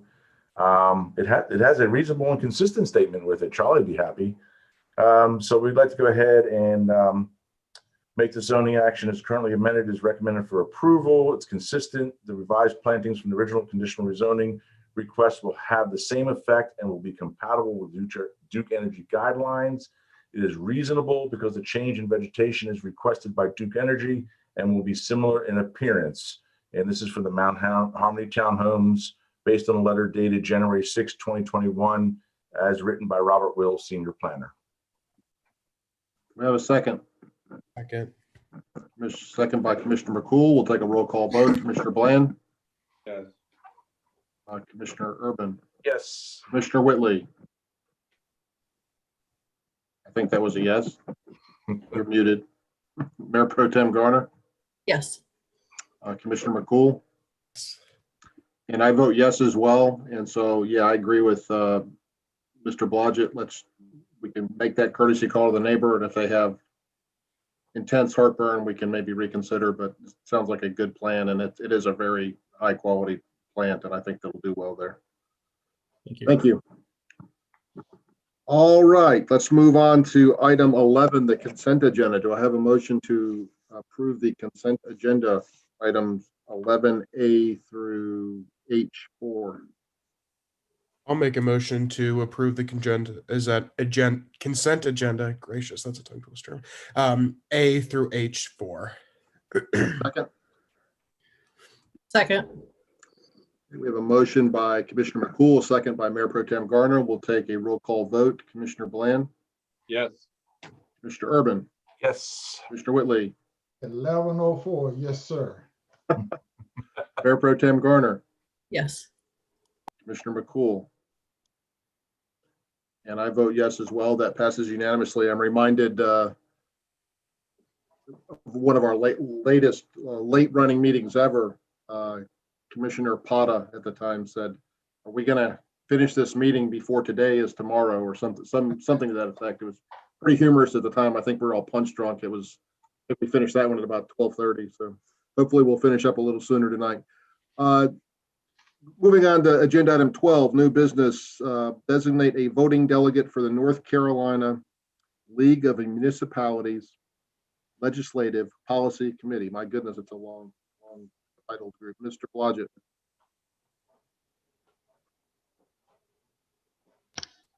Yes, sir, Mr. Mayor, members of the board.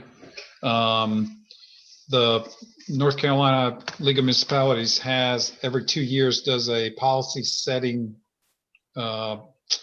group. They'll do it by Zoom, and Mayor Pro Tem Garner has volunteered to be our representative. Okay. So do I have a motion?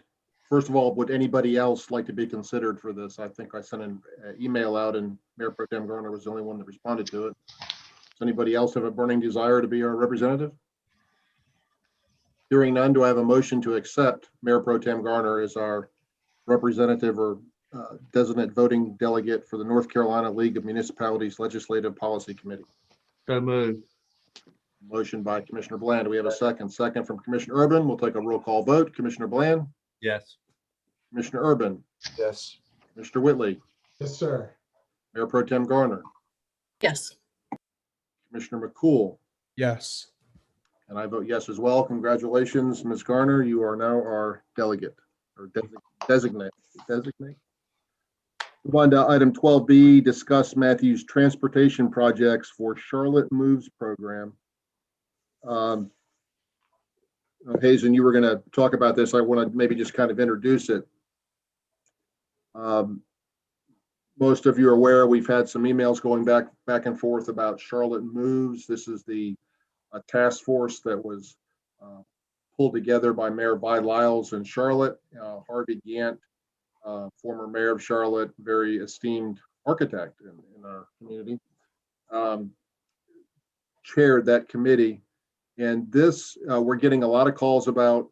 I've gotten several calls in the last couple of weeks from reporters asking how our board feels about this. I'll let Hazen go into some of the details, but this does involve the idea of putting a 1 cent sales tax as a referendum in November, when, if those of us that decide to run again, will be on the ballot. It will not be decided by the elected officials. It'll be decided by the taxpayers, and that 1 cent would go to a variety of projects, mostly the Silver Line, but would also include trails, bikeways, more transit opportunities. And I'm going to shut up and let Hazen speak some. Go ahead. And so what I would add, thanks, Mr. Mayor, is the discussion about the 1 cent sales tax is a big discussion. And Mayor Lyles reached out to Mayor Higdon. And I think Charlotte realizes, well, I would say to this board, Matthews board, is they are not asking this board to take a position on that. But in order to move the ball forward, for lack of a better word, Mayor Lyles reached out to Mayor Higdon saying, well, what are some of the transportation projects that are important to the town of Matthews? Really is a big question in order to move the conversation forward. Again, still the town not taking a position on the 1% tax. So that's what our staff scrambled to do. And I guess I would like to thank staff, because like Becky did all this work on the CIP, which included roads and greenways and multi-use paths. So those numbers are in here. The work that Susan and Dana did on the mobility study, that stuff's in here. So we had the ability to pull together and ask, well, here's are the kind of things, again, kind of the what if is, well, if we supported this thing, here's the kind of things that we think are valuable. I think the Mayor Lyles is just trying to figure out a way to move the ball forward because there's lots of hurdles. One of them, the Mayor mentioned to me before, was, is this really good timing? We're still in a pandemic and they're talking about a 1% tax. Timing's everything. So I don't want the board to think, oh, we're at, you're going on record and you're supporting a 1% tax. But at the end of the day, we see about $78 million in road and multi-use path or CIP stuff, $78 million there, about $7 million in downtown mobility improvements. And then there's 4 stations in Matthews. Well, the infrastructure improvements around the stations are not paid for by the light rail line. So the town has to do that. And we just found out an average in Charlotte is about, it's about $19 million a station. So the 78 or the 76 is the station improvements, 38 is out of our CIP, and then 7 is for the mobility plan. So that's about $123 million of transportation needs. We wanted to bring that to the board's attention to, if there's other thoughts y'all had or ways to improve that, but what we would do is take that forward, or the mayor would take that forward to the mayor of Charlotte to say, here's the what ifs if you want to, here's what the town of Matthews feels like we need as part of this bond, not saying we approve the bond or that 1% tax, but here's just a way to move the discussion forward. I hope I haven't confused you. I know it's late. Happy to answer any questions. If I could add to that, so we had a meeting recently with Mayor Lyles and the other 6 mayors in the surrounding towns in Mecklenburg County, and there's not a lot of support. There's not a lot of the mayors going, yeah, this is awesome. Let's have this 1 cent sales tax now. This is a great idea. A couple things to consider, however. When the federal government goes to fund things like the Silver Line, which is expected to cost on the low side $8 billion and maybe as much as $12 billion, they're going to go to communities that have some sort of match. They're going to be, higher priority to get the match than communities that have nothing. And if we don't pass this, even though we've had a half-cent sales tax for since 1998 or something, we're spending that as we go. So we don't have a big pocket. We don't have a big bag full of gold coins to give the feds and say we can match with this. We have nothing unless something is done to raise money to fulfill that need. What that means for all of us and for Matthews is that the Silver Line, which John Lewis from CATS is optimistically saying he wants to have up and running in 10 years, may not be built for 20 or 30 years if we have no match at all, and we're just waiting for the federal government to come fund a rail line for us. So that's something that's important. Another important consideration is losing my train of thought here. We are going to get, Mayor, we are going to get the advantage of the Silver Line. We're the only community. Okay. Yeah, we would, a lot of the other communities are like, why do we want to go pay another 1 cent on sales tax so Matthews can have a Silver Line? So there's not a lot of love there. But so to sweeten the pot, what the mayor's group, Mayor Lyles' group is asking is, what carve outs, if your community pays this 1 cent sales tax, what do you want? And so that's why, Hazen and Becky have come up with this list of things we could say, well, if we can go to our voters and say, if you'll vote for this, we can guarantee that, some portion of this 1 cent sales tax will come back to Matthews to help fund these projects. Another one that I mentioned to Hazen and Becky and other staff members was, I don't think that when the Silver Line comes, I don't necessarily, they're calling this a walk-up station. I think a lot of people are going to drive to Matthews Park and get on the light rail. And so I'd like to see a parking deck at some point built and Hazen mentioned, we don't want to build a parking deck and have it full with people that aren't here, but those people got to park somewhere. So there's a lot of needs. And Hazen, I'll let you go back and again, kind of explain what we're asking to vote on tonight is not that we support the sales tax, but that if it does come to be and people vote for it, what sort of projects we want funded from it in Matthews, correct?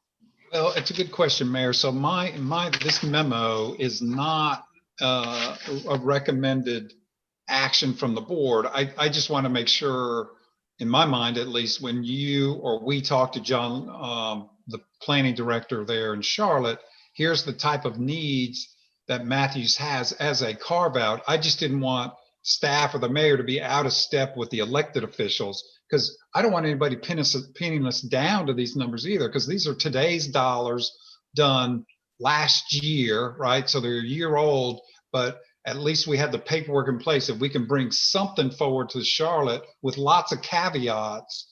But Mayor, I wasn't asking the town board to take any action. I just didn't want to be out of step with the board.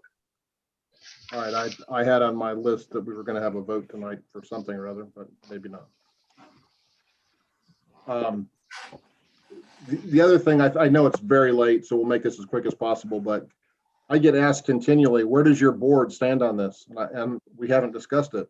Certainly not, I've discussed it individually with some of you, but not as a board meeting. So what are your guys' thoughts on Charlotte Moves? Are you familiar with it? I know we've had at least one presentation from a member of the group in Charlotte that came to a town board meeting and showed us what sort of things this would fund: bikeways, greenways, transit centers, and the Silver Line. So does anybody have any comments on any of this?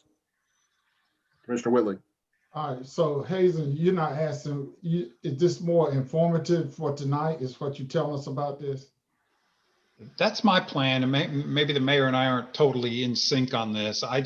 It's such a big ask, 1% sales tax increase. That's what I just want to make sure.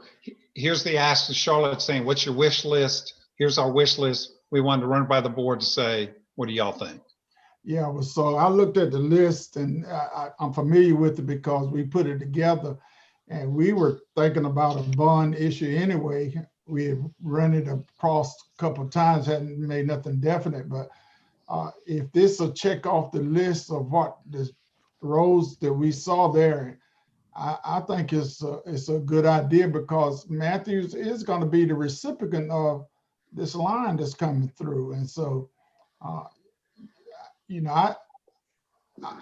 listened to Harvard Gantt's plea, and he's exactly right. We have evolved into a time now where we have got to address, how do we get around?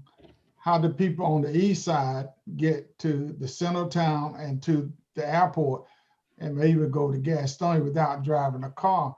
And so if that can come to pass with the 1 cent, we are the Matthews are going to be the ones to be more recipient of the projects of what Hazen has put together and what the town, our roads is the #1 thing that we're trying to get improved, and we just so I don't have no problem with the 1%. I know we're not voting on that, but I mean, to move forward, to bring the line here, because I'm looking forward to riding it, because I'm tired of going to the airport, parking my car, and paying money. And I'd rather catch here and ride and get off at the airport and come back home. They'll save my 1 cent. Commissioner McCool, do you have a comment? I'll be as brief as possible, but this Silver Line is something that I think a lot of people want done, and transportation is going to be a urgent need in the next 5 years, quite frankly, not even the next 10 years. Unless we can make some money appear out of nowhere, I think we're going to have to make some people are going to have to make some hard decisions about where to get this money from, because it ain't just going to appear, and the federal government isn't just going to hand us $12 billion for for smiles, and we have nothing to provide them. So just something to be cognizant about. And I just thought of where I blanked out a minute ago. Sorry, it's getting late. Need some more high octane coffee, I think. The legislature will have to approve the right for us to even ask for a 1 cent tax increase, and that's probably not real likely from what I'm hearing right now. So this may not even be. We may not even have an opportunity to put it on the ballot. And the other thing to remember, I guarantee you, every single one of you is probably going to get asked by local media and reporters, et cetera, do you support the 1 cent sales tax? But remember, at the end of the day, it's not our decision. We don't vote and say, okay, Matthews is going to have a 1 cent sales tax. The voters are going to vote. So I think Raleigh should allow the locals here. Again, it's local control. Let the people that live here decide if they want to pay the sales tax or not for this purpose, and not let Raleigh decide for us. But we won't be making that decision. But you're going to be asked in the near future. I guarantee you. Do you support it or do you not? And I've been asked that numerous times already as mayor, and I guarantee you're going to be asked as well. So it's something to think about. I would urge you to go back and look at the Charlotte Moves presentation. It's several of them are online. charlottemoves.org, I think, is the website, and to read what all it includes. A lot of people are under the impression that it only funds the Silver Line, and it funds a whole lot of other stuff, all kind of greenways. The idea is to connect the entire region, all of Mecklenburg County up to Gaston County, Cabarrus, Union, to get us all connected with roadways, rail, everything. And that's the goal. It's a really ambitious project. As Hazen said, I'm not sure that coming out of COVID this year, this is the best time to be asking for a sales tax. The other thing to remember also is this sales tax, if it were approved and we were allowed to do it and it got voted in, it would not apply to food or medicine. So they took that off so that, saying you're overly taxing people that can't afford to eat or take their medicine, it would not apply to those things. So just think about it. This is informative. Make sure this is going to become more and more of a topic. We're going to be discussing it more. Anybody else have any comments on it? Heard from Larry. Anybody else want to say anything?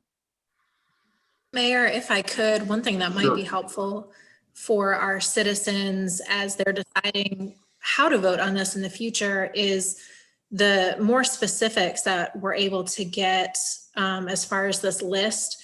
Is this, potentially throwing a single project Matthews's way from this list? Is it the majority of the projects? Sorry, my cat says hello.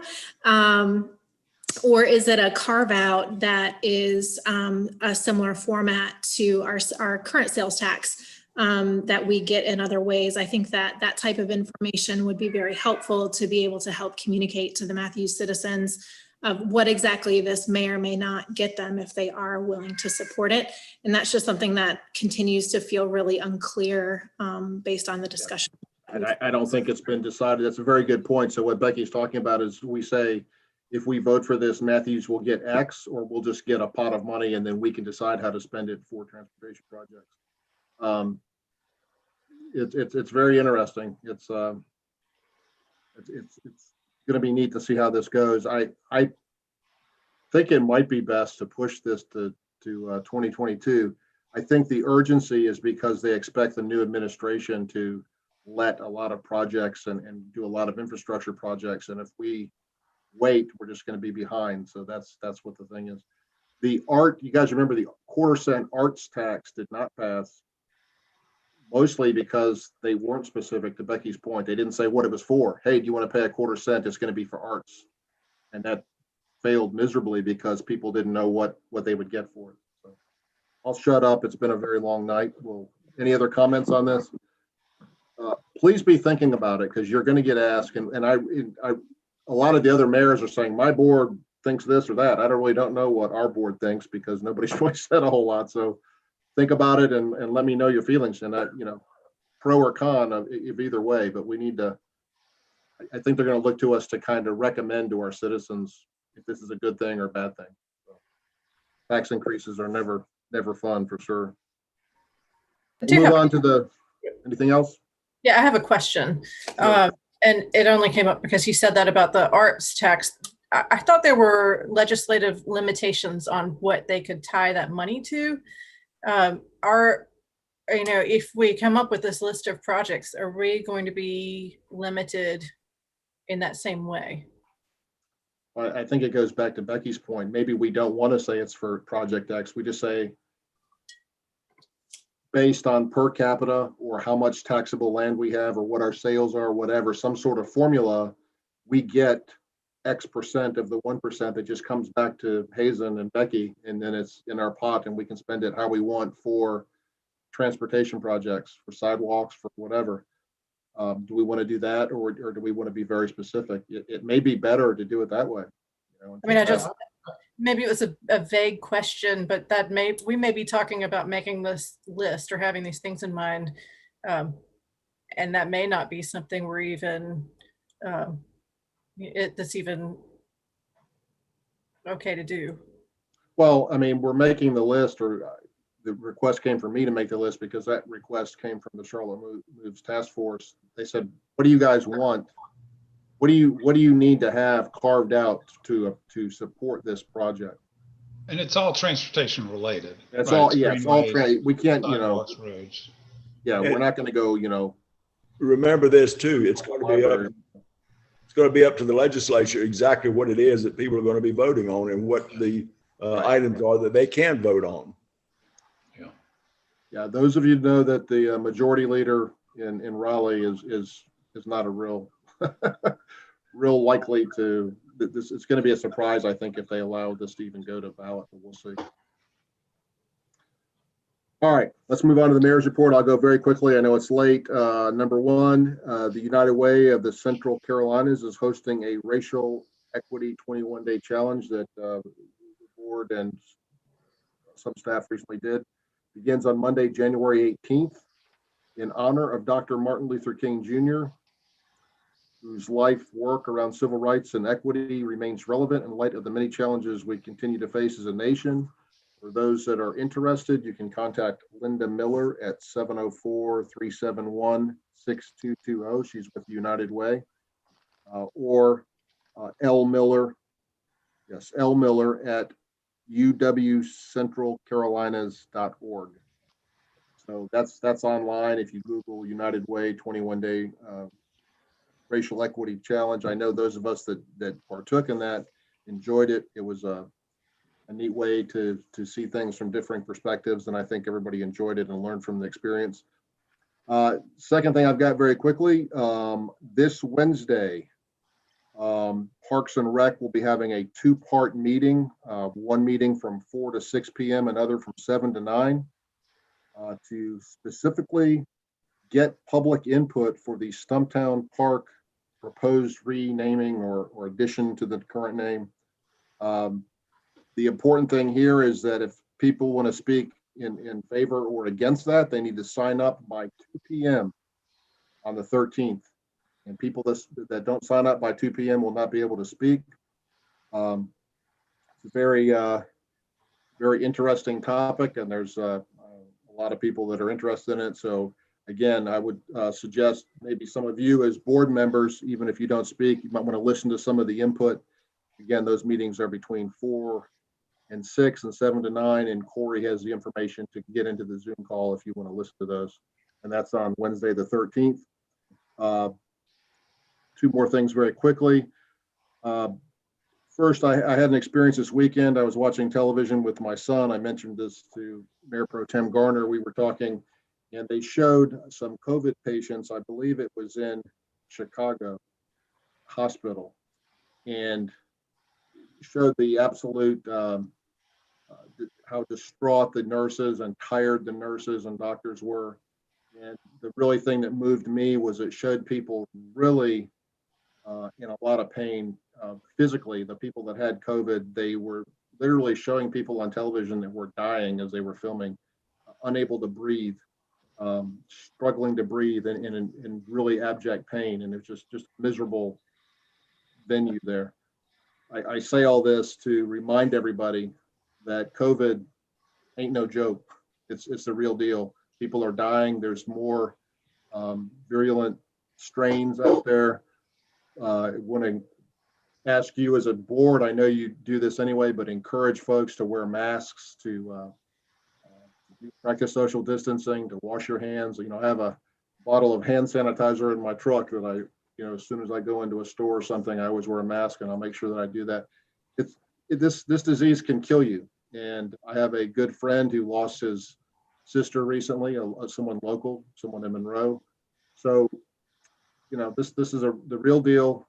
And it upsets me when I see those very few number of people here in town that, refuse to wear masks and huddle up in big groups without wearing masks.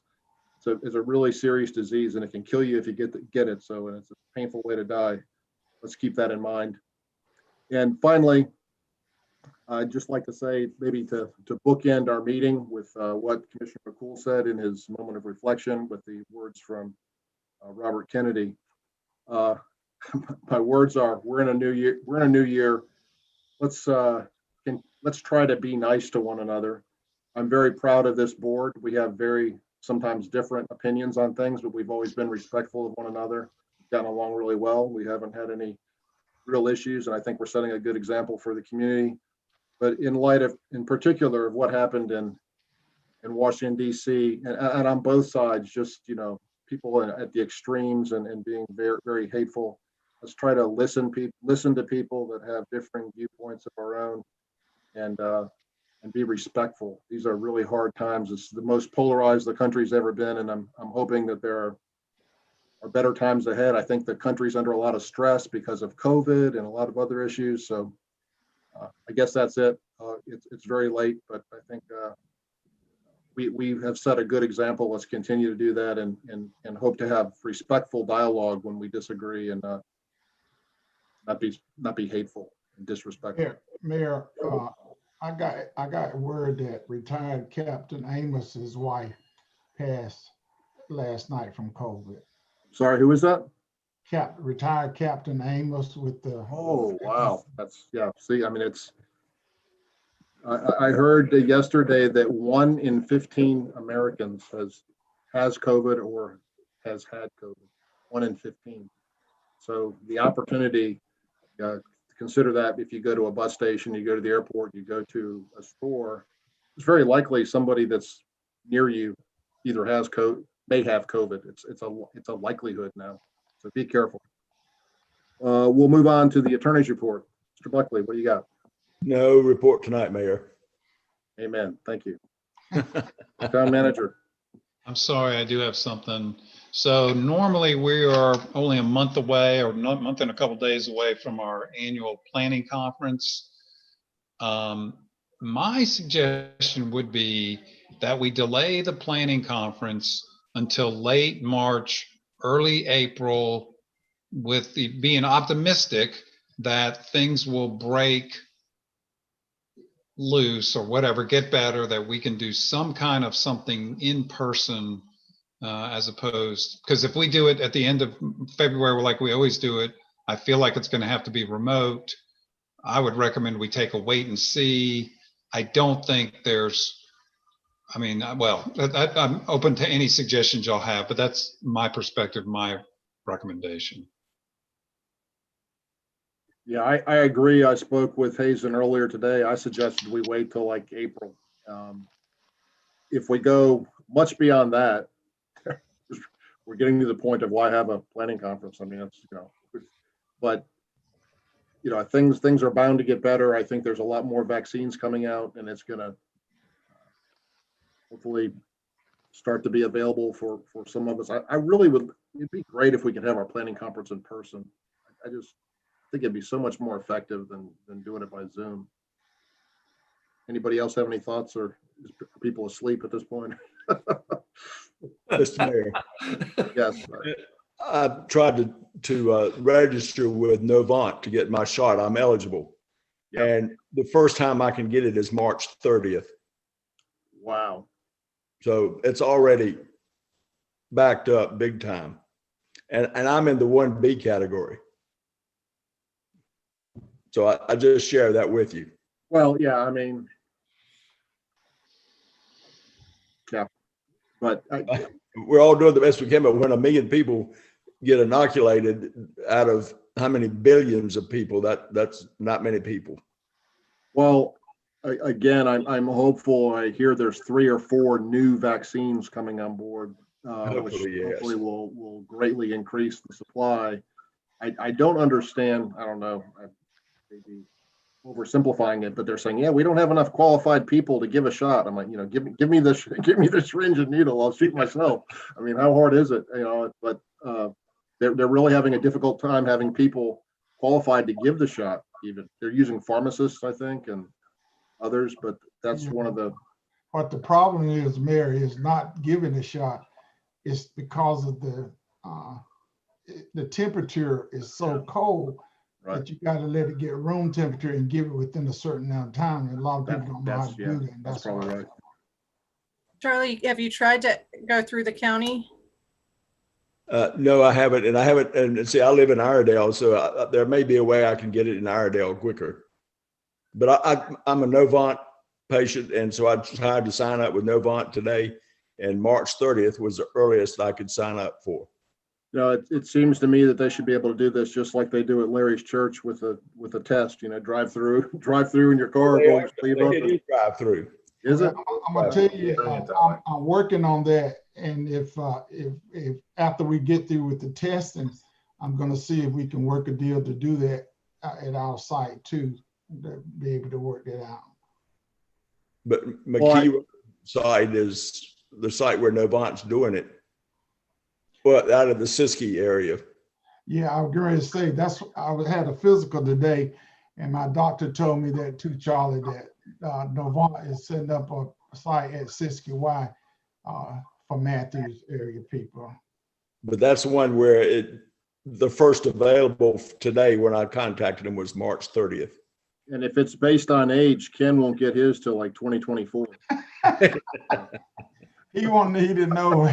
Yeah, you won't even need it. You'll have herd immunity by then. He's in that young group. They don't, I think what the hope is that something will change, hopefully, but right now it would be really awkward to try to have a planning conference. I hope we can have some normalcy in this term of serving the citizens of Matthews, and maybe we can meet in person in April, maybe.